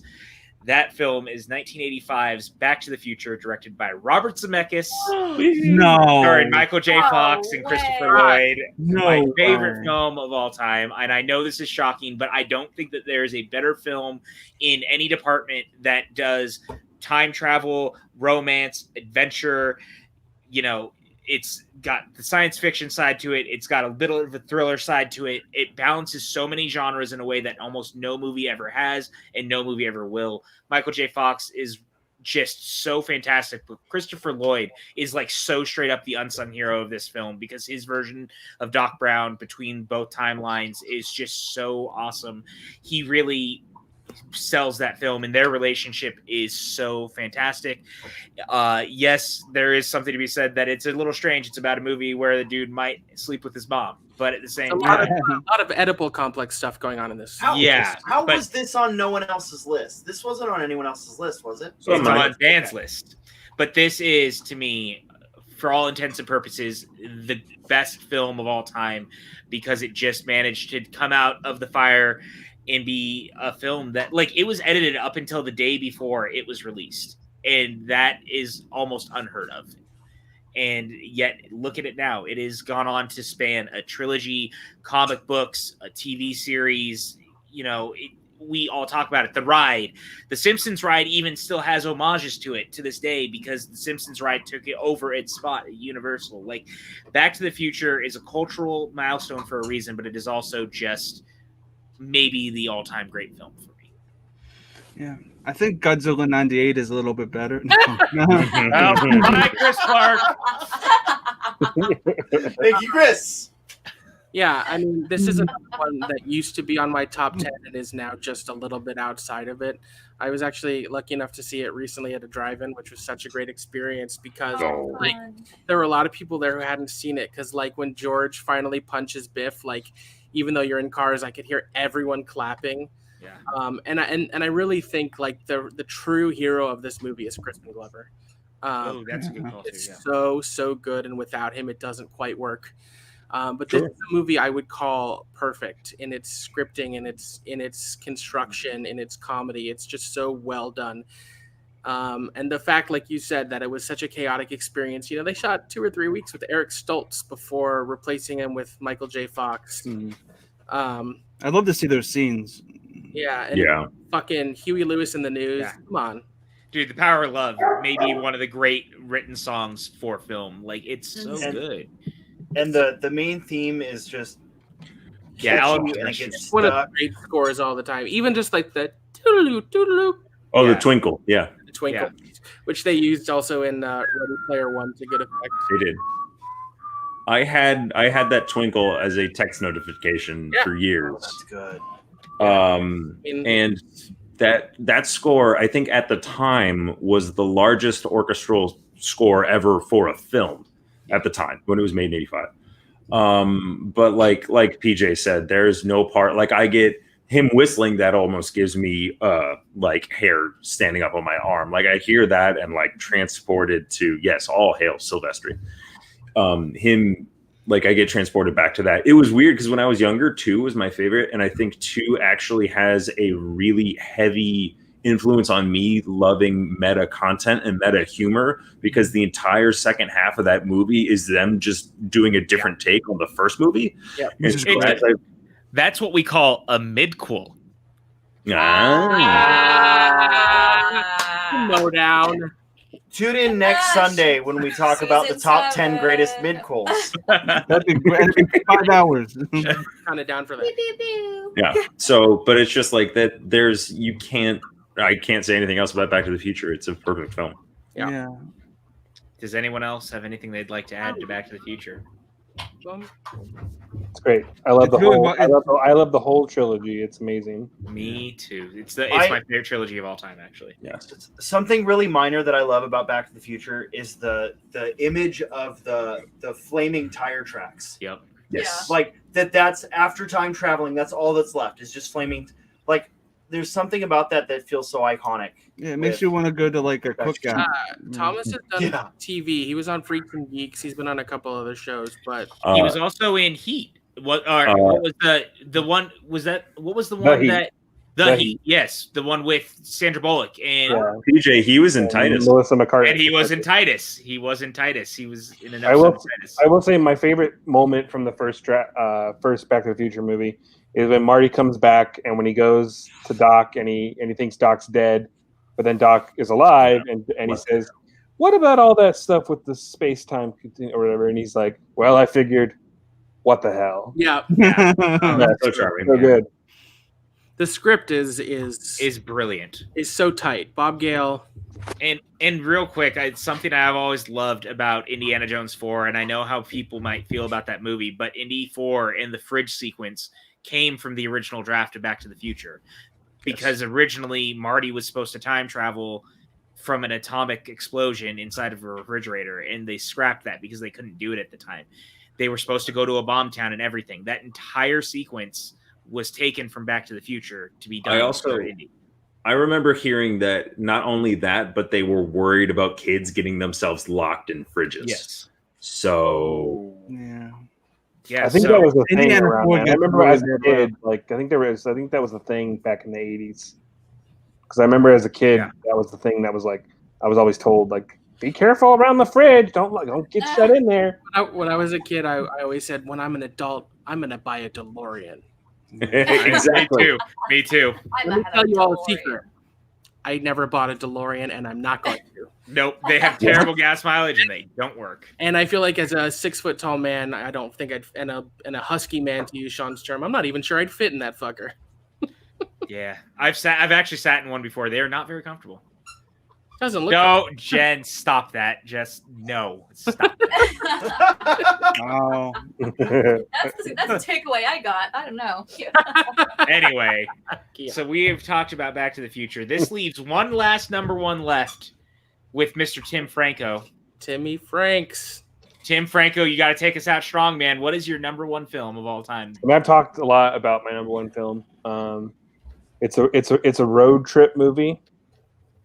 It's a movie about, finding something you love, but then growing up along the way and realizing maybe you don't need that thing you love anymore. And maybe there's other things. Maybe there's more to life to love.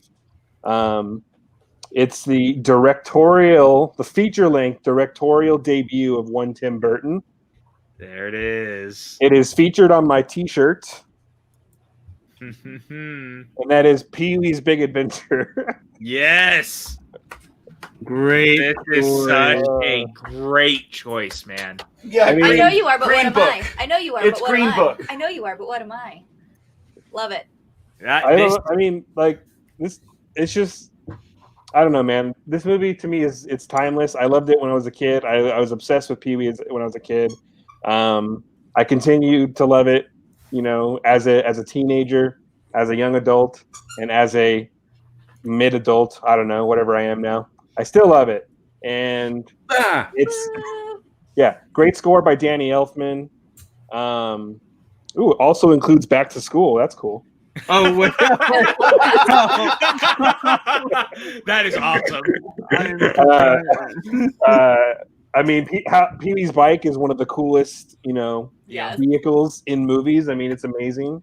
You got a great villain in Mark Holden as Francis Buxton. I don't know. I mean, the movie's just I literally I don't think there's any movie I know better than Pee Wee's Big Adventure. I can pretty much, I think, quote it verbatim through the entire film. Last time I went and saw it in theaters, I think I annoyed the person sitting in front of me where they actually changed seats because I was just quoting it the entire time. But I went to see it at the Loft, and the whole screening of the screening was a fan screening, and you were encouraged to quote and stuff like that. So, that's their fault for sitting next to me, a giant fan. But I love that. Yeah, I mean, it's great. It's got so many iconic lines. Oh yeah, I've been waiting for this video chronic quiz, man. Me and I don't know who else is going to get involved. Robert Montano, he'll be able to do it. I know. But anyways, the Large Marge sequence was terrifying as a kid. Oh, I was gonna say Large Marge scarred me for eternity. The Large Marge sequence was done by the Kyotos brothers, who went on to create the Critters and Critters, and they also directed Killer Clowns from Outer Space, which we'll be watching on our scary movie month. Yeah, I don't know. I mean, the breakfast machine in the beginning of the movie was one of my favorite scenes. Mr. T cereal. I mean, come on, it's great. It's I'm a rebel, Donnie. Written by Phil Hartman. I mean, the late great Phil Hartman. Yes. And then the whole third act when they're on the Warner Brothers studio lot is great. I love it. Yeah, it's incredible. I love that movie. Yeah, I'll always love that movie. I love all the Pee Wee movies. Hot take. I love all three. I do too. Even the three of them? Dude, there's the new Netflix one that came out a few years ago, and then there's Big Top Pee Wee as well, which is the circus one. I was lucky enough to see Pee Wee when he did his Broadway show. Oh, awesome! Which was so great. It's so magical. Yeah. Look, there's nothing like Pee Wee Herman, man. And this movie is such a great directorial debut for Tim Burton because it really puts at least to me, it really kind of showed his style of what he would become. And I think it just really speaks to who he was. And dude, this movie rocks so hard. I can't not love this movie. It is a perfect movie for a lot of reasons. It makes me so happy. I can't not love this movie. Yeah, when I was a kid, I used to think some sort of Mandela, the Large Marge sequence and that sequence in Planes, Trains, and Automobiles where John Candy turns into the devil, I thought was the same exact scene. Fun fact. But yeah, the thing with Pee Wee's Big Adventure is that if it wasn't for the success of that, we wouldn't have Batman '89 probably. You wouldn't have Batman. You wouldn't have Beetlejuice. Nope, we wouldn't have. So I'm forever thankful for it. Beetlejuice. Yeah, boy. And the fact he also at the beginning, I remember he was playing with the trains, and I remember seeing Mr. Potato Head getting hit by the train and being really sad about that too as a kid. Look out, Mr. Potato Head! Yeah. Fun fact: the movie was originally the whole concept originally was for it to be a remake of Pollyanna, which is Paul Rubin's favorite movie. But then when he was on the studio lot, he saw how everyone was getting around the studio lot on bicycles. And so he came up with the idea to make the movie about his bicycle being stolen and kind of an adventure from there.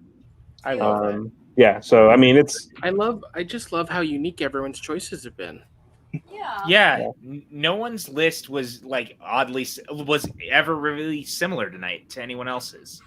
Nope. And I think that was what was so beautiful about doing this. I mean, we have almost, I would say there's at least 60 original films on this list for people to check out and see if you didn't see them before. Like, that is amazing to me. I'll probably make a graphic of all of everything, and I'll put it on Twitter for you guys to check it all out. You should.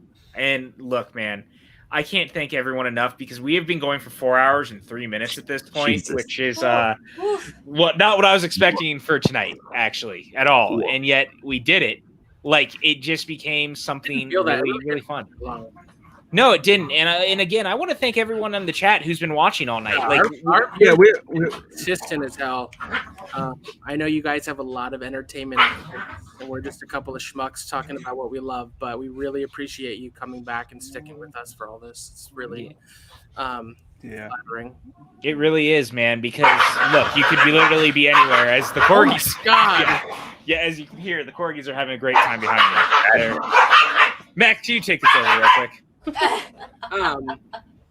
So we, in the interest of time, I'm not going to go through everything we have coming up on the network other than join us tomorrow night for Rugrats in Paris.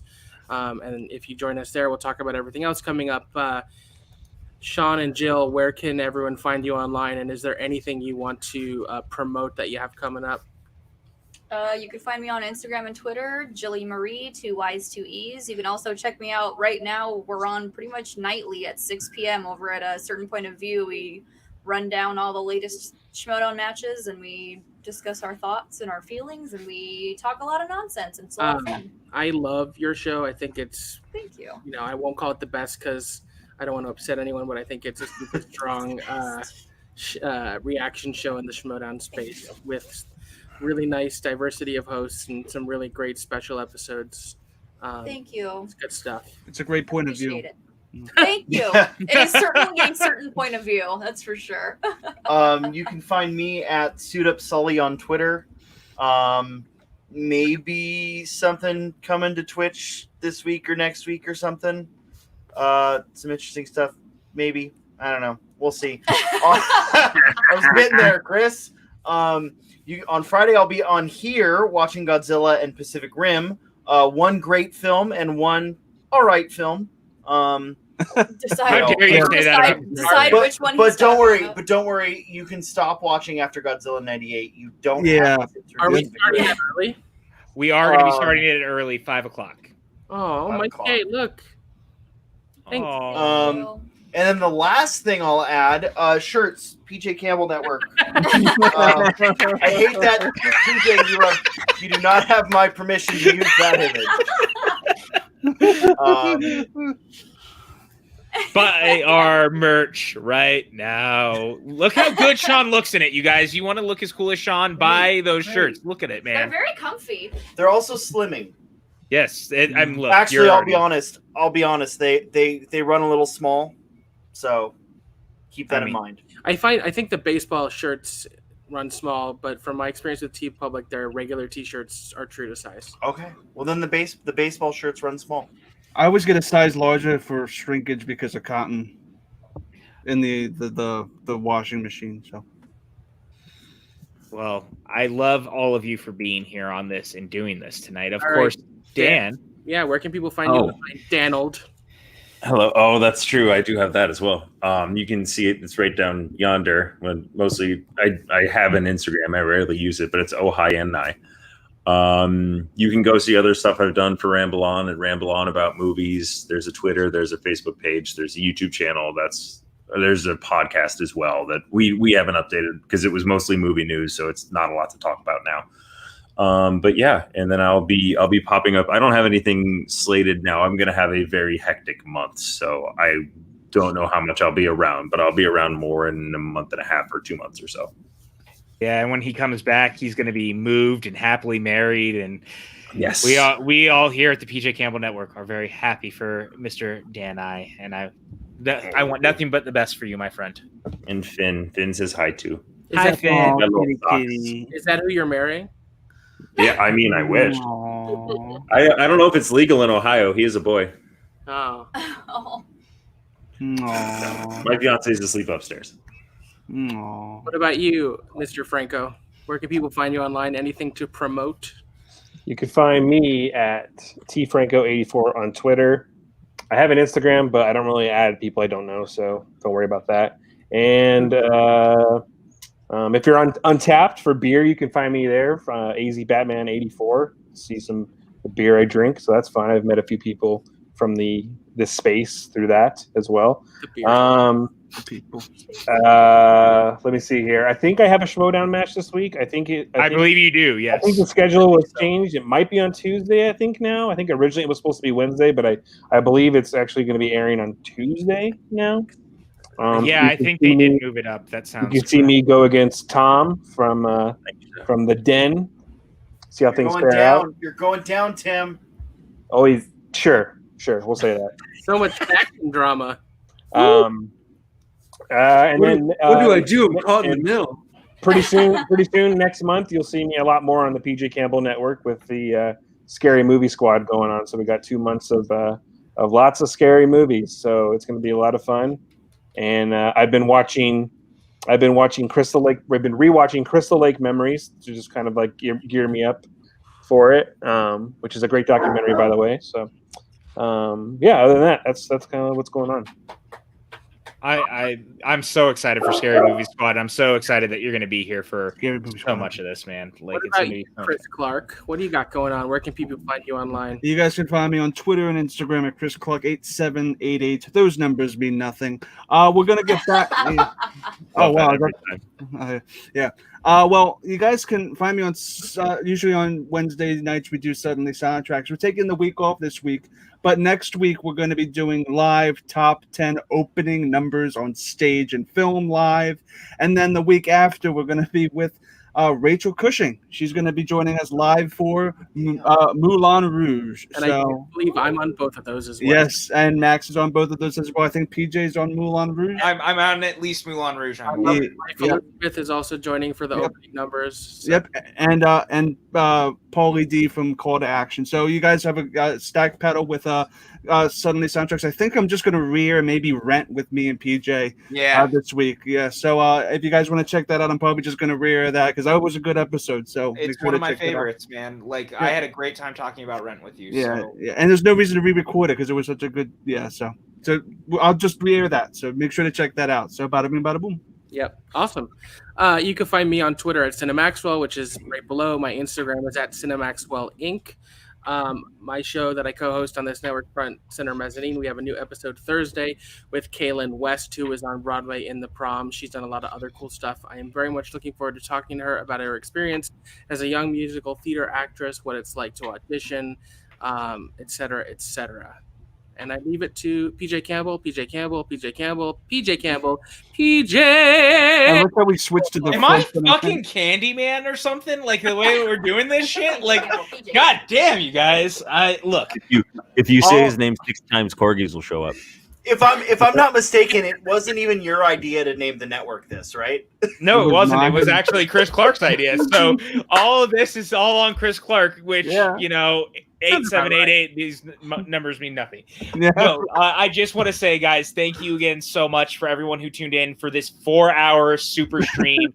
We talked about 70 films that we all love so much with an amazing panel of people that I love very dearly. Thank you guys so much for all being here tonight. You guys can find me on Twitter and Instagram at PJ_Campbell. You can find me here pretty much all the time, hanging out with these wonderful folks as we get ready for Scary Movie Squad and whatever else we have coming up, because I don't want to say just yet exactly what's happening, but we got some major announcements. Buy our shirts over on TeePublic, please, and thank you. Your guys' support means the world to us.